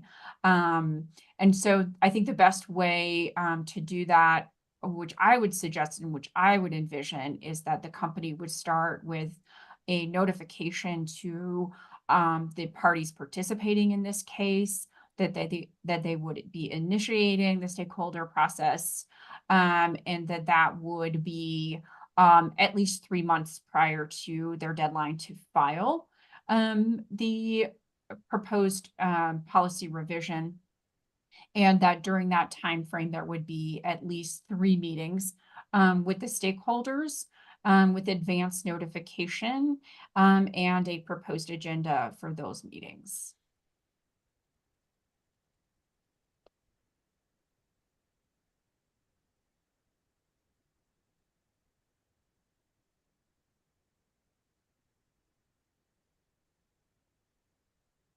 Thank you. I think what I will do is issue a bench request for all parties. And the response can be submitted jointly as to what they envision this process regarding the line extension paragraph in the stipulation. Like I said, you know, if you all have something out there and you send an email and everybody's agreed and it's like, here's what we meant, that's fine. You don't have to do it separately.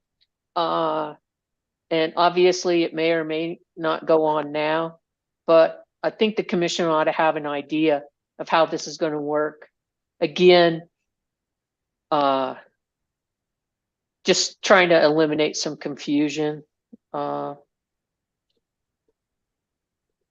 Okay. Now back to your testimony.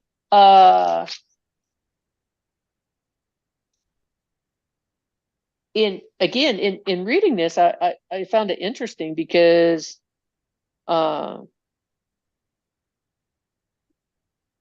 essentially you're testifying on page 12 in relationship to the question posed at lines 4 and 5. Can you explain further the calculation of an average 4.3 million ratepayer funds for line extensions per year? And so you have a chart showing information that you got from an interrogatory request that essentially shows for a 2019 through 2023 time period, a total of $21,490,046 for line extension credits, correct? Correct. And so then you take the annual average as being $4.3 million. That's a pretty substantial number, isn't it? Yes, I believe it is. This is why we wanted to provide this information on the record so that the commission could see the value of reviewing the line extension policy. It is my understanding that the company, in making these expenditures and providing these credits to new customers, that is based on the existing line extension policy. And so this is why in the stipulation we are proposing that the commission should utilize this information and a process to review that policy. Okay.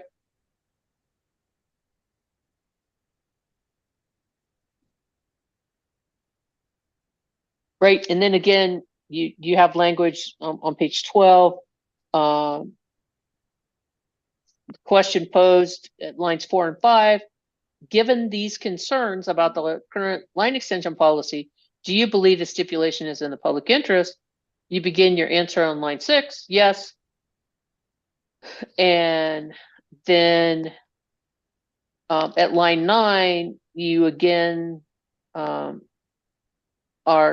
having something that says informed by a stakeholder process. So and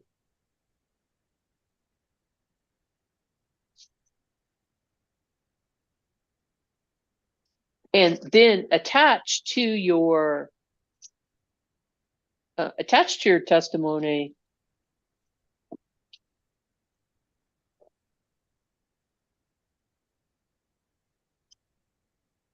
you actually have the current line extension policy, which you have attached as Exhibit GF-3, correct? Correct. Well, let's, before I get past it, when I was reading from your testimony,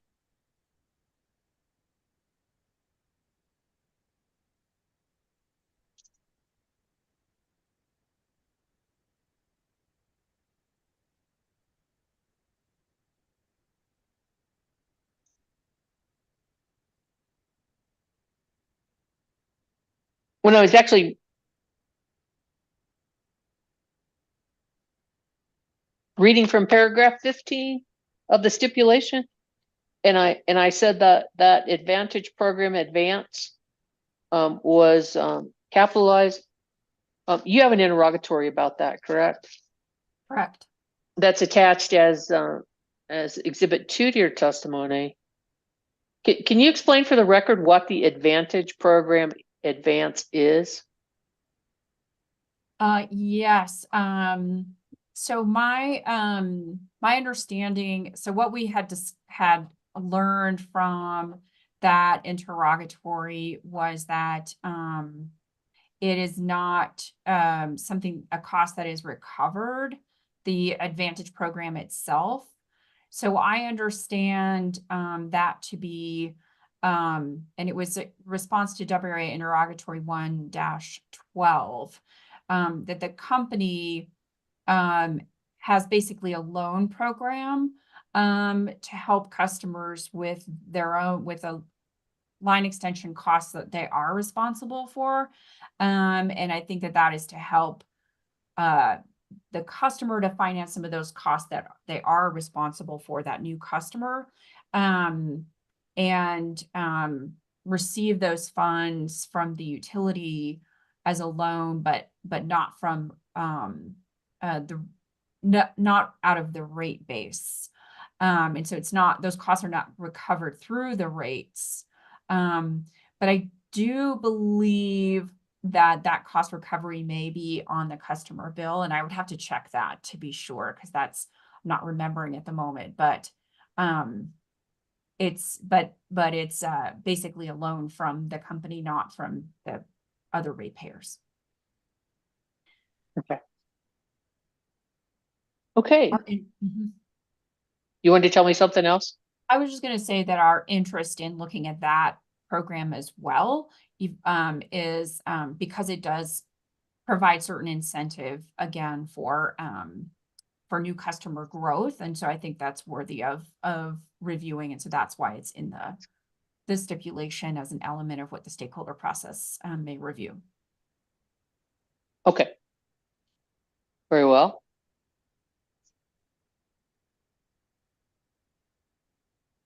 And then to your last point, on page 12, the residential access charge, which the question posed on line 14, why do you support the residential access charge?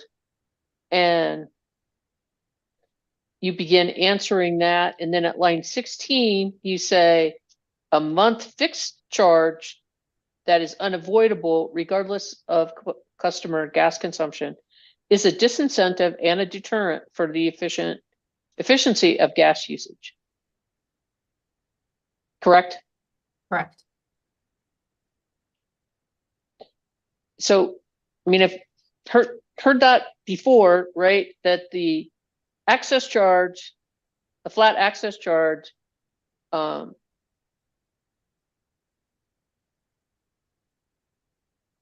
is going to recover more costs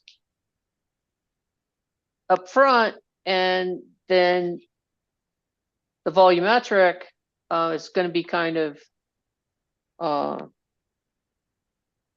not as important, and therefore, as you say, there's going to be a disincentive for gas usage. So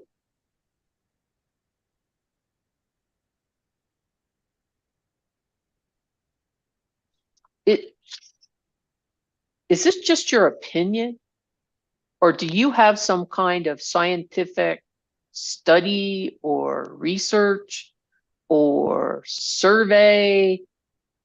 I mean, is this just an economic, like an economic policy quantification, Or do you have some hard numbers that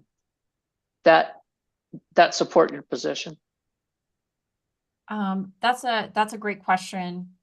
It is a economic principle that when you have the cost recovery through a volumetric charge, it creates an incentive for the customer in that they can become aware that if they change their behavior and their usage of that gas, that their bill would change. And so if they increase their gas usage, their bill would go up. If they decrease their gas usage, their bill would go down. So that argument is based on that basic economic principle of the rate design and the incentives to the customer. Okay. But you don't.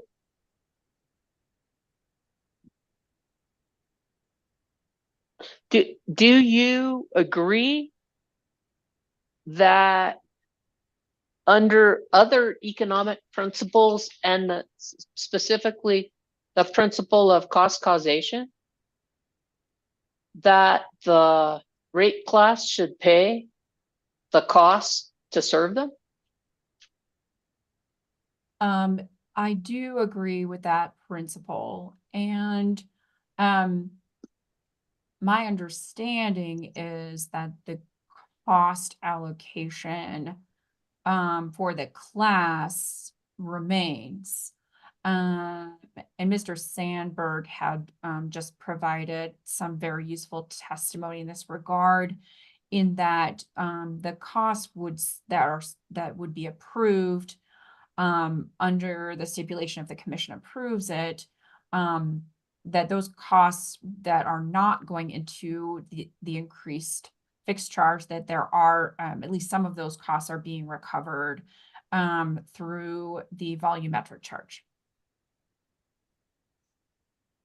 But you don't know, or do you know, whether or not the classes that are, if there are classes, which I'm gonna have to find out from Mr. Lyons, but if this fully allocated cost to service chart that was included in his testimony, if behind that or underneath that red line, if those customers are not paying their fully allocated cost to service, do you know whether or not the stipulation moves them any closer to that red line or not?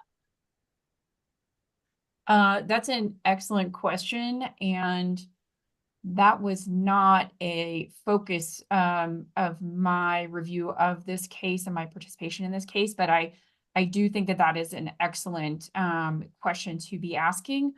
I also, though, think that the customer basic service charge would not be the appropriate element of the tariff design to attempt to correct those differences in the rate of return by class. So I think that to address this concern, you'd be looking at the overall revenue requirement for each of those classes relative to primarily their usage and the volumetric rate. You probably would not focus any correction on balancing cost of service through the monthly fixed charge, in part because there are specific types of costs that also are typically included in the basic service charge.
So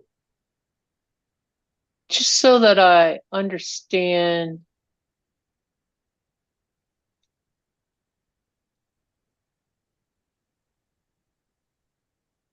your testimony, Ms. Farnsworth, are you saying I need a different document with the information on it to figure out whether or not the stipulation's coming closer? Or are you saying that you don't believe that the customer charge for rate 10 has an impact? I believe that the components of cost recovery, the types of costs that are recovered in the basic service charge, I believe that those cost recovery components, that modifying that would not be a reasonable way to correct for the cost of service allocation concern that you have identified.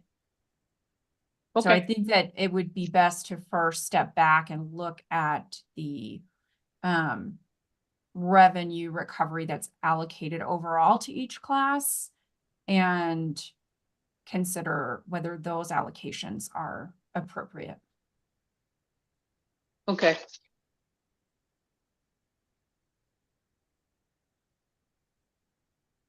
Very well. That's all the questions I have for you. Mr. Chairman, any questions for Ms. Farnsworth? I appreciate the testimony and I appreciate we're learning the word in DCF.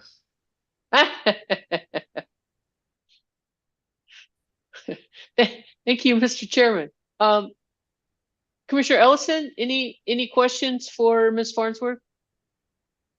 Yes, Madam Hearing Examiner, I'd like to follow with just a few questions. All right, sir. Thank you for your testimony, Ms. Farnsworth. Good afternoon. Good afternoon.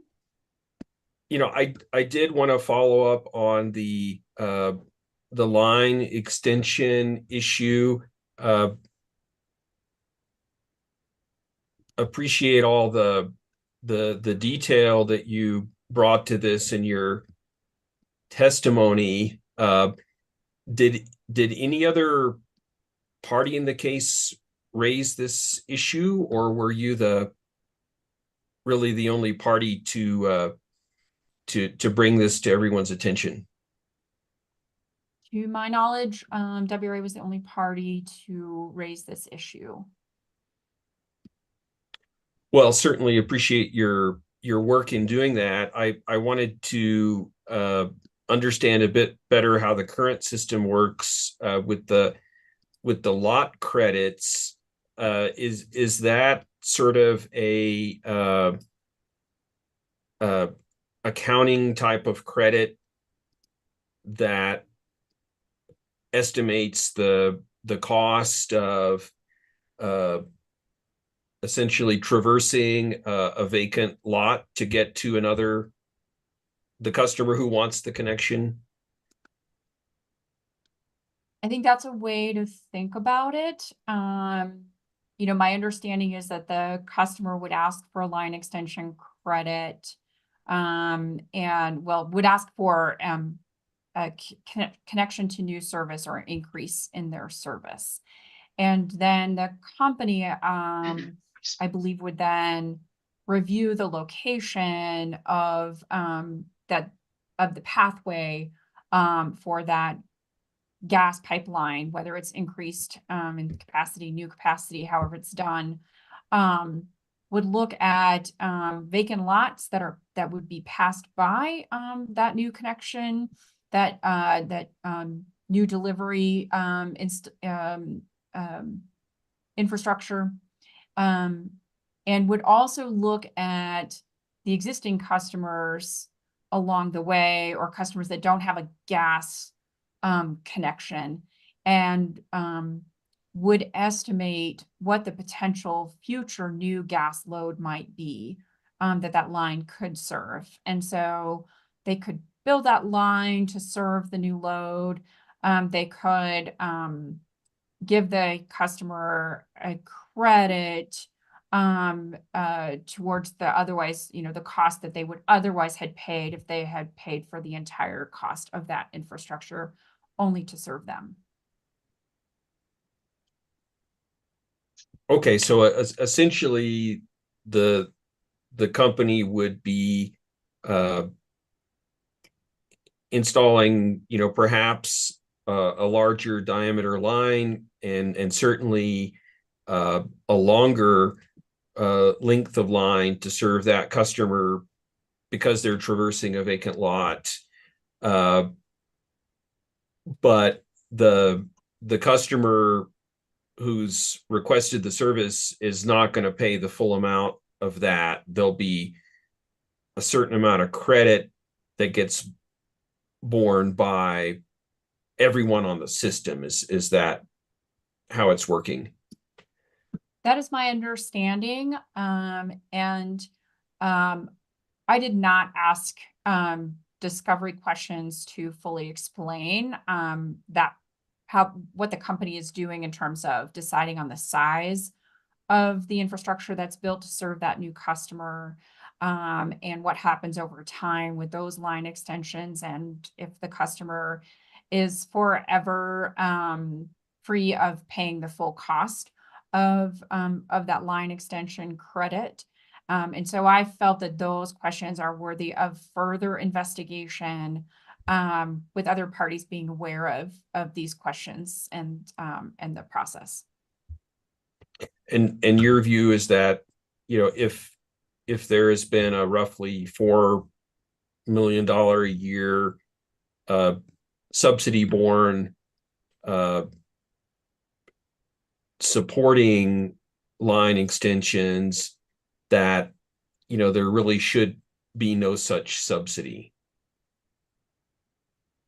I would, that is true. I would generally think that I would really question that subsidy as something built into the process to encourage infrastructure growth and infrastructure investment, which overall is an element of ongoing increasing, something that is driving increases in rates overall. The growth of the gas infrastructure, the gas distribution system.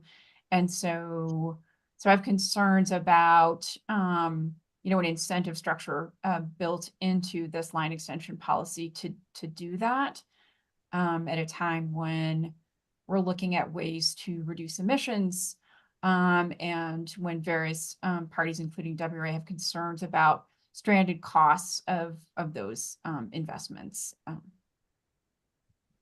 Great, thank you. I appreciate that. And I just wanted to very briefly follow up on the contentious customer charge issue. Would you agree that there is a certain cost to serving each customer, that there's billing, meter reading, various customer services that mean that there's a cost to serving each customer? Yes, I would agree, and that's an element of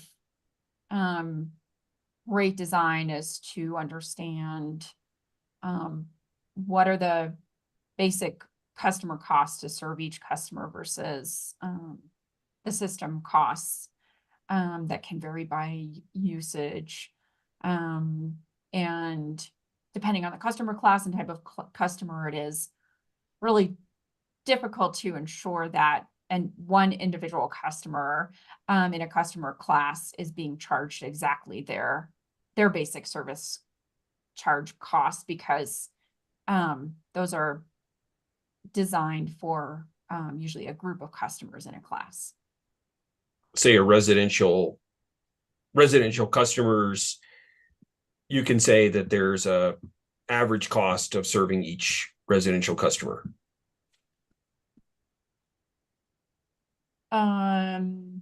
Yeah, that's probably one way to look at it. Okay. And in principle, what would be wrong with charging customers what it costs to serve them in terms of, that fixed customer charge? Well, I think that the basic customer service charge is usually a component of the rate structure that changes slowly over time. I don't think it's a component that you would really want to be a volatile component. And so I think you'd want to be cautious about increasing the basic service charge. And that's part of, as Mr. Sandberg was explaining, kind of the aspect of rate design that is maybe not as precise, but considers a balance of issues and considers gradualism in altering rates and also customer understanding. Okay, well, certainly increasing it by nothing is very gradual. I understand.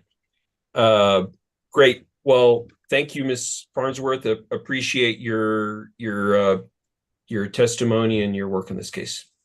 Thank you. Thank you, Commissioner Ellison. Ms. Beatles, any questions for Ms. Farnsworth? No, I have no further questions. And I will reach out to the parties in terms of developing a joint response to your bench request. Do you have a deadline in mind? No, whenever you can get it. Okay. Like I say, I just want the commission to have some type of structure to look at. I mean, before the hearings are over would be good, but okay. That shouldn't be a problem, and it makes sense. Thank you. Okay, thank you. Any questions from anybody else for Ms. Farnsworth? Hearing none, Ms. Farnsworth, thank you so much for your time, and you're excused. Thank you very much. Very well. I'm not going to forget this time. We're going to take a 10-minute break. The monitor says 3:01, so let's come back at 3:11, please, and we will resume with gas company witnesses at that point. Okay. Remember, you're on the YouTube. Thank you.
That was supposed to be an engineer. Yeah. So legit. You're on mute.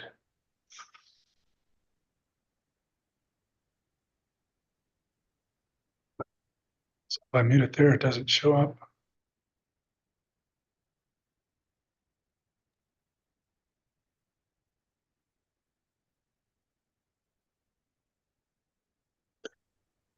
Okay, it looks like we are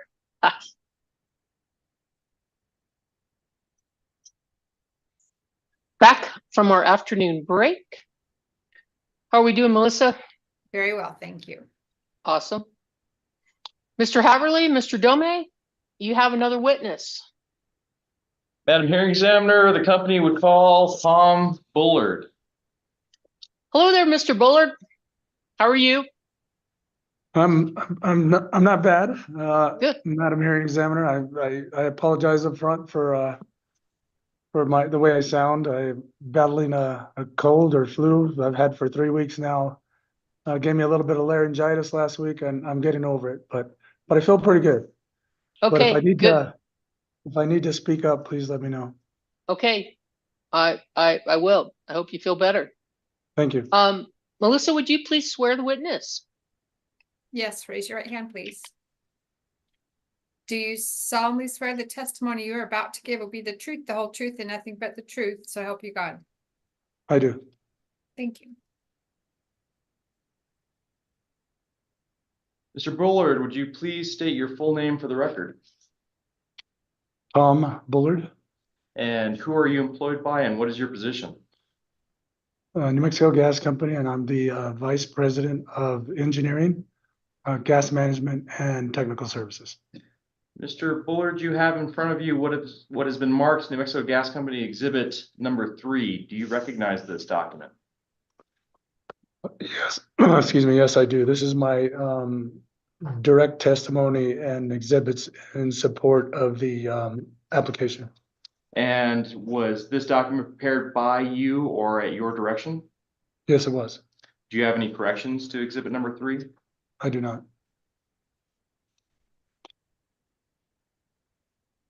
Is the information in exhibit number 3 true and correct? Yes, it is. If I asked you the same questions contained in exhibit 3, would you provide me the same answers today? Yes, I would. Madam Hearing Examiner, I'd move to admit NMGC exhibit number 3.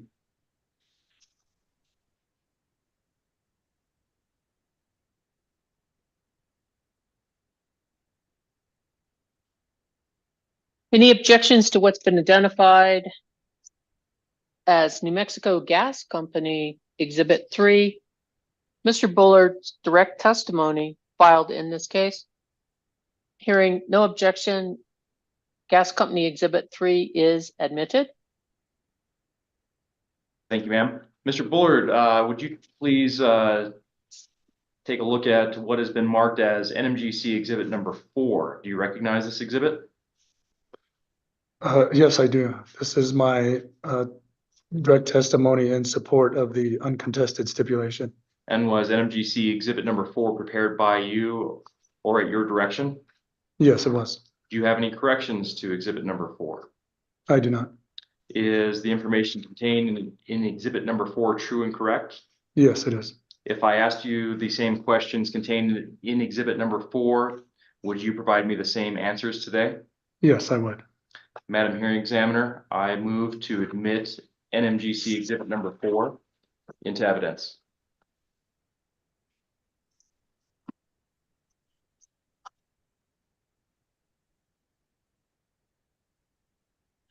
Any objection to what's been identified as Gas Company Exhibit 4? Mr. Bullard's testimony verified by him here today in support of the stipulation. Hearing no objection, Gas Company Exhibit 4 is admitted. With that, Madam Hearing Examiner, I tender the witness for further examination. Very well.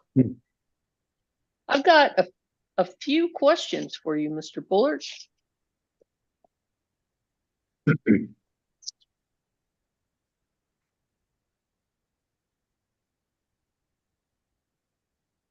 Were you listening this morning when I was asking Mr. Shell about transportation contracts?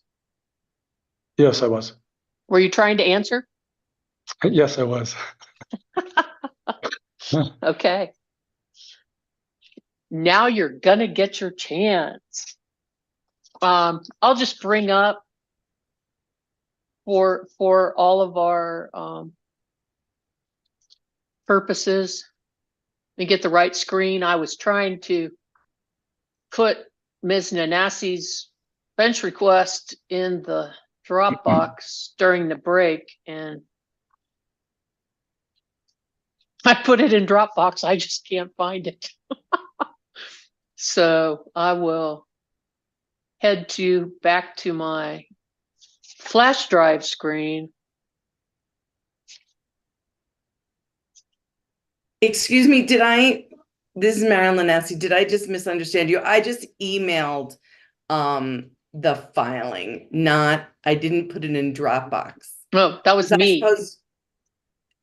That was me trying to put it into Dropbox. Okay, but did you want me to do that? Because I could do that. Okay, No. okay. No, All right, thank you. I'll do that. Okay. What you could do is you actually can file it with the commission. I did that. Okay. Then we're all good. Okay, thank you. No, I was saying I put it in Dropbox and I can't, I don't know where I put it. I can't find the file folder. 10 minutes is not long enough. Okay, so here we are. You probably could recite these rules to me, Mr. Bullard. The 660 rules. No, I wouldn't go that far. Okay. Well, here we are at 660, where we were this morning. And there's that pesky section 8. Madam Hearing Examiner, there's nothing on the screen if you were pulling something up.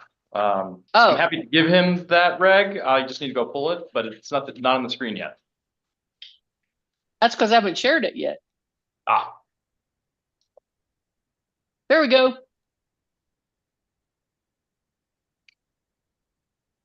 Got it? Yes. Okay. So there we are. And these are discounted transportation rates, correct? Yes. And basically this section talks about how you can offer them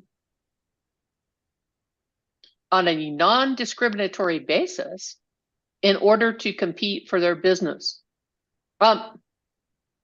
Is there a process? Can you explain to me how this works?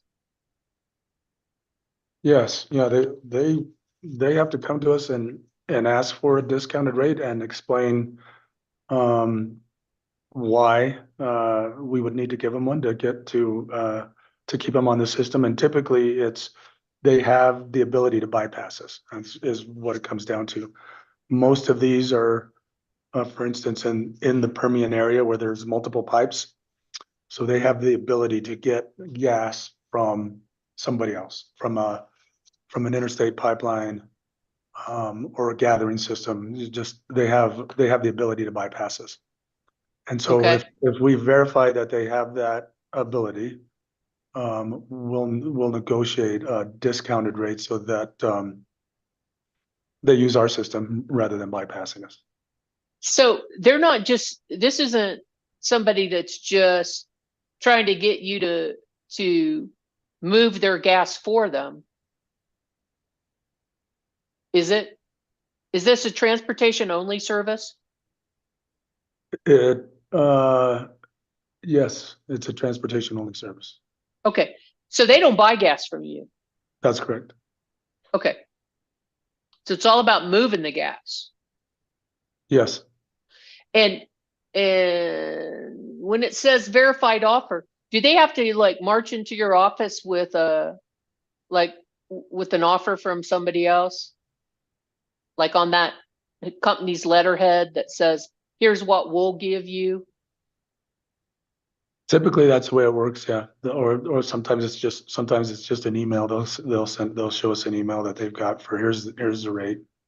Or they have the ability to even take tariff rates, but they have to build a pipeline. You know, they may have to Right. build a little bit of pipe and just go and get tariff rates, which is also another way for bypass.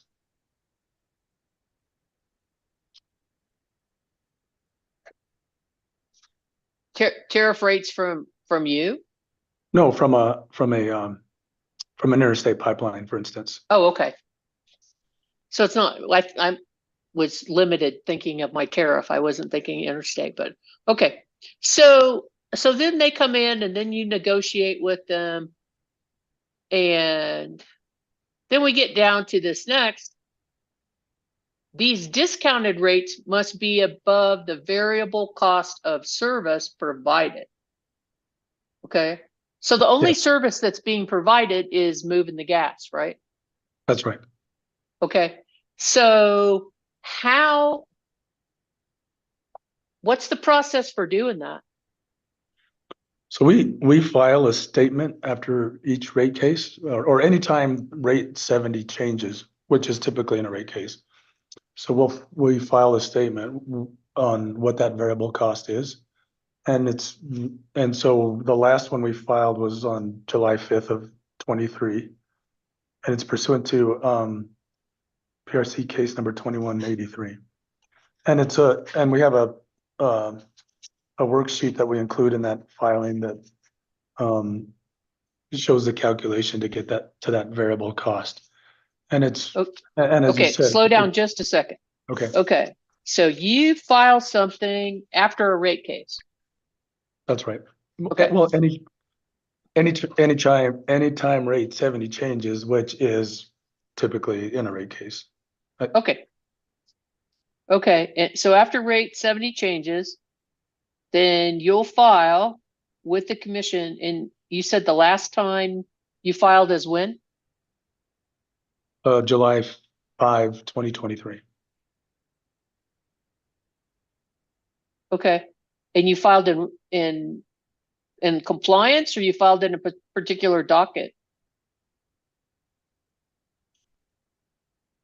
And compliance, I think, is the way I understand it. Okay. And what is it that you filed? What's it called? Updated embedded cost and variable statement pursuant to NMPRC case number 2183. 2183? January, case number 2183 as approved in case number 21-00267 UT, which is just, okay. That's the rate case, my understanding. Okay.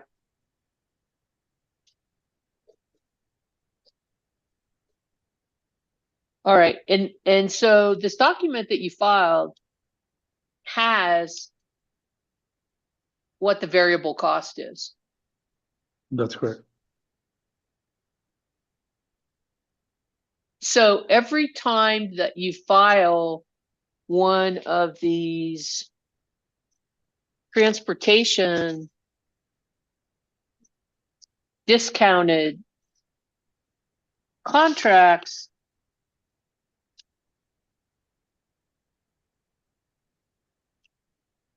how do you account for the requirement that it has to be above the variable cost? My team verifies that the discounted rate that's being negotiated is above our filed variable cost. Okay, but you don't indicate that in the one we were looking at this morning. No, we don't necessarily indicate that in the statement because we have that filing separately. And the one I think you were looking at this morning was not a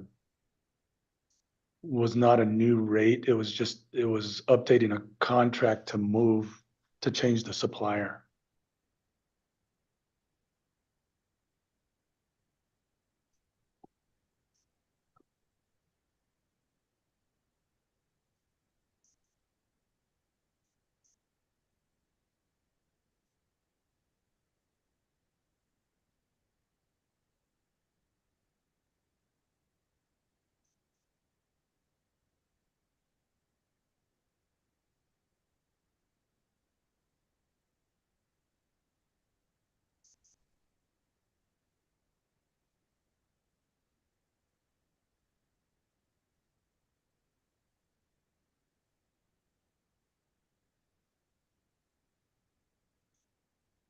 Okay, so this is the one that we were showing this morning.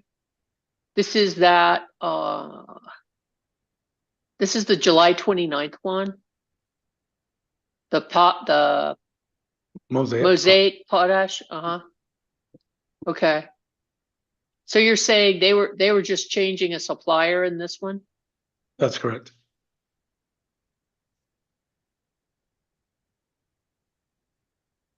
How?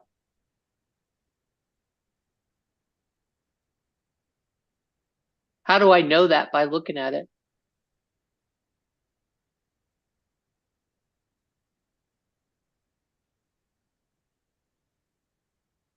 There Here? is a, Termination of the transportation of natural gas service to Mosaic Potash under the existing transportation agreement between the company, which I don't know who the company is, but is that Mosaic or is that gas company?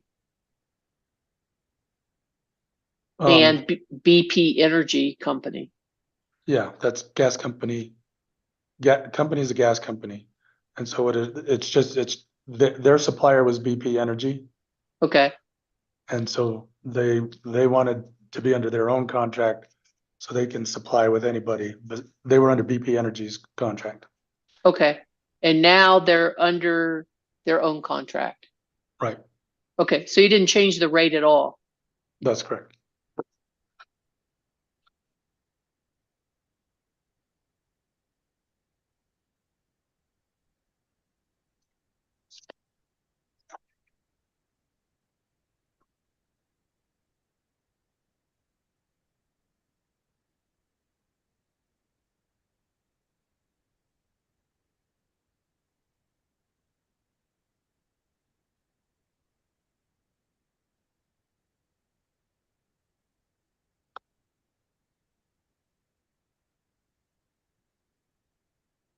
Okay. I don't think I have it. Let me check my flash drive.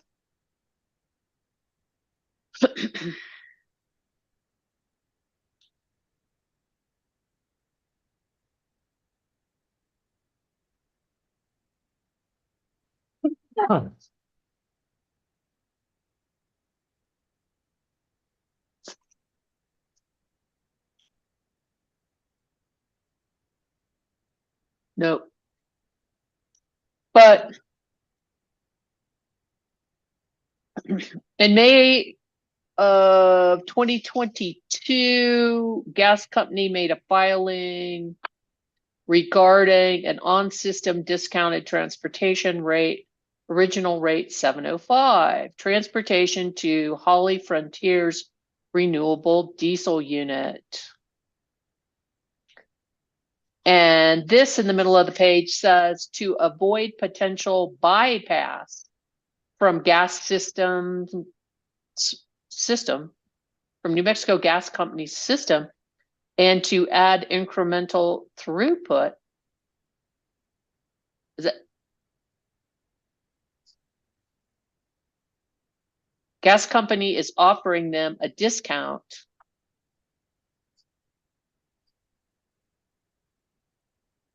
the discount will increase the total volume of gas transported by gas company and therefore will add revenue and decrease gas company's revenue requirement. Are you familiar with that one? I am, yes. That's so Holly Frontier has they're a refiner in the Permian area. And this was a facility they were already receiving transportation from us and from another pipeline. And they wanted a second meter at the same facility. They're planning to increase their production. And so their options were for us to provide them the second meter for the other pipeline that they have. So we negotiated the same rate that they have for their first meter for their second meter. And on transportation of of gas? Just transportation?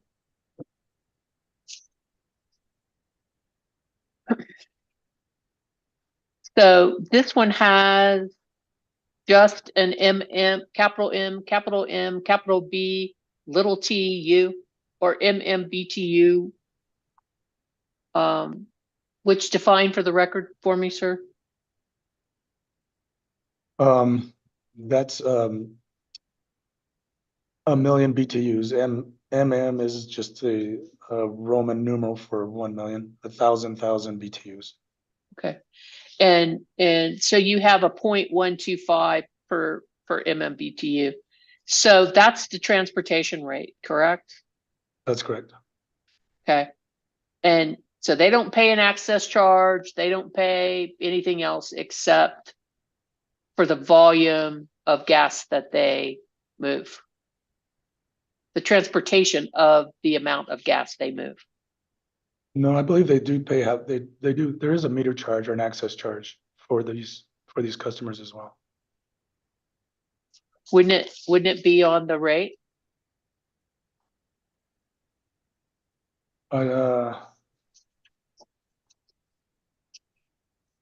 It's not on here.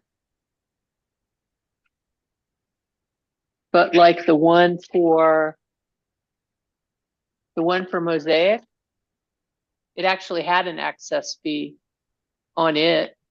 Yeah, that's a good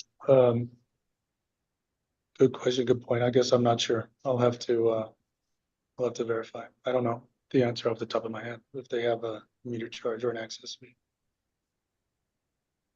If it's transportation only, could it just be the volumetric? It's potential, if that would have been negotiated. Okay, why don't we do this? Just consider it a bench request to verify the exact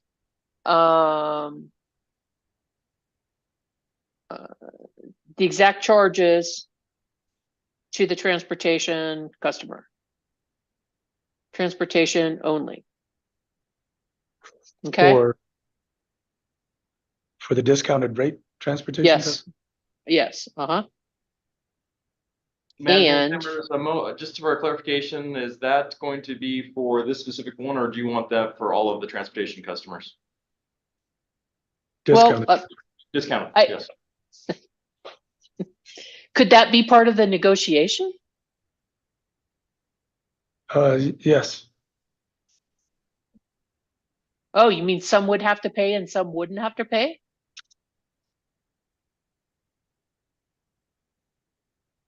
It could potentially be part of the negotiation. Yeah. I don't. Okay. Okay. I want to know how you charge a transportation customer and how you charge a discounted transportation customer. Okay? Okay.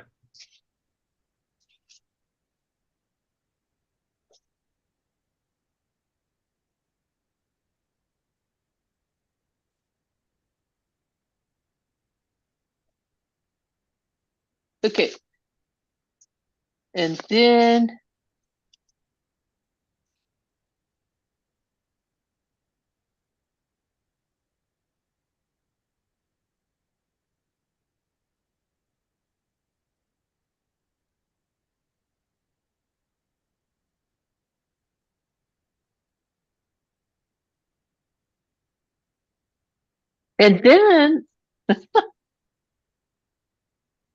then I looked up. I have to ask you about these, Mr. Bullard, because I had a really hard time trying to find these compliance documents on our own, on my own, and unfortunately our Records Bureau chief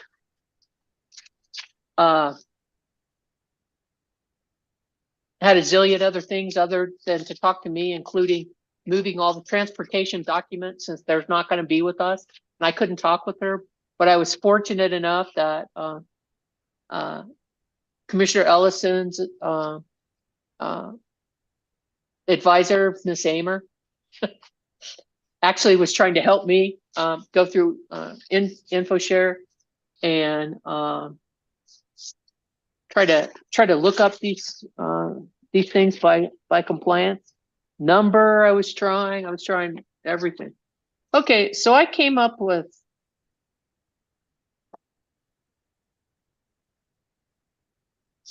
let's share it.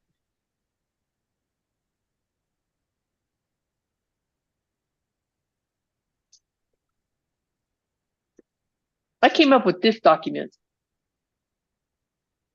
that's also pursuant to 660 called the 2003 Annual Gas Transportation Volume Report.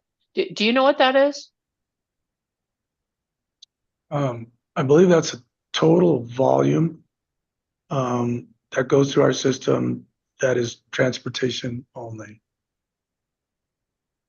Okay, so it's going to have these customers on it. Is it going to have discounted transportation customers or all transportation customers? All transportation customers. Okay, so we've got some discounted ones and some. I see Holly Farms. I don't see the potash people. They probably would have been under BP at the time.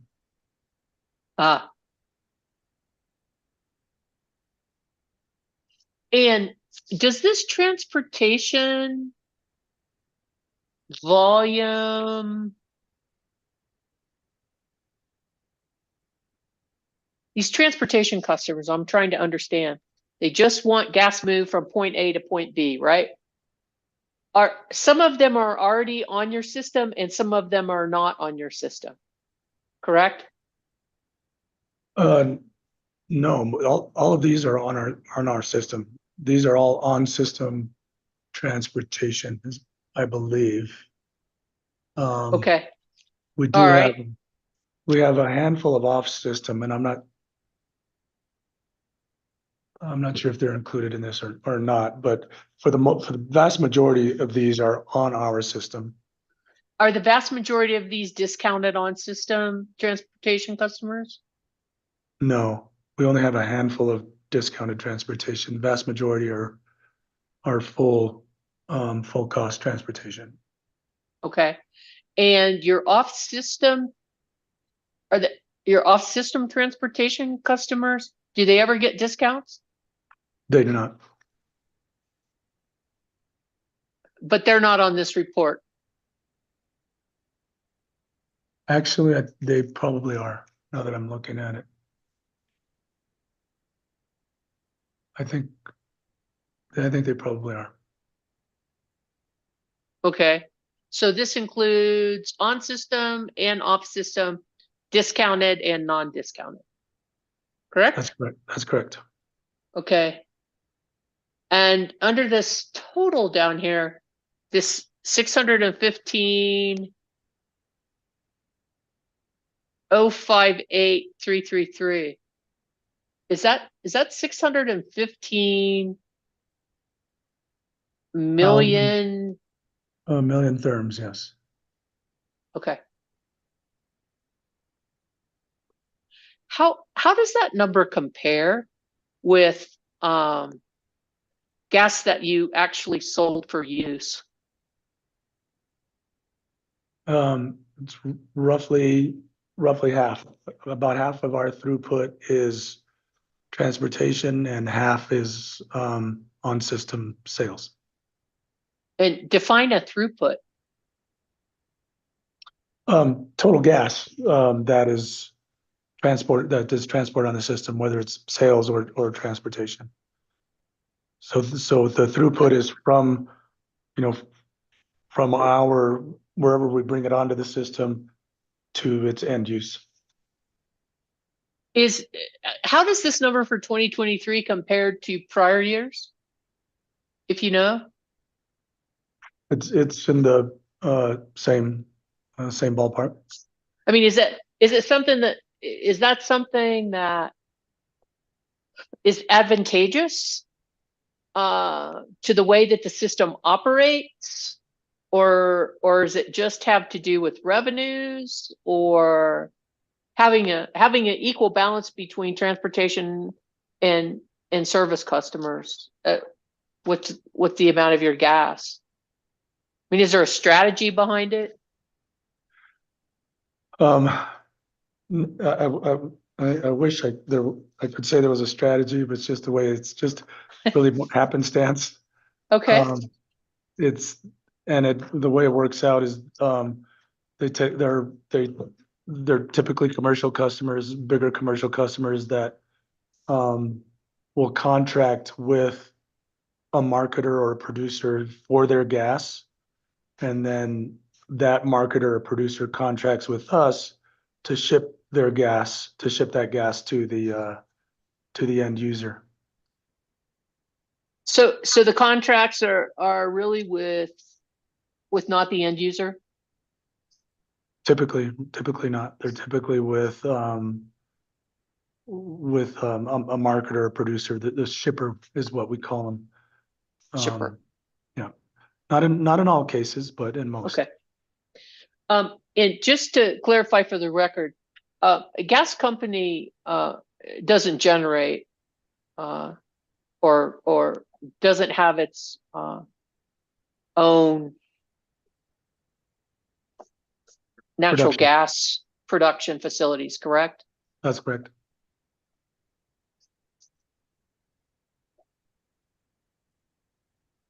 Okay. Okay, well, I'm going to be on the lookout for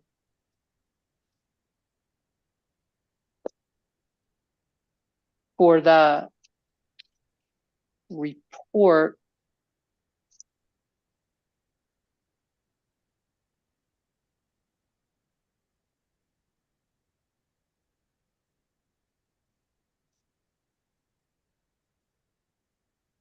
Let me just quickly.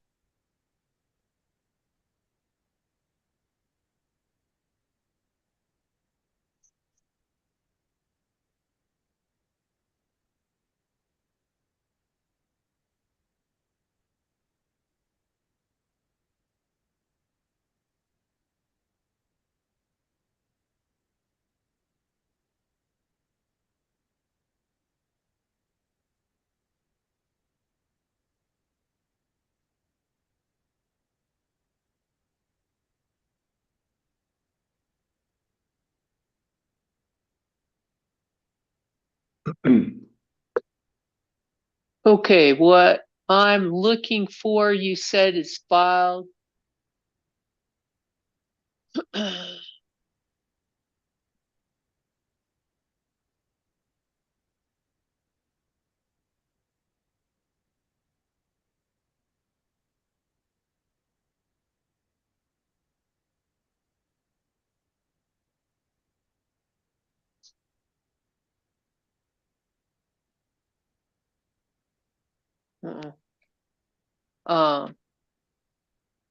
I was looking through the pleadings and 21-00-267, and you said this document was filed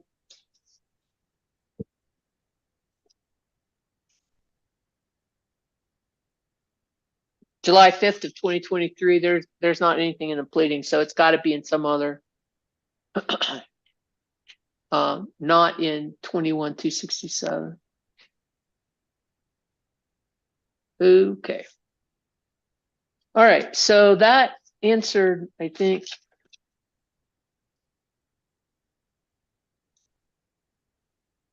Madam Hearing Examiner, this is Brian Haverly. If you would like me to assist on that, I can help you on that one. Well, why don't you file that as a bench request response, Mr. Haverly? Yeah, that would save me some time. Yes, ma'am.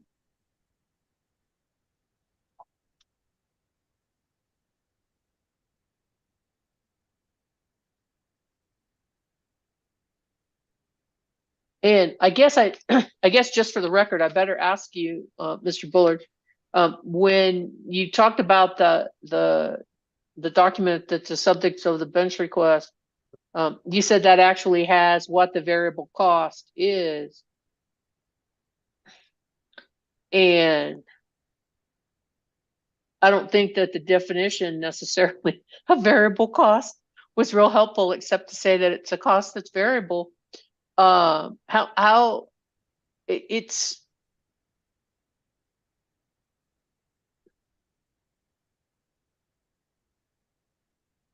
how it's not the full cost to allow that capacity, is it? Excuse me. The way I think of it is that it's the marginal cost. It's the marginal cost to move additional gas. So it's the way it's calculated is really it's looking at our compression costs for the year. Total compression costs are the O&M, fuel, labor, maintenance, and it's taking that cost, dividing it by the total throughput, and that's the variable rate per. It's a cents per MMBTU. Okay. Commissioner Ellison, do you want to help me out here? Is there something else you want me to quantify, or is there other information you would like to know about the variable cost on the discounted transportation rate questions?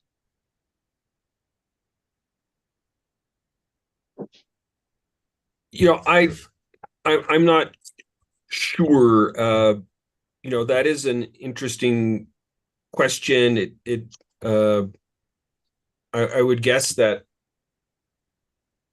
variable cost is pretty low, looking at some of these rates that have been negotiated. But any information as to how that variable cost of moving additional gas is calculated would certainly be helpful. Certainly, Commissioner Ellison. And there's a spreadsheet in that filing that I think will help explain that. It is a low number, as you would expect. It's the last one we filed was 1.05 cents per MMBTU, and it's and what it takes into account is our cost for compression, which is the variable cost or the marginal cost for moving the gas. Great, thank you. And are there, as you take additional variable volume, does that, could that introduce any bottlenecks in the system, or are there any other potential costs or downsides to taking that additional volume? That's a good question. No, we wouldn't take that additional volume if it caused any capacity issues. Or we certainly wouldn't discount it. That's one of the things we look at is there available capacity that's not being used? And so is there value to the rest of our customers by making sure that we retain that load rather than having them bypass us and therefore providing a discounted rate. But if there are any capacity constraints or concerns, we would not provide a discounted rate. Okay, thank you. Thank you, Commissioner. Mr. Bullard, you had indicated that the part of the variable cost or the main component is the compressor, the pressurization. Excuse me. It's the compressor cost. So we have we have. Stations. Yeah, 9 compressor stations across the system that we Okay. use to, basically they move the gas. They're compressing the gas, building up pressure, and that's what helps us move the gas along the pipeline. And with the way that the system is designed, are they put in place based on the size of the pipe, or how long the pipe is? How do you place your compressor stations? So there's a number of things that go into that sort of analysis. We do a hydraulic analysis of our system, and it's driven by pipe size, pressures, and demand, and load on the other side.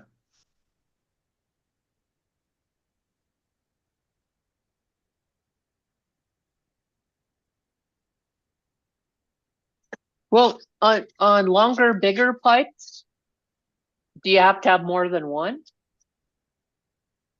Typically, yes.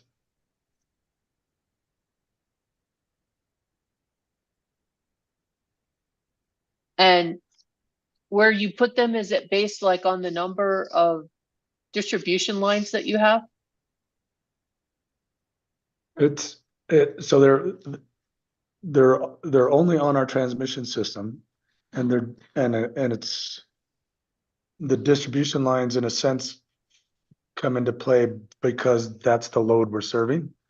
The distribution centers are typically the loads that we're serving. So larger distribution centers, for instance, the Albuquerque metro area is a very large distribution center of the biggest load. And so we have, on the lines coming in to the metro area, we have several compressor stations.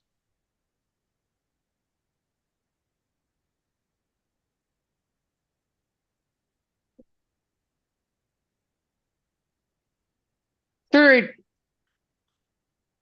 know that in reviewing your direct testimony, you've outlined on pages 2 and 3 of your testimony all the capital investments, O&M, the section 5, the discounted gas we just talked about, and then the review that was required for the electrification, potentially, of compressor stations. And I wanted to ask you about the capital investment, particularly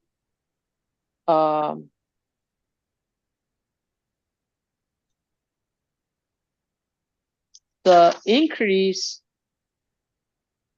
you've indicated on page 6 of your testimony, beginning at line 4, that the company was seeking $228.2 million in new capital investment during the future test year period of January 24th through September 30th of 25. That's your testimony, sir? Yes, it is. So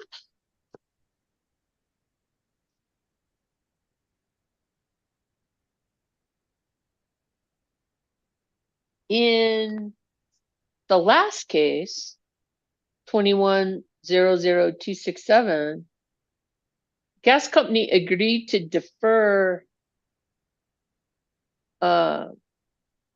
approximately $75 million.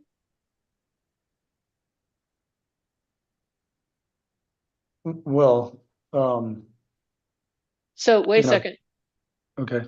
So I guess my question is, what you agreed to defer in one rate case stipulation, are you just coming right back in the next rate case and asking for it again? We're not eliminating projects. So yes, they will eventually be in rate base, and they would likely be in the next rate case. Okay, So when we defer it, we're delaying it because these are all projects that are needed and necessary. and your testimony on page 7,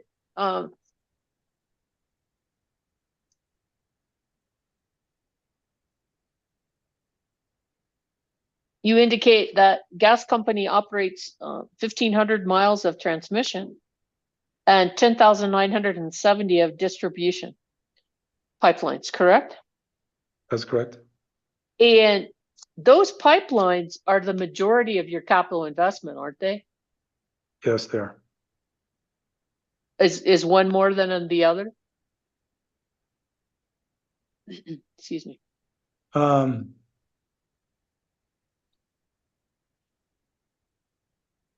They're fairly equal, I'd say. You know, and the reason is transmission is bigger pipe, all steel, tends to be more capital intensive than the distribution, smaller pipe, plastic.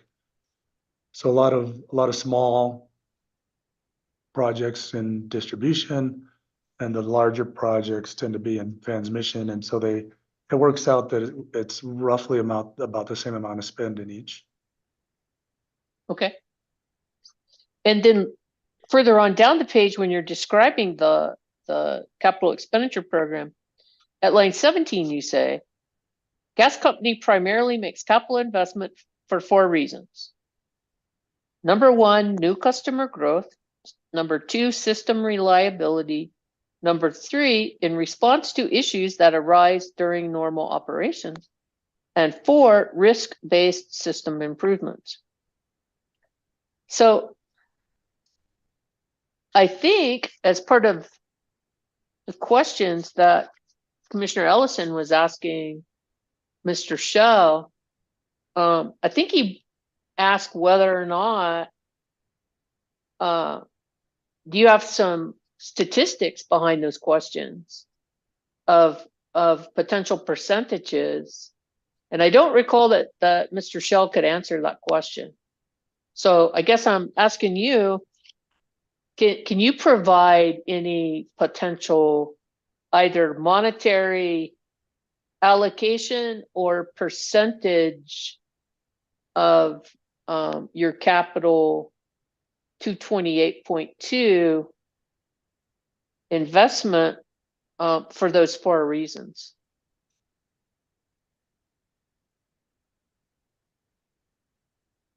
I I don't have those numbers off the top of my head, no, but should be able to get them, I would think. Okay, well, I think they're already subject to a bench request, aren't they, Mr. Domi? I think so. Yes, they are, ma'am. Okay. And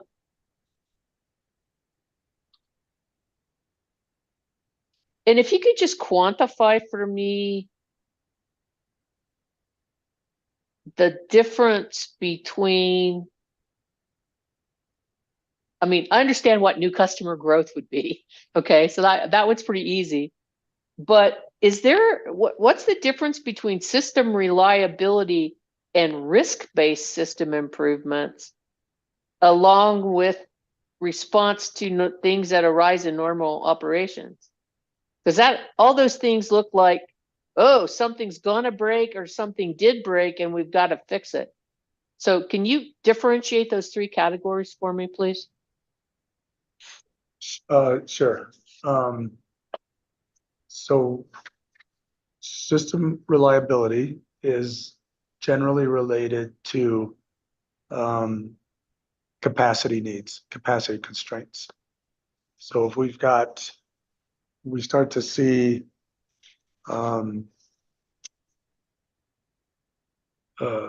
decreases in pressure, and so meaning we're dropping in the capacity, that means that's an indicator, and we'll do hydraulic modeling to verify, but that's an indicator that we need to do something about system capacity or reliability.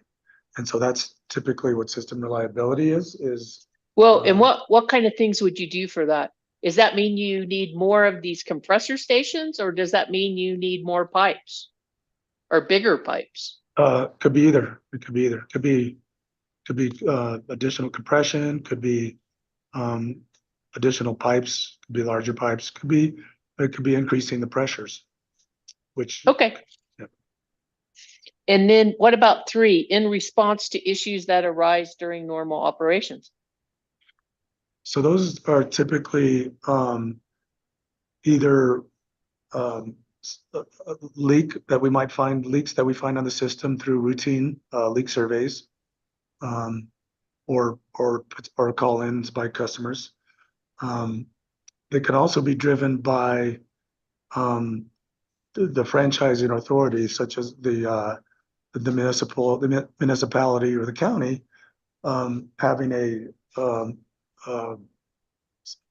road improvement project or drainage improvement project that affects our facilities, that per the franchise agreement, we have to move our facilities to accommodate their project. Like that bridge project that was in the testimony, where you're gonna have to move. Yes.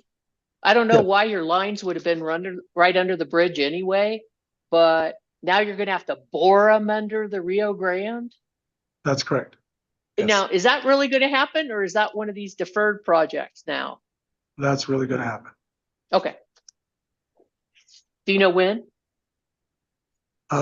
This year, we should have it in service by the end of the year, is what we're shooting for. Okay. And then the risk-based improvements, that has to do with the IMP project, or? Yeah, yes, the integrity management projects. So those are driven by regulations for both transmission and distribution that require us to assess the integrity of our pipeline and facilities, and perform some risk-based modeling, and identify what are the higher risk pipelines in our system, and then have a planned approach for replacing those higher risks.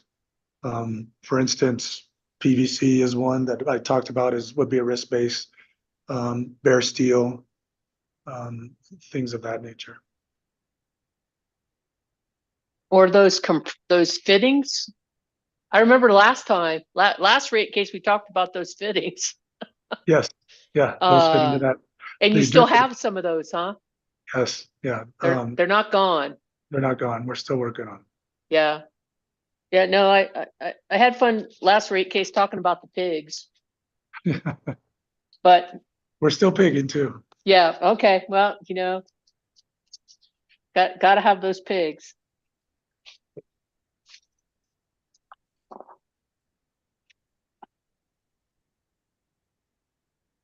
I also I like the explanation on on page 10. You're answering the question posed on page 9, lines 10 and 11. Please describe gas company's capital investment evaluation process. And I thought from the bottom of 9 to line through line 15, I thought that was a very thorough analysis of the process that you utilize.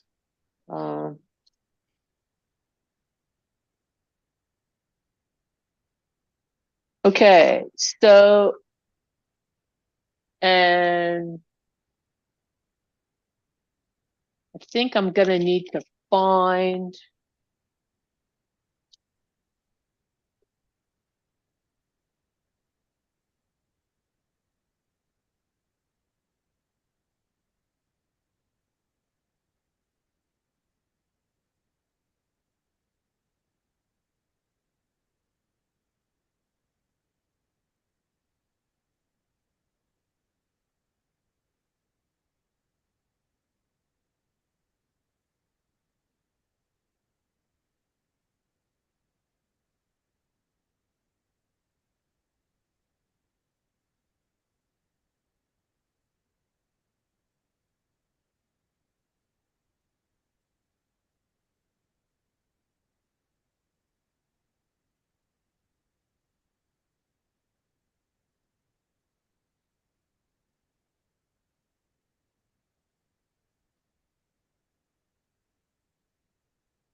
So did you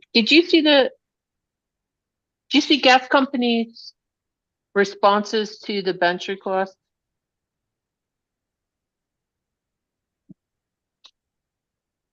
I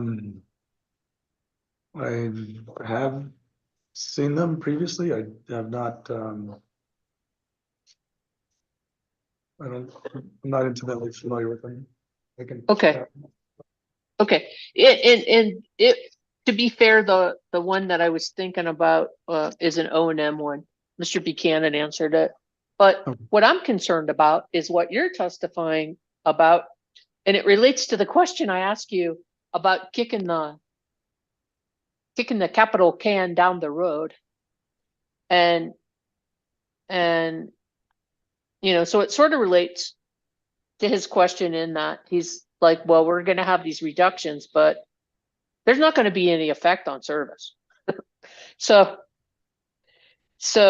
with regard to the significant projects that you testified to in beginning on page 20 of your testimony, are any of these projects because I thought, and maybe it's in your STIP testimony.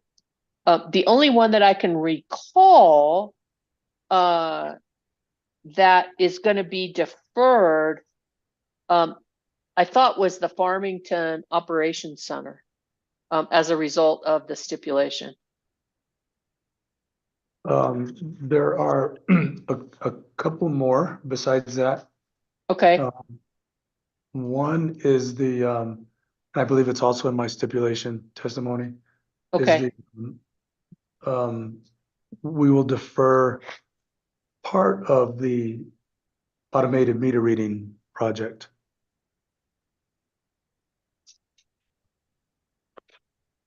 So okay. we were When were you hoping to get that done?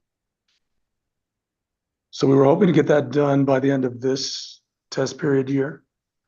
So we'll get about half of it done, and then we'll get the rest done in 26. So we'll be deferring about 10 million of that. Okay.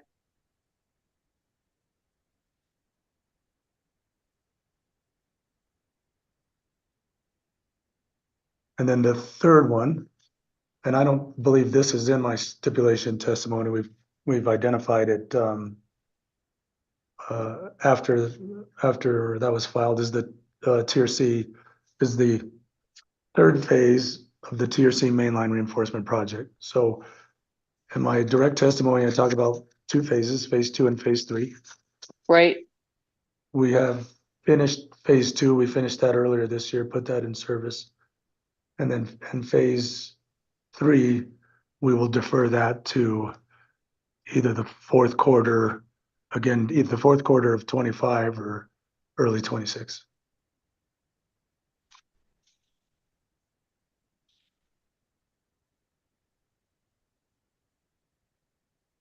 But it's not gonna, will the deferrals, affect reliability or service in those areas?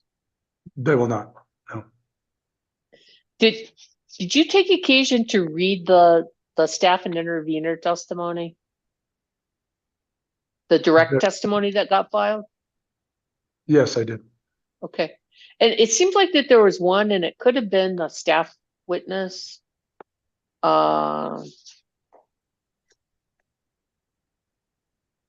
If I'm recalling the testimony, there was a criticism about or maybe not a criticism, but a question about whether or not the design of the pipe, that it might be better if there was more pipe or something. Do you recall that? I do. And let me find that testimony.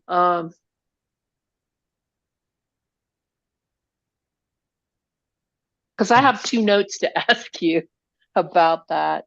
And I believe it was Mr. Ziggich's testimony, the staff engineer. That sounds right to me. Okay. And yeah, it's beginning on page 8 of his testimony, and it has to do with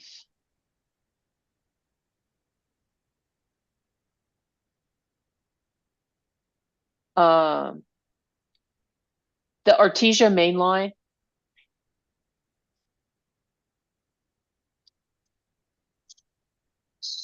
So what page 8? Pages 8 and 9.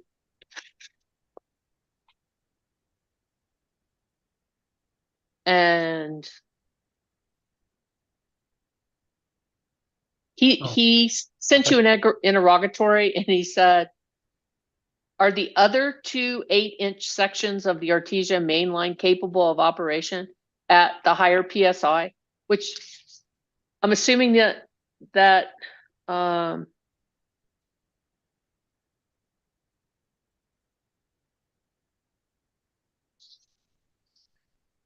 part of the reason you're replacing that is a pressure issue.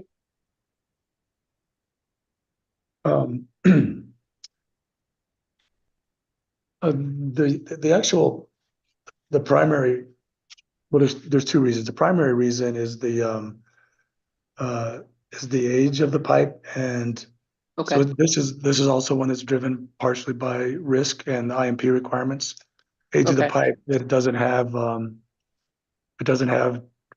traceable, verifiable records that are required by new regulations, and so that's the primary driver. The second driver is pressure. It's currently only able to operate at 350 psi, which limits the capacity. So by replacing it, we upgrade the pipe and the material and bring it up to today's standards, and then we're also able to pressure test the pipe for a higher MAOP. And I think what he was concerned with is that we mentioned 720 psi, and we're testing it to 720. We don't plan to operate it at 720. We plan to operate it at 600. When he asked, can we go to 720? I think we said yes. Yes, we should be able to. And the reason it's should and not can is because we do have to verify the material of the upstream pipe. We do have records that indicate that it has a pressure test for 720. We would just have to do some verification and then do a pressure increase. So we don't need to operate at 720 in the near future, but we believe we have that ability at some point. But the primary driver is the age and the type of material of the pipe, and to be able to operate it at actually 600 pounds. We will test it for a 720, but we will operate it at 600. I hope that helps.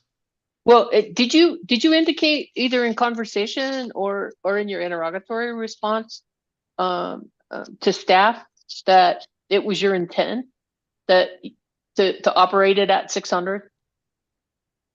I don't know. I don't think we did. I'm not sure I understand. When I got the interrogatory, I didn't understand the line of questioning. I think that the question was, can you operate the other pipes at 720? And okay. So I think that's all we answered. We might be able to, but we intend to operate it at 600. Yeah. Yeah. Okay. And he also indicated in that series of questions that he wasn't able to find that gas company had retired costs of any testing on these pipelines. Yeah. The reason we're testing them is there's no previous pressure test, so there's nothing. There aren't costs associated with that to retire.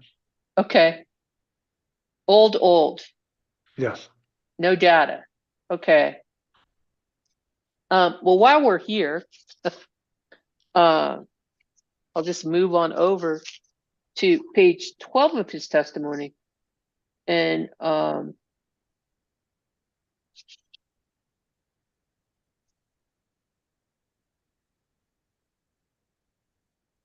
he's referring to your testimony of $12 million of fleet purchases between January 22nd and December 2025. But that you didn't break down the fuel type of the vehicles. Are you familiar with that part in your testimony? Yes, I am. And is there some place where you broke down the fuel type of the vehicles? I don't believe I did, no, but I think but we have not. I think that the agreement was we weren't going to buy any more CNG. And we have not. So they've all been either gas or diesel or electric. We've purchased a couple of electric vehicles. Are you able to get the bigger trucks? Do you use the bigger trucks? We do. Are you able to get those in electric yet? We're not able to get those in electric yet. No. Okay, so anything, I'll go back to, those were the two questions I had from that.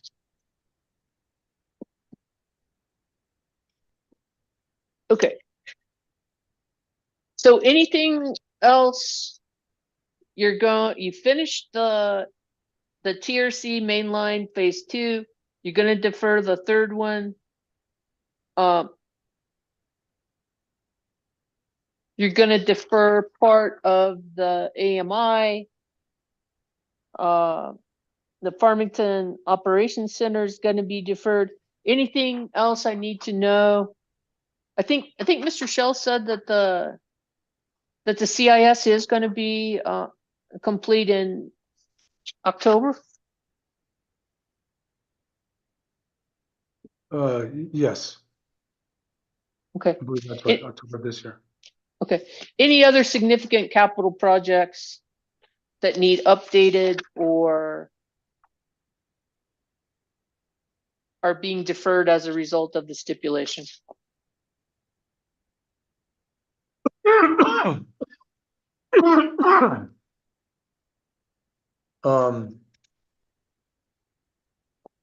The only other one that we're contemplating, we haven't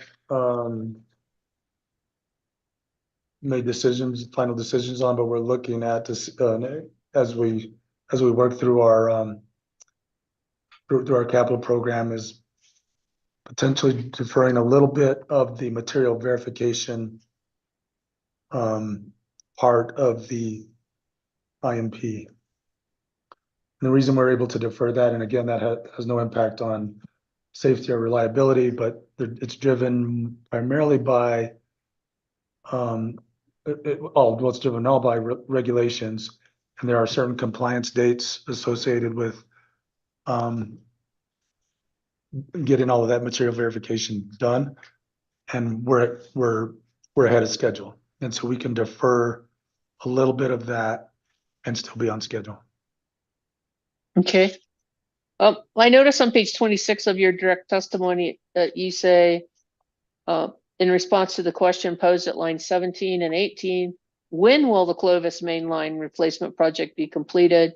And you answered beginning on line 19, we anticipate having the project in service by the end of January 2024. Did that happen? Yes, it did.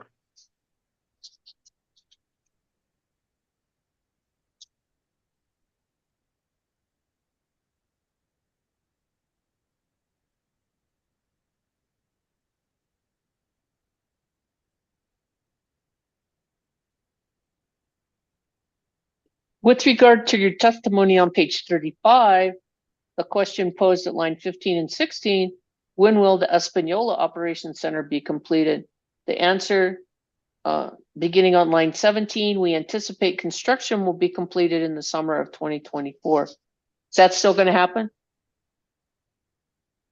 It's going to be close. If it's not summer, it'll be early fall, but either late summer or early fall.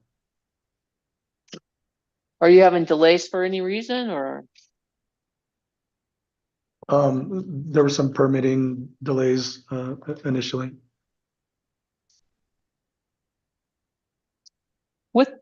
With regard to the AMRs you're discussing on page 39, the total new capital investment of 18.5, is that going to be cut in half? Or is all of that gone? No, we're deferring about 10 million of that. Okay. And can you say where, like Yeah. where you're going to be putting the system in? So up above that on page 39, lines 2 through 4. Okay. So we will complete Clovis, Portales, Tucumcari, Clayton, and Gallup. And we'll defer the other ones. So we're deferring what we refer to as our southwest and southeast region. Okay. So Clovis, Portales, Tucumcari, Clayton, and Gallup will still be by September 30th of 2025. Yes. And do you still plan on having your north central systems by the end of 2024? Yes. Okay.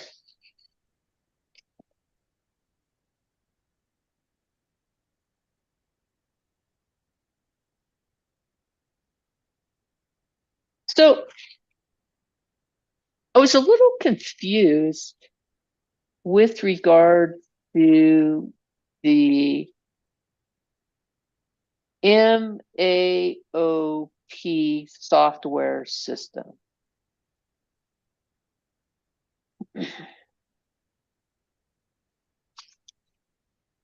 So my question after reading your testimony is this. Does this system integrate or copy existing records? Yes, it does. That's one of the biggest part of this system was scanning in all of the existing records and converting them to digital so that they can be searched, and you have the ability to now associate all of the records with a particular piece of pipe. Well, I know in reading the testimony, when especially page 40, when you talk about hard copy records and having to go through town halls and various and sundry places looking for them, this seemed to be preferable. But I wasn't understanding if you were going to be able to just put new in, or if this was actually going to capture what you had before. So I think yeah, it'll capture what we had, all of the existing, and it'll allow us to identify where we have any gaps and need to find do some more material verification. It'll make it much easier. Go back to the previous testimony that's 50 or 80 years old where there's no records. Yes. Okay. And that's going to cost 8.1 million. Is that going to get cut, or are you still going to be able to do that? No, we're completing that this year. Okay. Still by December? Yes. And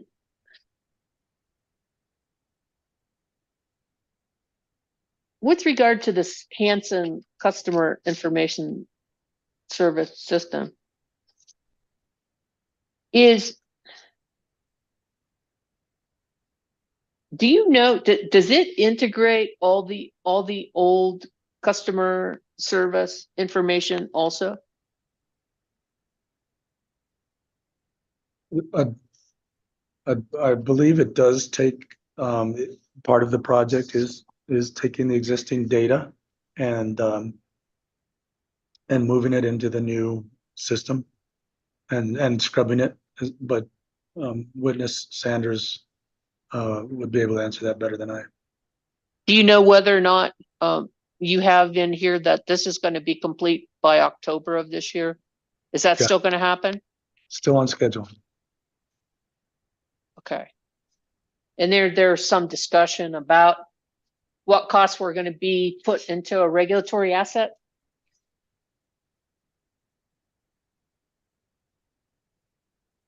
Yes, I believe that's in either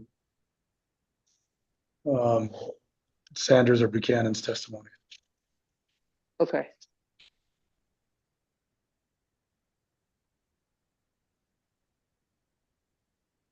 And on 51 of your direct testimony, you start talking about the sewer camera inspection project at line 16.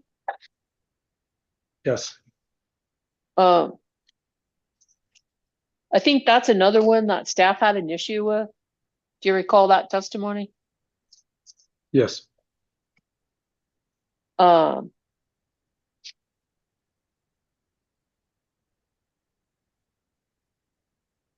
Did any of that land well, or I mean, it's, if I recall the testimony correctly, it had to do with being able to either allocate it to a particular project or repair, or perhaps get some type of reimbursement from contractors or some other entity.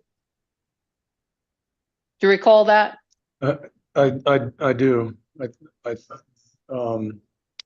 Yeah, there was a suggestion made, I think, that trying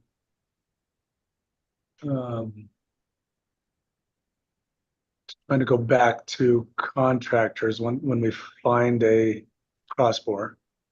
And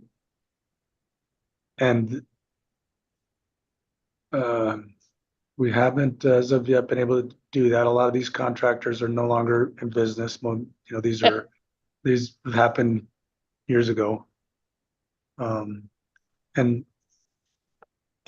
you know, that one piece, I guess and even if we could, it would be it would be difficult to say who was at fault for it or who should pay for it, because at the time there was not requirements to daylight sewers. So since about 2015, there's been changes in excavation laws and changes in our policy that require contractors to daylight a sewer before they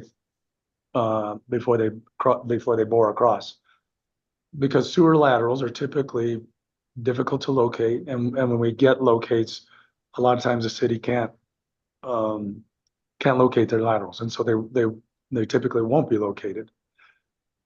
And so back years ago, when the sewer laterals were not located, there was not a requirement for daylighting, meaning, you know, excavating the sewer lateral so you can see the bore head pass by is what we mean by daylighting it, and that's a requirement now.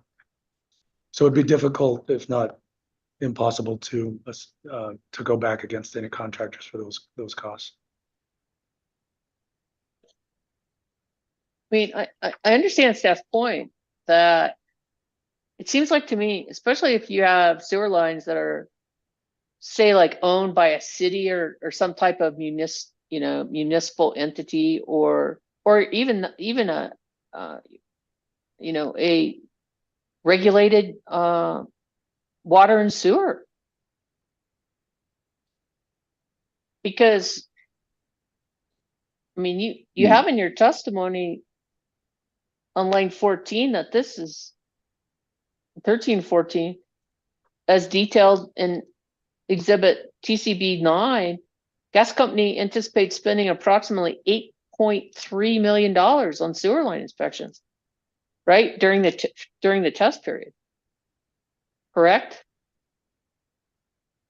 Yeah, just during I think that's both the linkage period and the test period, so. Okay. Yeah. I mean, that's a chunk of change, right? I mean, $8.3 million It is. for sewer inspections? Right. And I mean, if somebody else requests them or somebody else has caused a problem, don't you think it'd be prudent to, try to get them to pay instead of the ratepayers? If we were able to, but that's, as I said, most of those contractors are no longer in business, and there were different requirements at the time. And additionally, there's, the cost is for cameraing all of them. And we find a handful. I believe we've found 8 since we started the inspection program. But it's and I think even the staff witness Zigich agreed that it's a prudent undertaking to ensure the safety of the system. Oh, sure. But yeah, assigning the cost to somebody else is it doesn't seem like it's a viable path. Okay. Moving on to that, I think was talked about earlier today with PEMSA, or capital P, capital H, capital M, capital S, capital A. I think the claim is that there's been increased regulations and requirements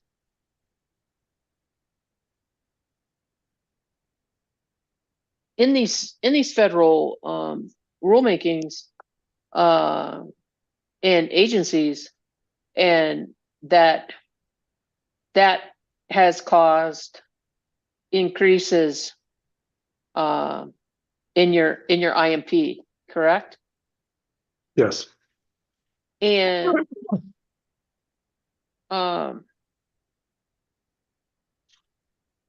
again, safety and regulations related to safety.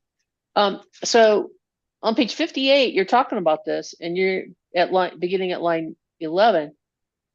So you're saying in May of 2023, PEMSA did a notice of proposed rulemaking and gas pipeline leak and detection. So then you talk about the different changes and rulemaking. So is that correct? Yes. Has gas company participated in these proceedings? We do. We participate through primarily through the American Gas Association. Okay.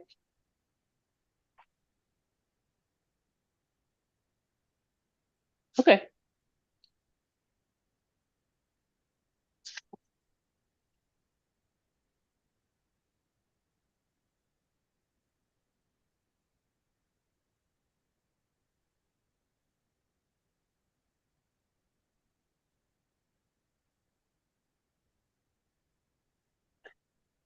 With regard to page 60 and your testimony about the mobile leak detection, is that something that's still going to be purchased?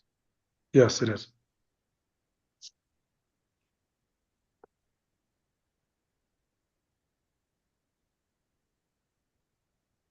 Do you know what kind of time that what I took away from this testimony is that it's going to allow for shorter inspection times? Is that correct? That's correct. Do you have, like, is it going to go from 3 months to 2 months, or any quantification? So right now we leak survey our distribution systems on a 4 or 5 year interval. So meaning we've got to get to each part of the system every 5 years. So we do a portion of it, and the 5 years is the by regulation, and then 4 years is in some areas we try to get some in the and in some of our regions in 4s, but at a minimum of 5. We believe these these new units and it's going to take a while to bring them on and get implemented and get people used to it and get them get up to speed. But we believe over time we should be able to bring those down to 3 years and maybe even 2 years, and potentially less than that down the road. But certainly the 3 years and 2 years is our goal. Do you testify on the next page that gas company anticipated spending approximately $70 million on IMP during, I guess, as you point out, the linkage and the future test year. But I heard you testify to some deferrals. Do you know how much that number might be reduced? The only piece we might defer was that materials verification that falls in that. And okay, if we do, at most it'd be a couple million. Okay. My curiosity was piqued on the next part of your testimony. You're answering the question posed at lines 8 and 9. Please discuss the investments gas company is making in facility and asset security. And beginning at line 10 through 12, you're talking about gas company witness Wilcox's testimony that gas company continues to invest in increased security for physical facilities in order to protect gas company employees, facilities, assets, and operations. Well, I can, and I recall that testimony about, I believe, securing vehicles in parking lots with fences. But what, if anything, do you know about protecting your employees? Is this a problem? No, I don't believe it's a problem, and witness Wilcox can speak more to it. But in our payment centers, we're hardening our payment centers so that it's there's more physical security from our folks that are taking payments and people that are coming in off the street. And then we're also adding security to our above ground facilities, our pipeline facilities, our compressor stations, for example, and our regulator stations.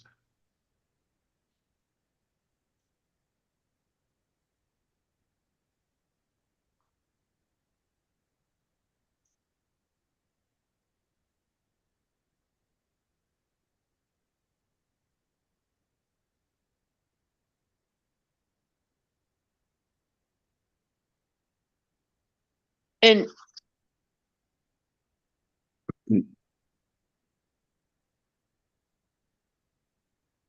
then going back just to clear up any questions with regard to your discounted transportation rates.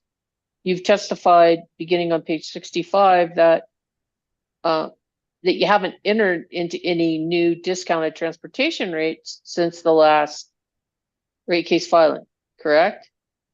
Correct. Or at least you hadn't, and you're not forecasting that you're going to. Why is that?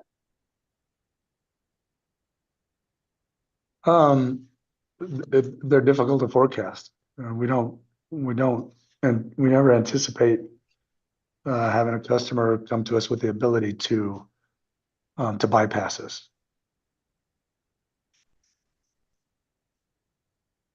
But if they say a new facility goes in down in the Permian Basin, that could potentially result in a discounted transportation.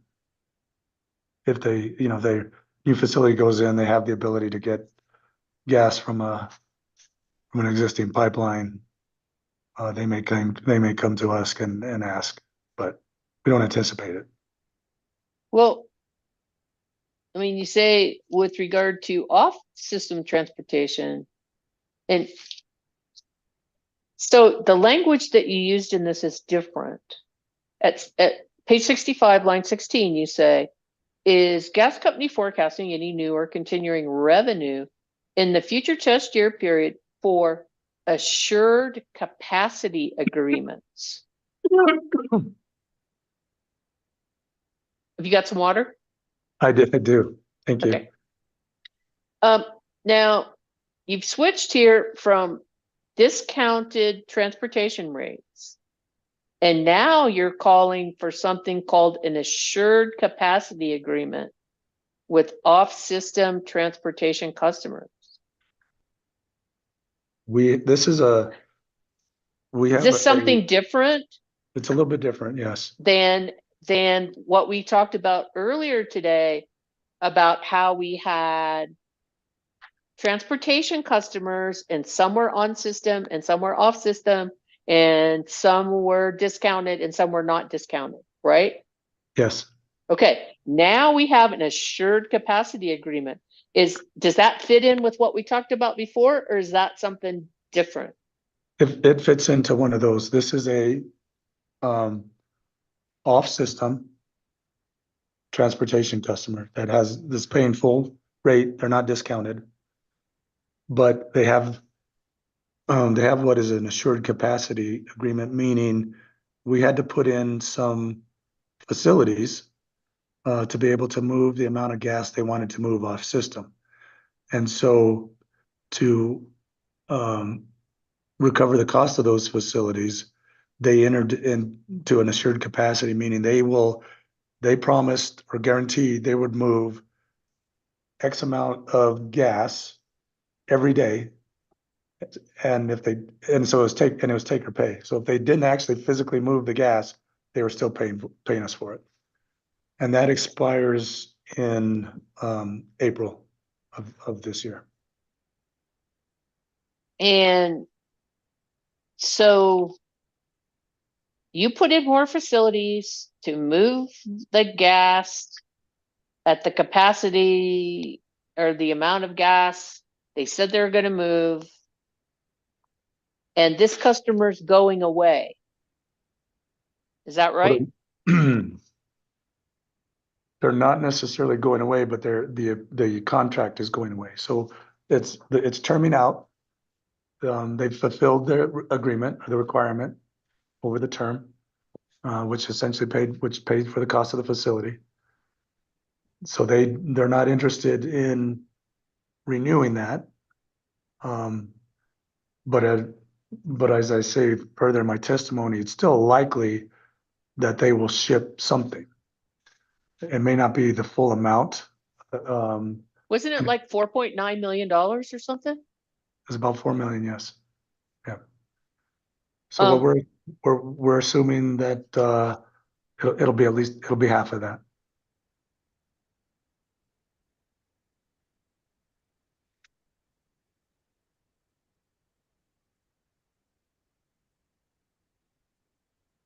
And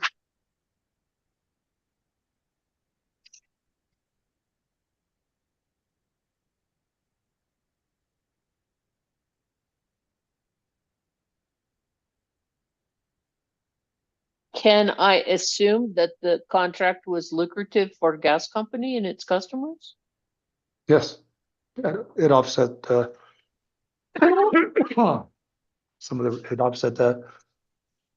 some of the revenue requirement in the previous rate case.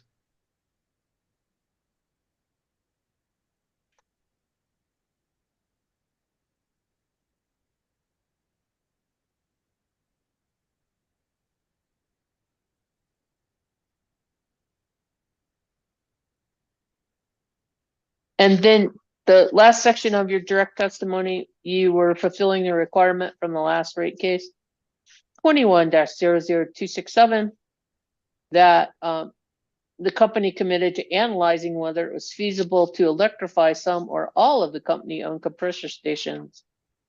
And you did perform that analysis, correct? Yes. And my takeaway on this is that gas company believes that it's too expensive to undertake, except potentially for one of the smaller stations? Actually, we think it's too expensive to undertake for any of these stations.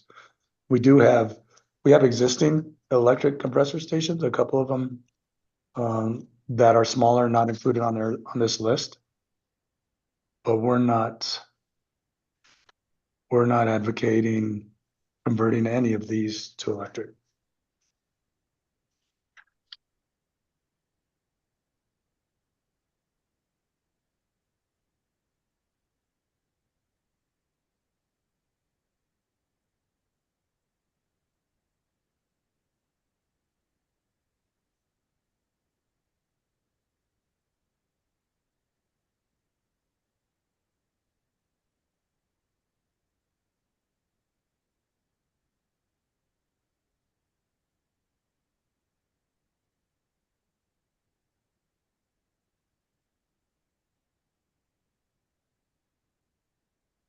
And you actually quantify in your stipulation testimony that on page 4, you're answering the question posed at lines 5 and 7 through 7. Will the company be able to continue to provide reasonable and proper utility service to its customers under the terms of the stipulation? And you answered yes. Gas company will still move forward with approximately 92% of the capital projects as originally scheduled. That's correct.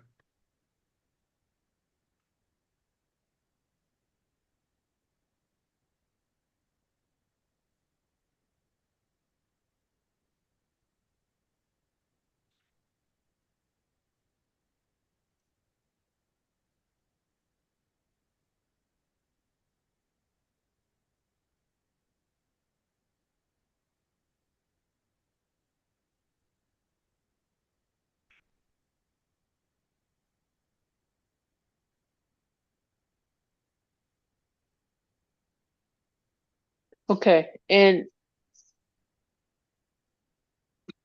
just to clarify for the record, you're not anticipating any other discounted transportation customers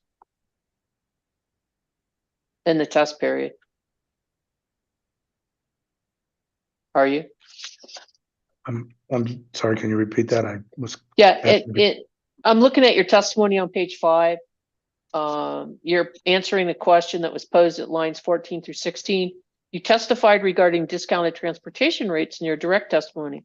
Are discounted transportation rates still fair, just, and reasonable? And you begin your answer at line 17 saying yes, you only provide it in circumstances where the company is trying to maintain or attract new or additional load from transportation customers. And you ensure that the rate is more than the incremental cost of providing service to that customer. And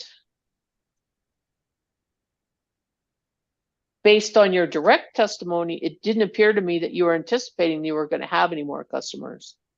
That's correct. Just correct. And I wondered if there was any update. That's still correct. Okay.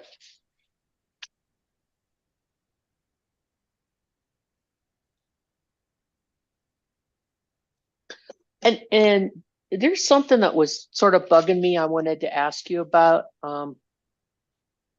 before I forget.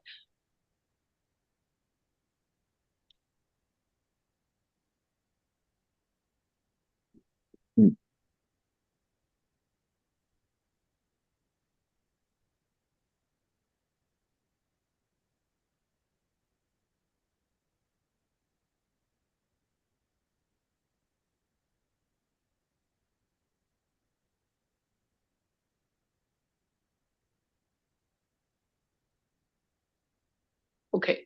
So remember we were back when we first started? We were on number 8 and we discussed number 8. Yes. Okay. This is 660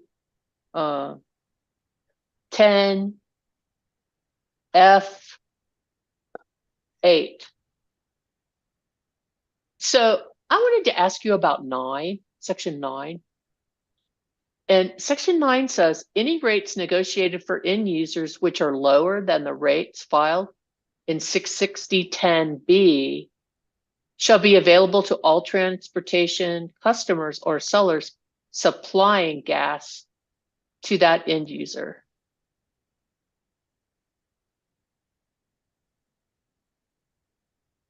Right?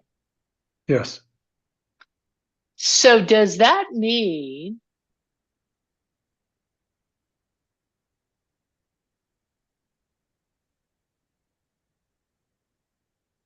that if any of your other transportation customers came in after the lower rate, that they could get their rate lowered to the other customer's rate? I don't believe so. What I think that means, the way I interpret it, is that, for instance, as Mosaic, the one we were looking at earlier, Mm-hmm. they changed their supplier, and they wanted their own contract. So they were under BP's contract. They wanted their own contract with the negotiated rate, so that they can go to any supplier they want. And so regardless of whatever supplier they use, that shipper gets that same rate. Because it's the shipper, not the end user, that pays that rate. Ah, okay.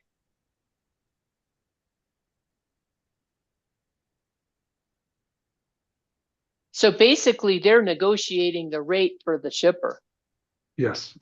In that particular case, the end user negotiated the rate for the shipper. Yes, in that particular case. Okay. Thank you for, because the way I read that, I'm thinking, well, there should be a lot of these contracts, because if it's like electric utilities, if one finds out that one's got something, then they're all here. So I'm thinking, well, if the transportation customer finds out that there's somebody else got a lower rate, then why am I not seeing all these contracts? So, okay, well, that answered that one.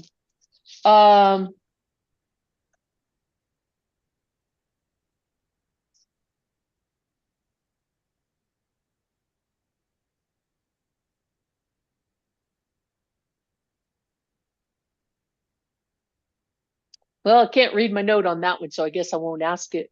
Mr. Bullard, I think that's all the questions that I have for you right now. I don't see that any of my other documents I wanted to ask you about, but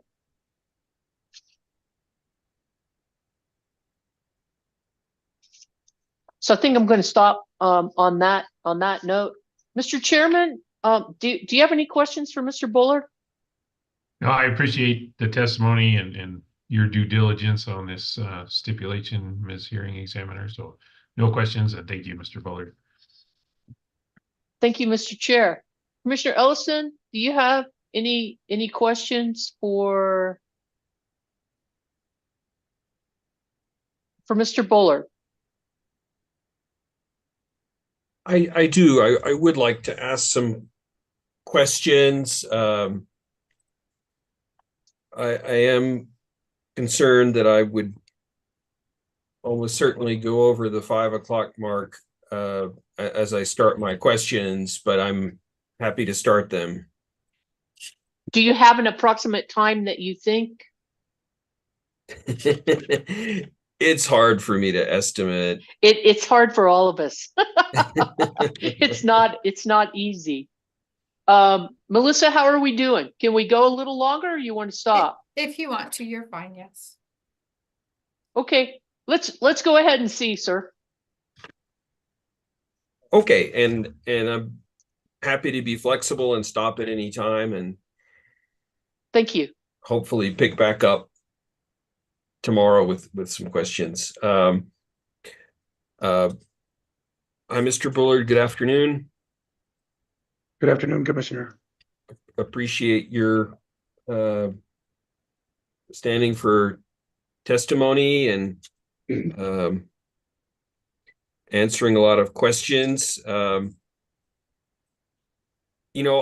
guess one place I wanted to start was with this Hansen customer software. What was the primary impetus for this project?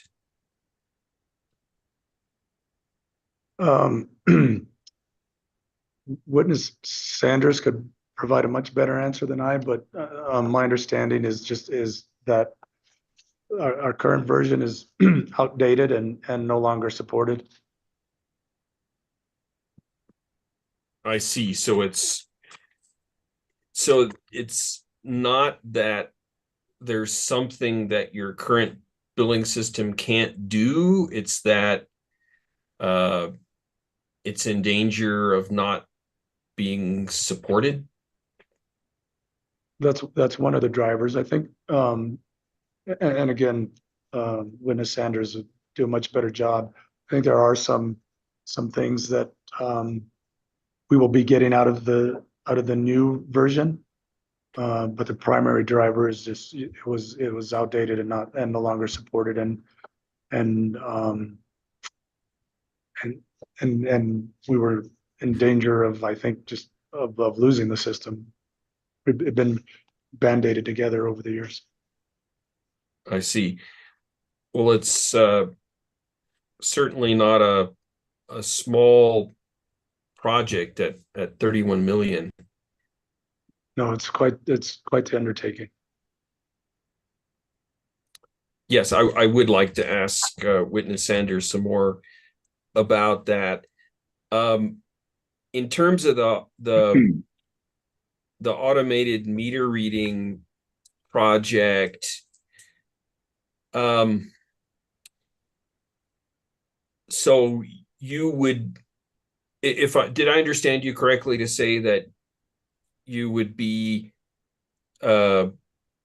slowing down this project in the stipulation so that you do 10 million in investments? Is that was that by September 2025? The other way around. We're planning on doing 18.5 million. We're going to defer 10 million, I believe. So we'll do 8.5 by December of 2025, or October of 2025.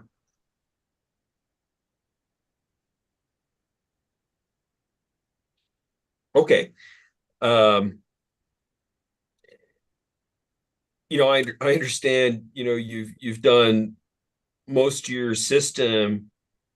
As you think about, doing this incremental amount, the costs are pretty clear. Have you quantified the benefits of having this automated meter reading? I'll just call it AMR, as opposed to your legacy meters.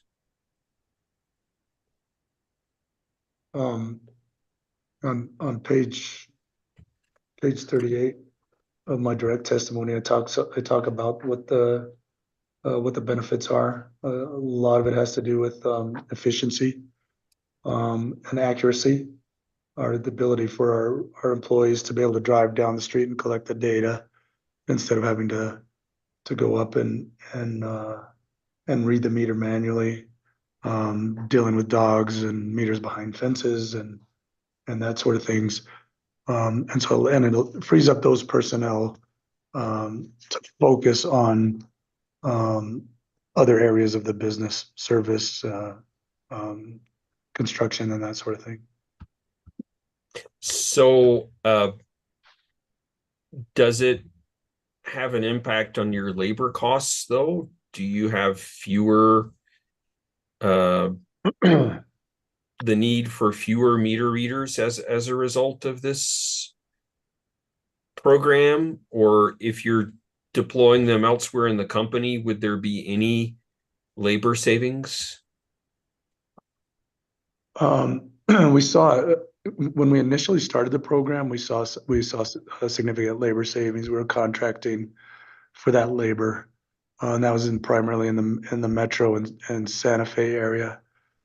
Out in the regional areas, where we won't see as much in labor savings because they tend to be dual function or multifunction employees. And we're frankly, we're struggling with filling vacancies now, and so it'll allow us to, as we build it out, it'll allow those employees just to focus on the other areas rather than meter reading.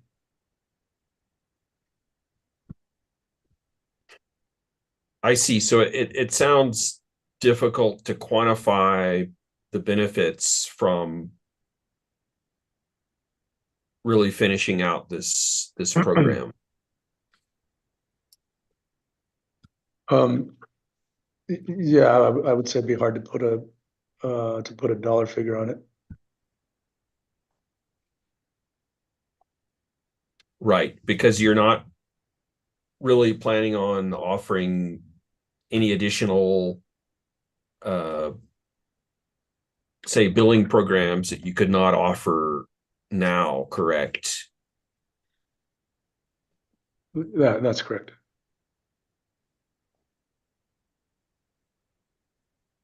Okay.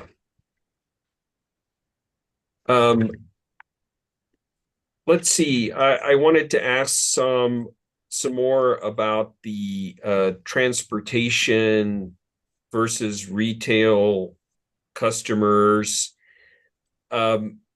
You mentioned to Hearing Examiner Hurst that the volumes supplied to the transportation and retail customers are roughly the same. Is that correct?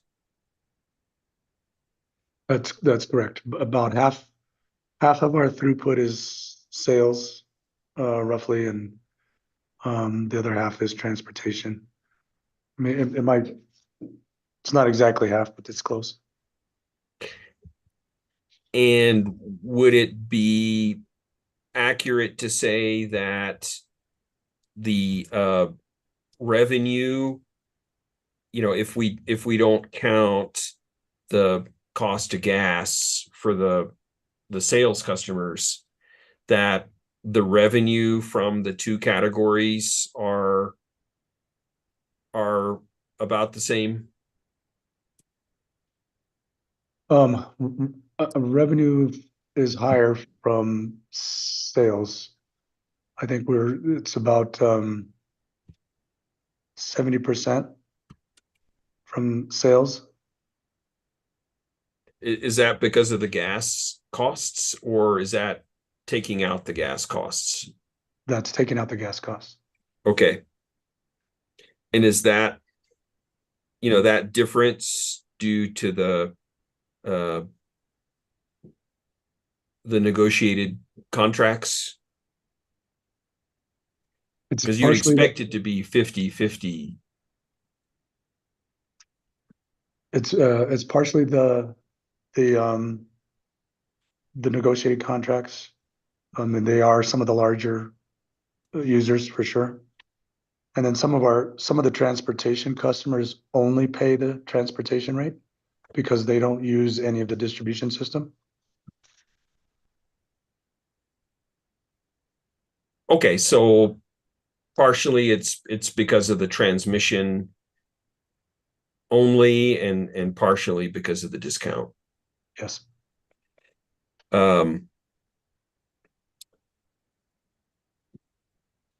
And again, whatever is decided in this rate case is going to apply to transportation as well as retail customers, with the exception of those with a special agreement. That's correct. And what's the number of these transportation customers? Total number of transportation customers? Yes. It's about 4,000, a little over 4,000 is Around 4,000. Okay. And in the table that hearing examiner Hurst was showing earlier, it had a much lower number of firms. What was that? Shippers as opposed to customers? I'm not sure. Just a second.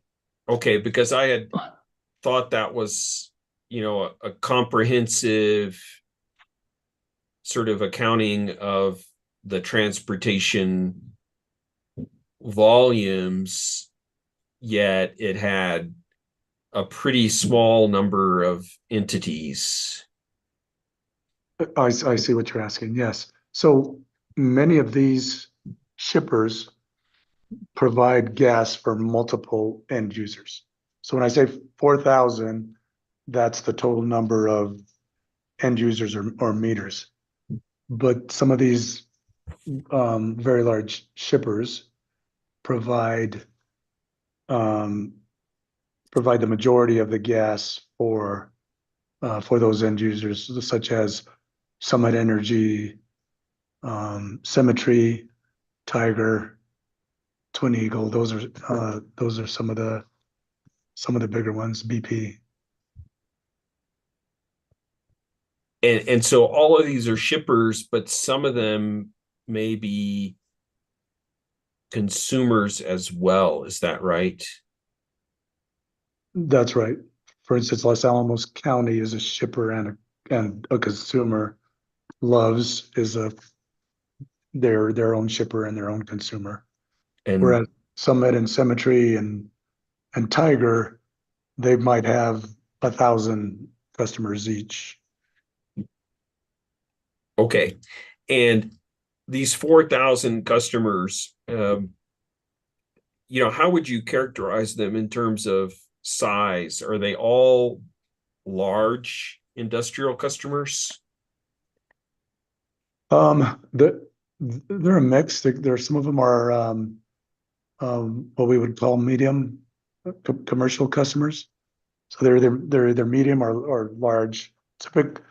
Typically, most of the large industrials are transportation, and then a handful of our medium-sized commercial customers are on transportation.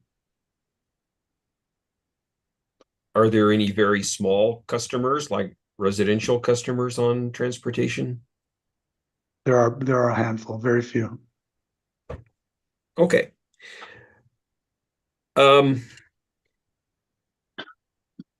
I understand that the gas company will be filing its IRP fairly soon. Am I correct in that understanding? That is correct. Are the projects in this stipulation in line with what you're contemplating in the IRP? Or does your IRP deal with with projects like this? Typically not. For instance, the IRP is dealing more with system supply, and we do talk about system capacity. So any large capacity improvements we would talk about in the IRP. So yeah, anything we're deferring for the stipulation does not impact the IRP. Okay, so I understand you to say that the IRP is mainly going to deal with gas supply planning and not so much capital investment. That's correct.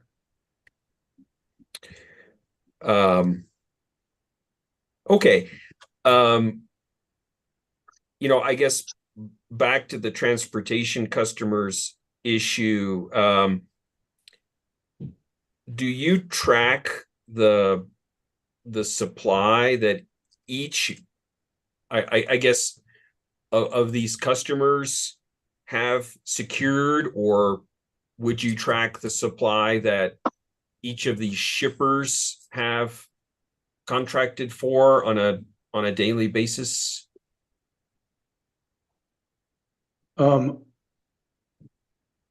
Yes, we do. I think we do something similar to what you're asking about. The shippers nominate gas on our system, so we know what they're nominating on a daily basis.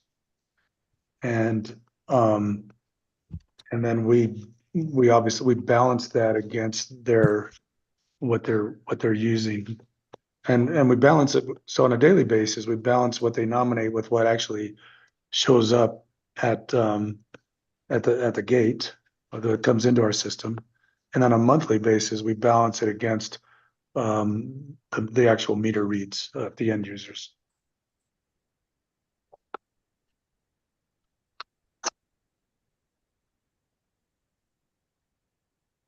Okay, that's very helpful. If, for example, a shipper has a shortfall, if, let's say they've, nominated a certain amount, but their customers actually consume more, would you know that on a daily basis? In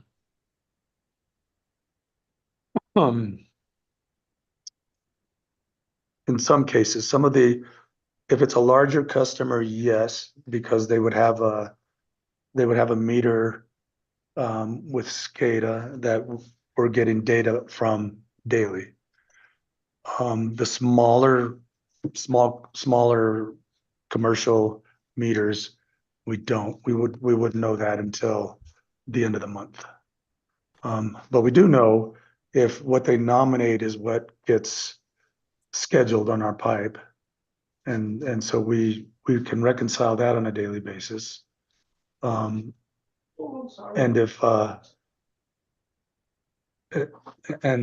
so we keep them in balance, at least nominations and schedules. And then if they're a very large user with where we're getting daily metering, we will reconcile on a daily basis those meters. And they're typically like a rate 58 and above. And then the other smaller ones, we reconcile those on a monthly basis. Okay. And, what happens if, say, one of these large customers fall short, if, their supplier nominated less than they actually are consuming? What would happen in that case? We have a whole balancing rule. It's called Rule 28. It's all about balancing. And so if they're short on a daily basis, they're allowed to make it up the next day.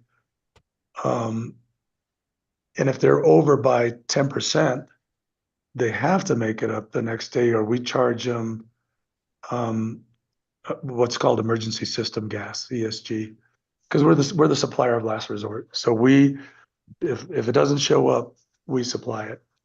And if it's over 10%, they have to balance the next day. If they don't balance the next day, we charge them ESG, which is the highest that we pay for gas that month. So it's the highest daily price, or it could be the IFERC monthly price. Whatever is the highest we paid on any day that month is what we charge them. And unless we're in a constrained condition, if we declare a constrained condition, then there's additional penalties on top of that. And it's similar on the monthly cash outs or imbalances as well. So you would sell them in effect gas if they don't make it up the next day. That's right.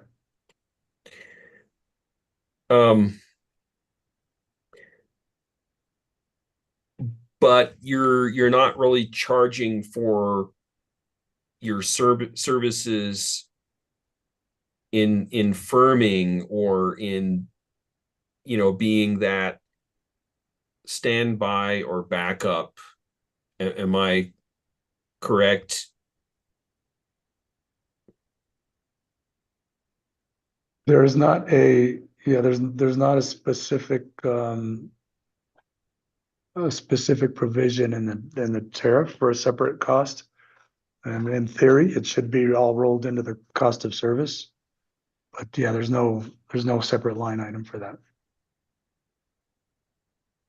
Doesn't it seem like the transportation customers are getting a pretty good deal? They can shop for a cheaper gas supply, and if something doesn't work out, they just buy gas from you, and they're not paying any sort of standby or backup fees. Well, they do have to pay the highest price that we pay, and unless and if they don't and if they continue to have that 10%, if they go over for the whole month, we charge them not only the highest rate but a penalty on top of that. And if we're in a constrained condition, if it's, for instance, in wintertime and we're seeing high demand on our system, and they're out of balance, we charge them a penalty on top of the highest daily rate.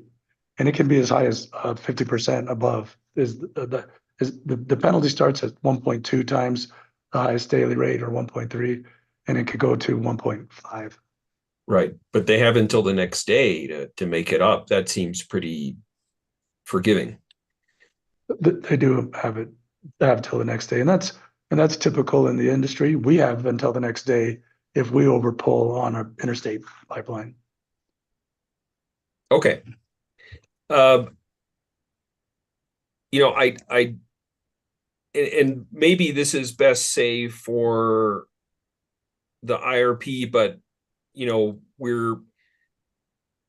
been talking about the kind of projects that you want to pursue. I'm curious as to, thinking about Winter Storm Uri situation. I'm curious whether you have any plans for some mechanism to alert customers that you're experiencing very high wholesale prices, and with a request to conserve. Please correct me if I'm wrong, but I think what happened in the Uri case is that you reminded customers on your web page and your Facebook page that they can save money by turning the thermostat down. Is that correct? We did, and we've I'd say since Uri, we've strengthened that policy or procedure. We do it sooner now. We add the notices on our webpage, and then we also do social media posts, and then we also try to get messages out on television and radio. Okay, I'm just, forgive me for being skeptical as to how many customers are checking your webpage or are checking your social media pages on a daily basis. But, if I'm you wanted to skeptical get, how many are too, so if all if right. you wanted to get the word out, seems like there are other ways to do it, such as emails or texting, or there've got to be some other ways if you really want to ask people to conserve in a tight situation. Well, as I said, we do, I know we do radio and television notifications. Gerald was seen, a company, a witness was seen might have more details on some of the notifications we do, and he might know if we have that capability for texting or emails. Okay. And I guess the last area, and I'm happy to defer this to some other witness if that's more appropriate. I did want to understand more about the weather normalization adjustment mechanism that is foreseen in this stipulation. Yeah, that's a question for probably Buchanan and Lyons.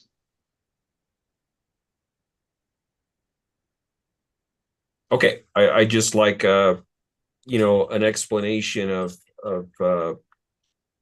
how that works, and how you see that to be in the company's as well as the consumer's interest. Yeah, I think those two witnesses are the best to answer that.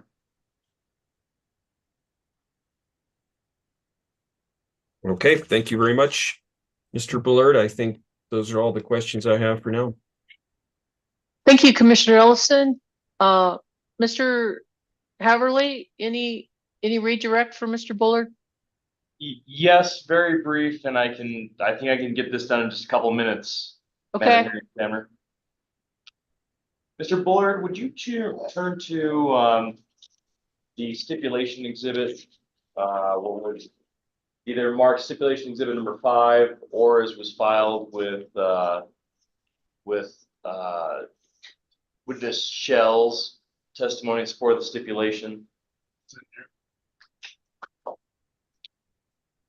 And that's going to be NMGC exhibit RAS1 stipulation page 49 of 58. And it's going to be the list of the discounted transportation rates.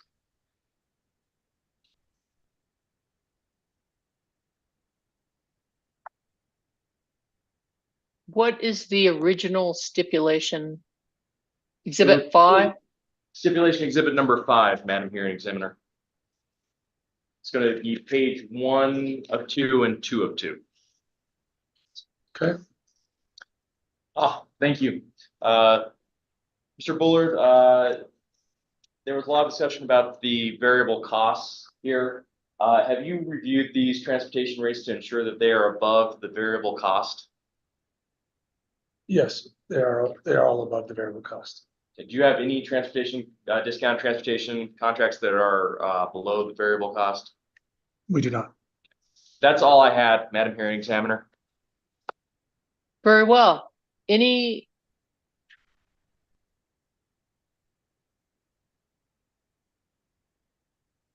questions from anyone else? Okay. Hearing no questions, Mr. Bullard, thank you very much, sir. You are excused. Thank you. Okay. Just briefly, tomorrow we will continue with gas company witnesses in the morning, beginning at 9 again.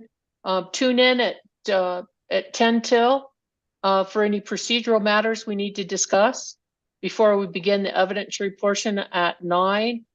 And I just remind people that according to the accommodation of witnesses, that after lunch, we will hear from DOJ witness Dr. Gigax, and then we will hear from FEA witness Ms. Reno. And then we'll go back to gas company witnesses if we haven't gotten through all of them in the morning, which I don't think we will. But so that's the what I believe was agreed to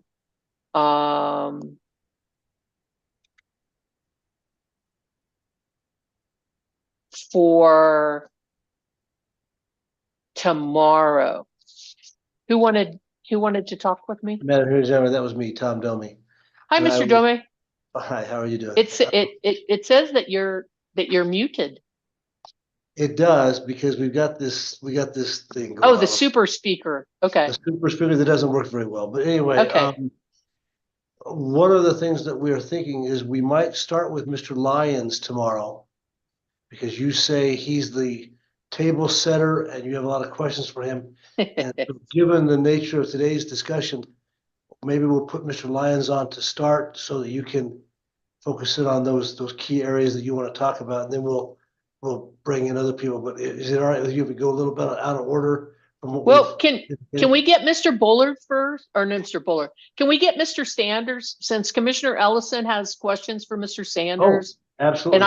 And I just have a couple, but you know, if we could do that, and then we could go ahead and stipulate Afar and Avalon, and then we could hear perhaps from Mr. Lyons.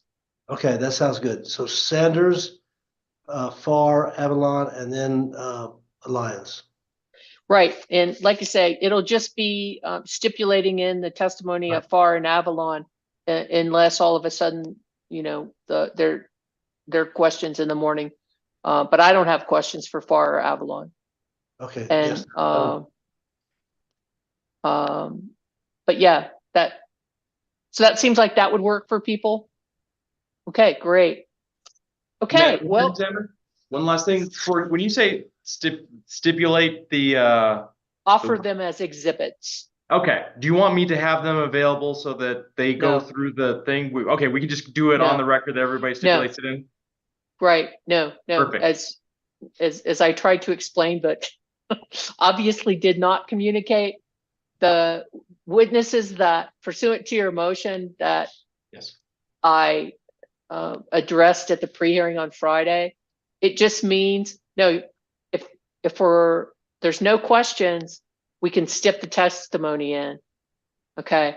But if there's questions, the witness has to be here. Okay. All right. Any other?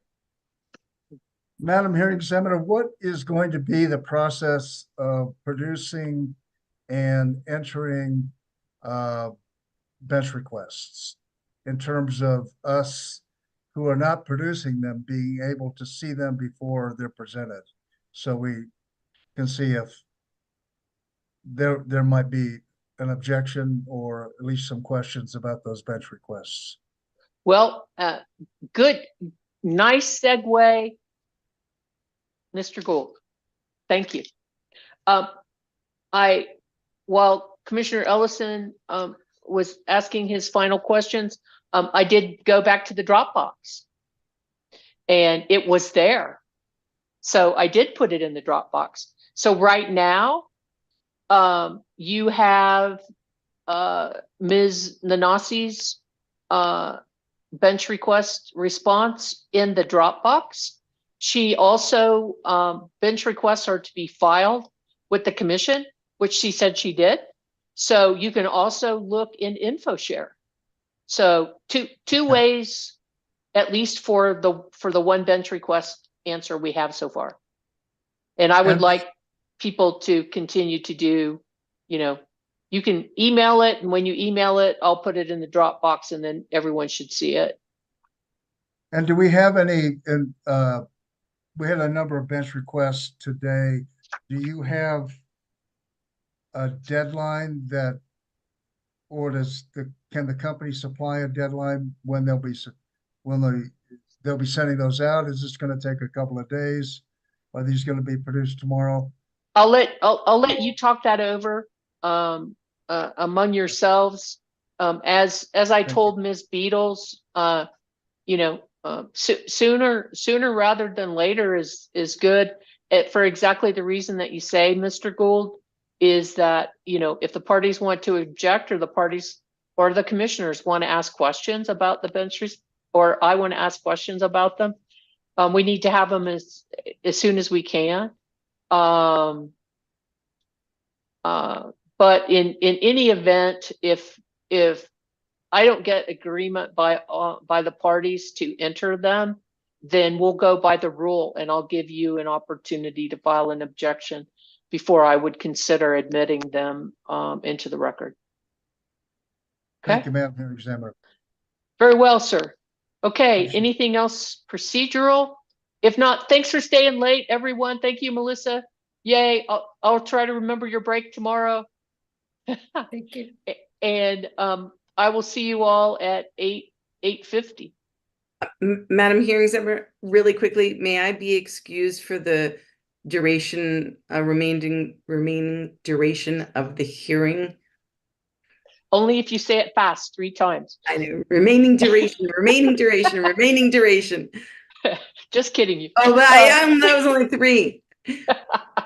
That's okay. Yes. Subject, Ms. Nanasi, to to the understanding of asking questions and not being able to participate in setting any or giving any input on setting any deadline that may or be put in. Yes, ma'am, you're excused. Your appearance is excused. Thank you. From the hearing.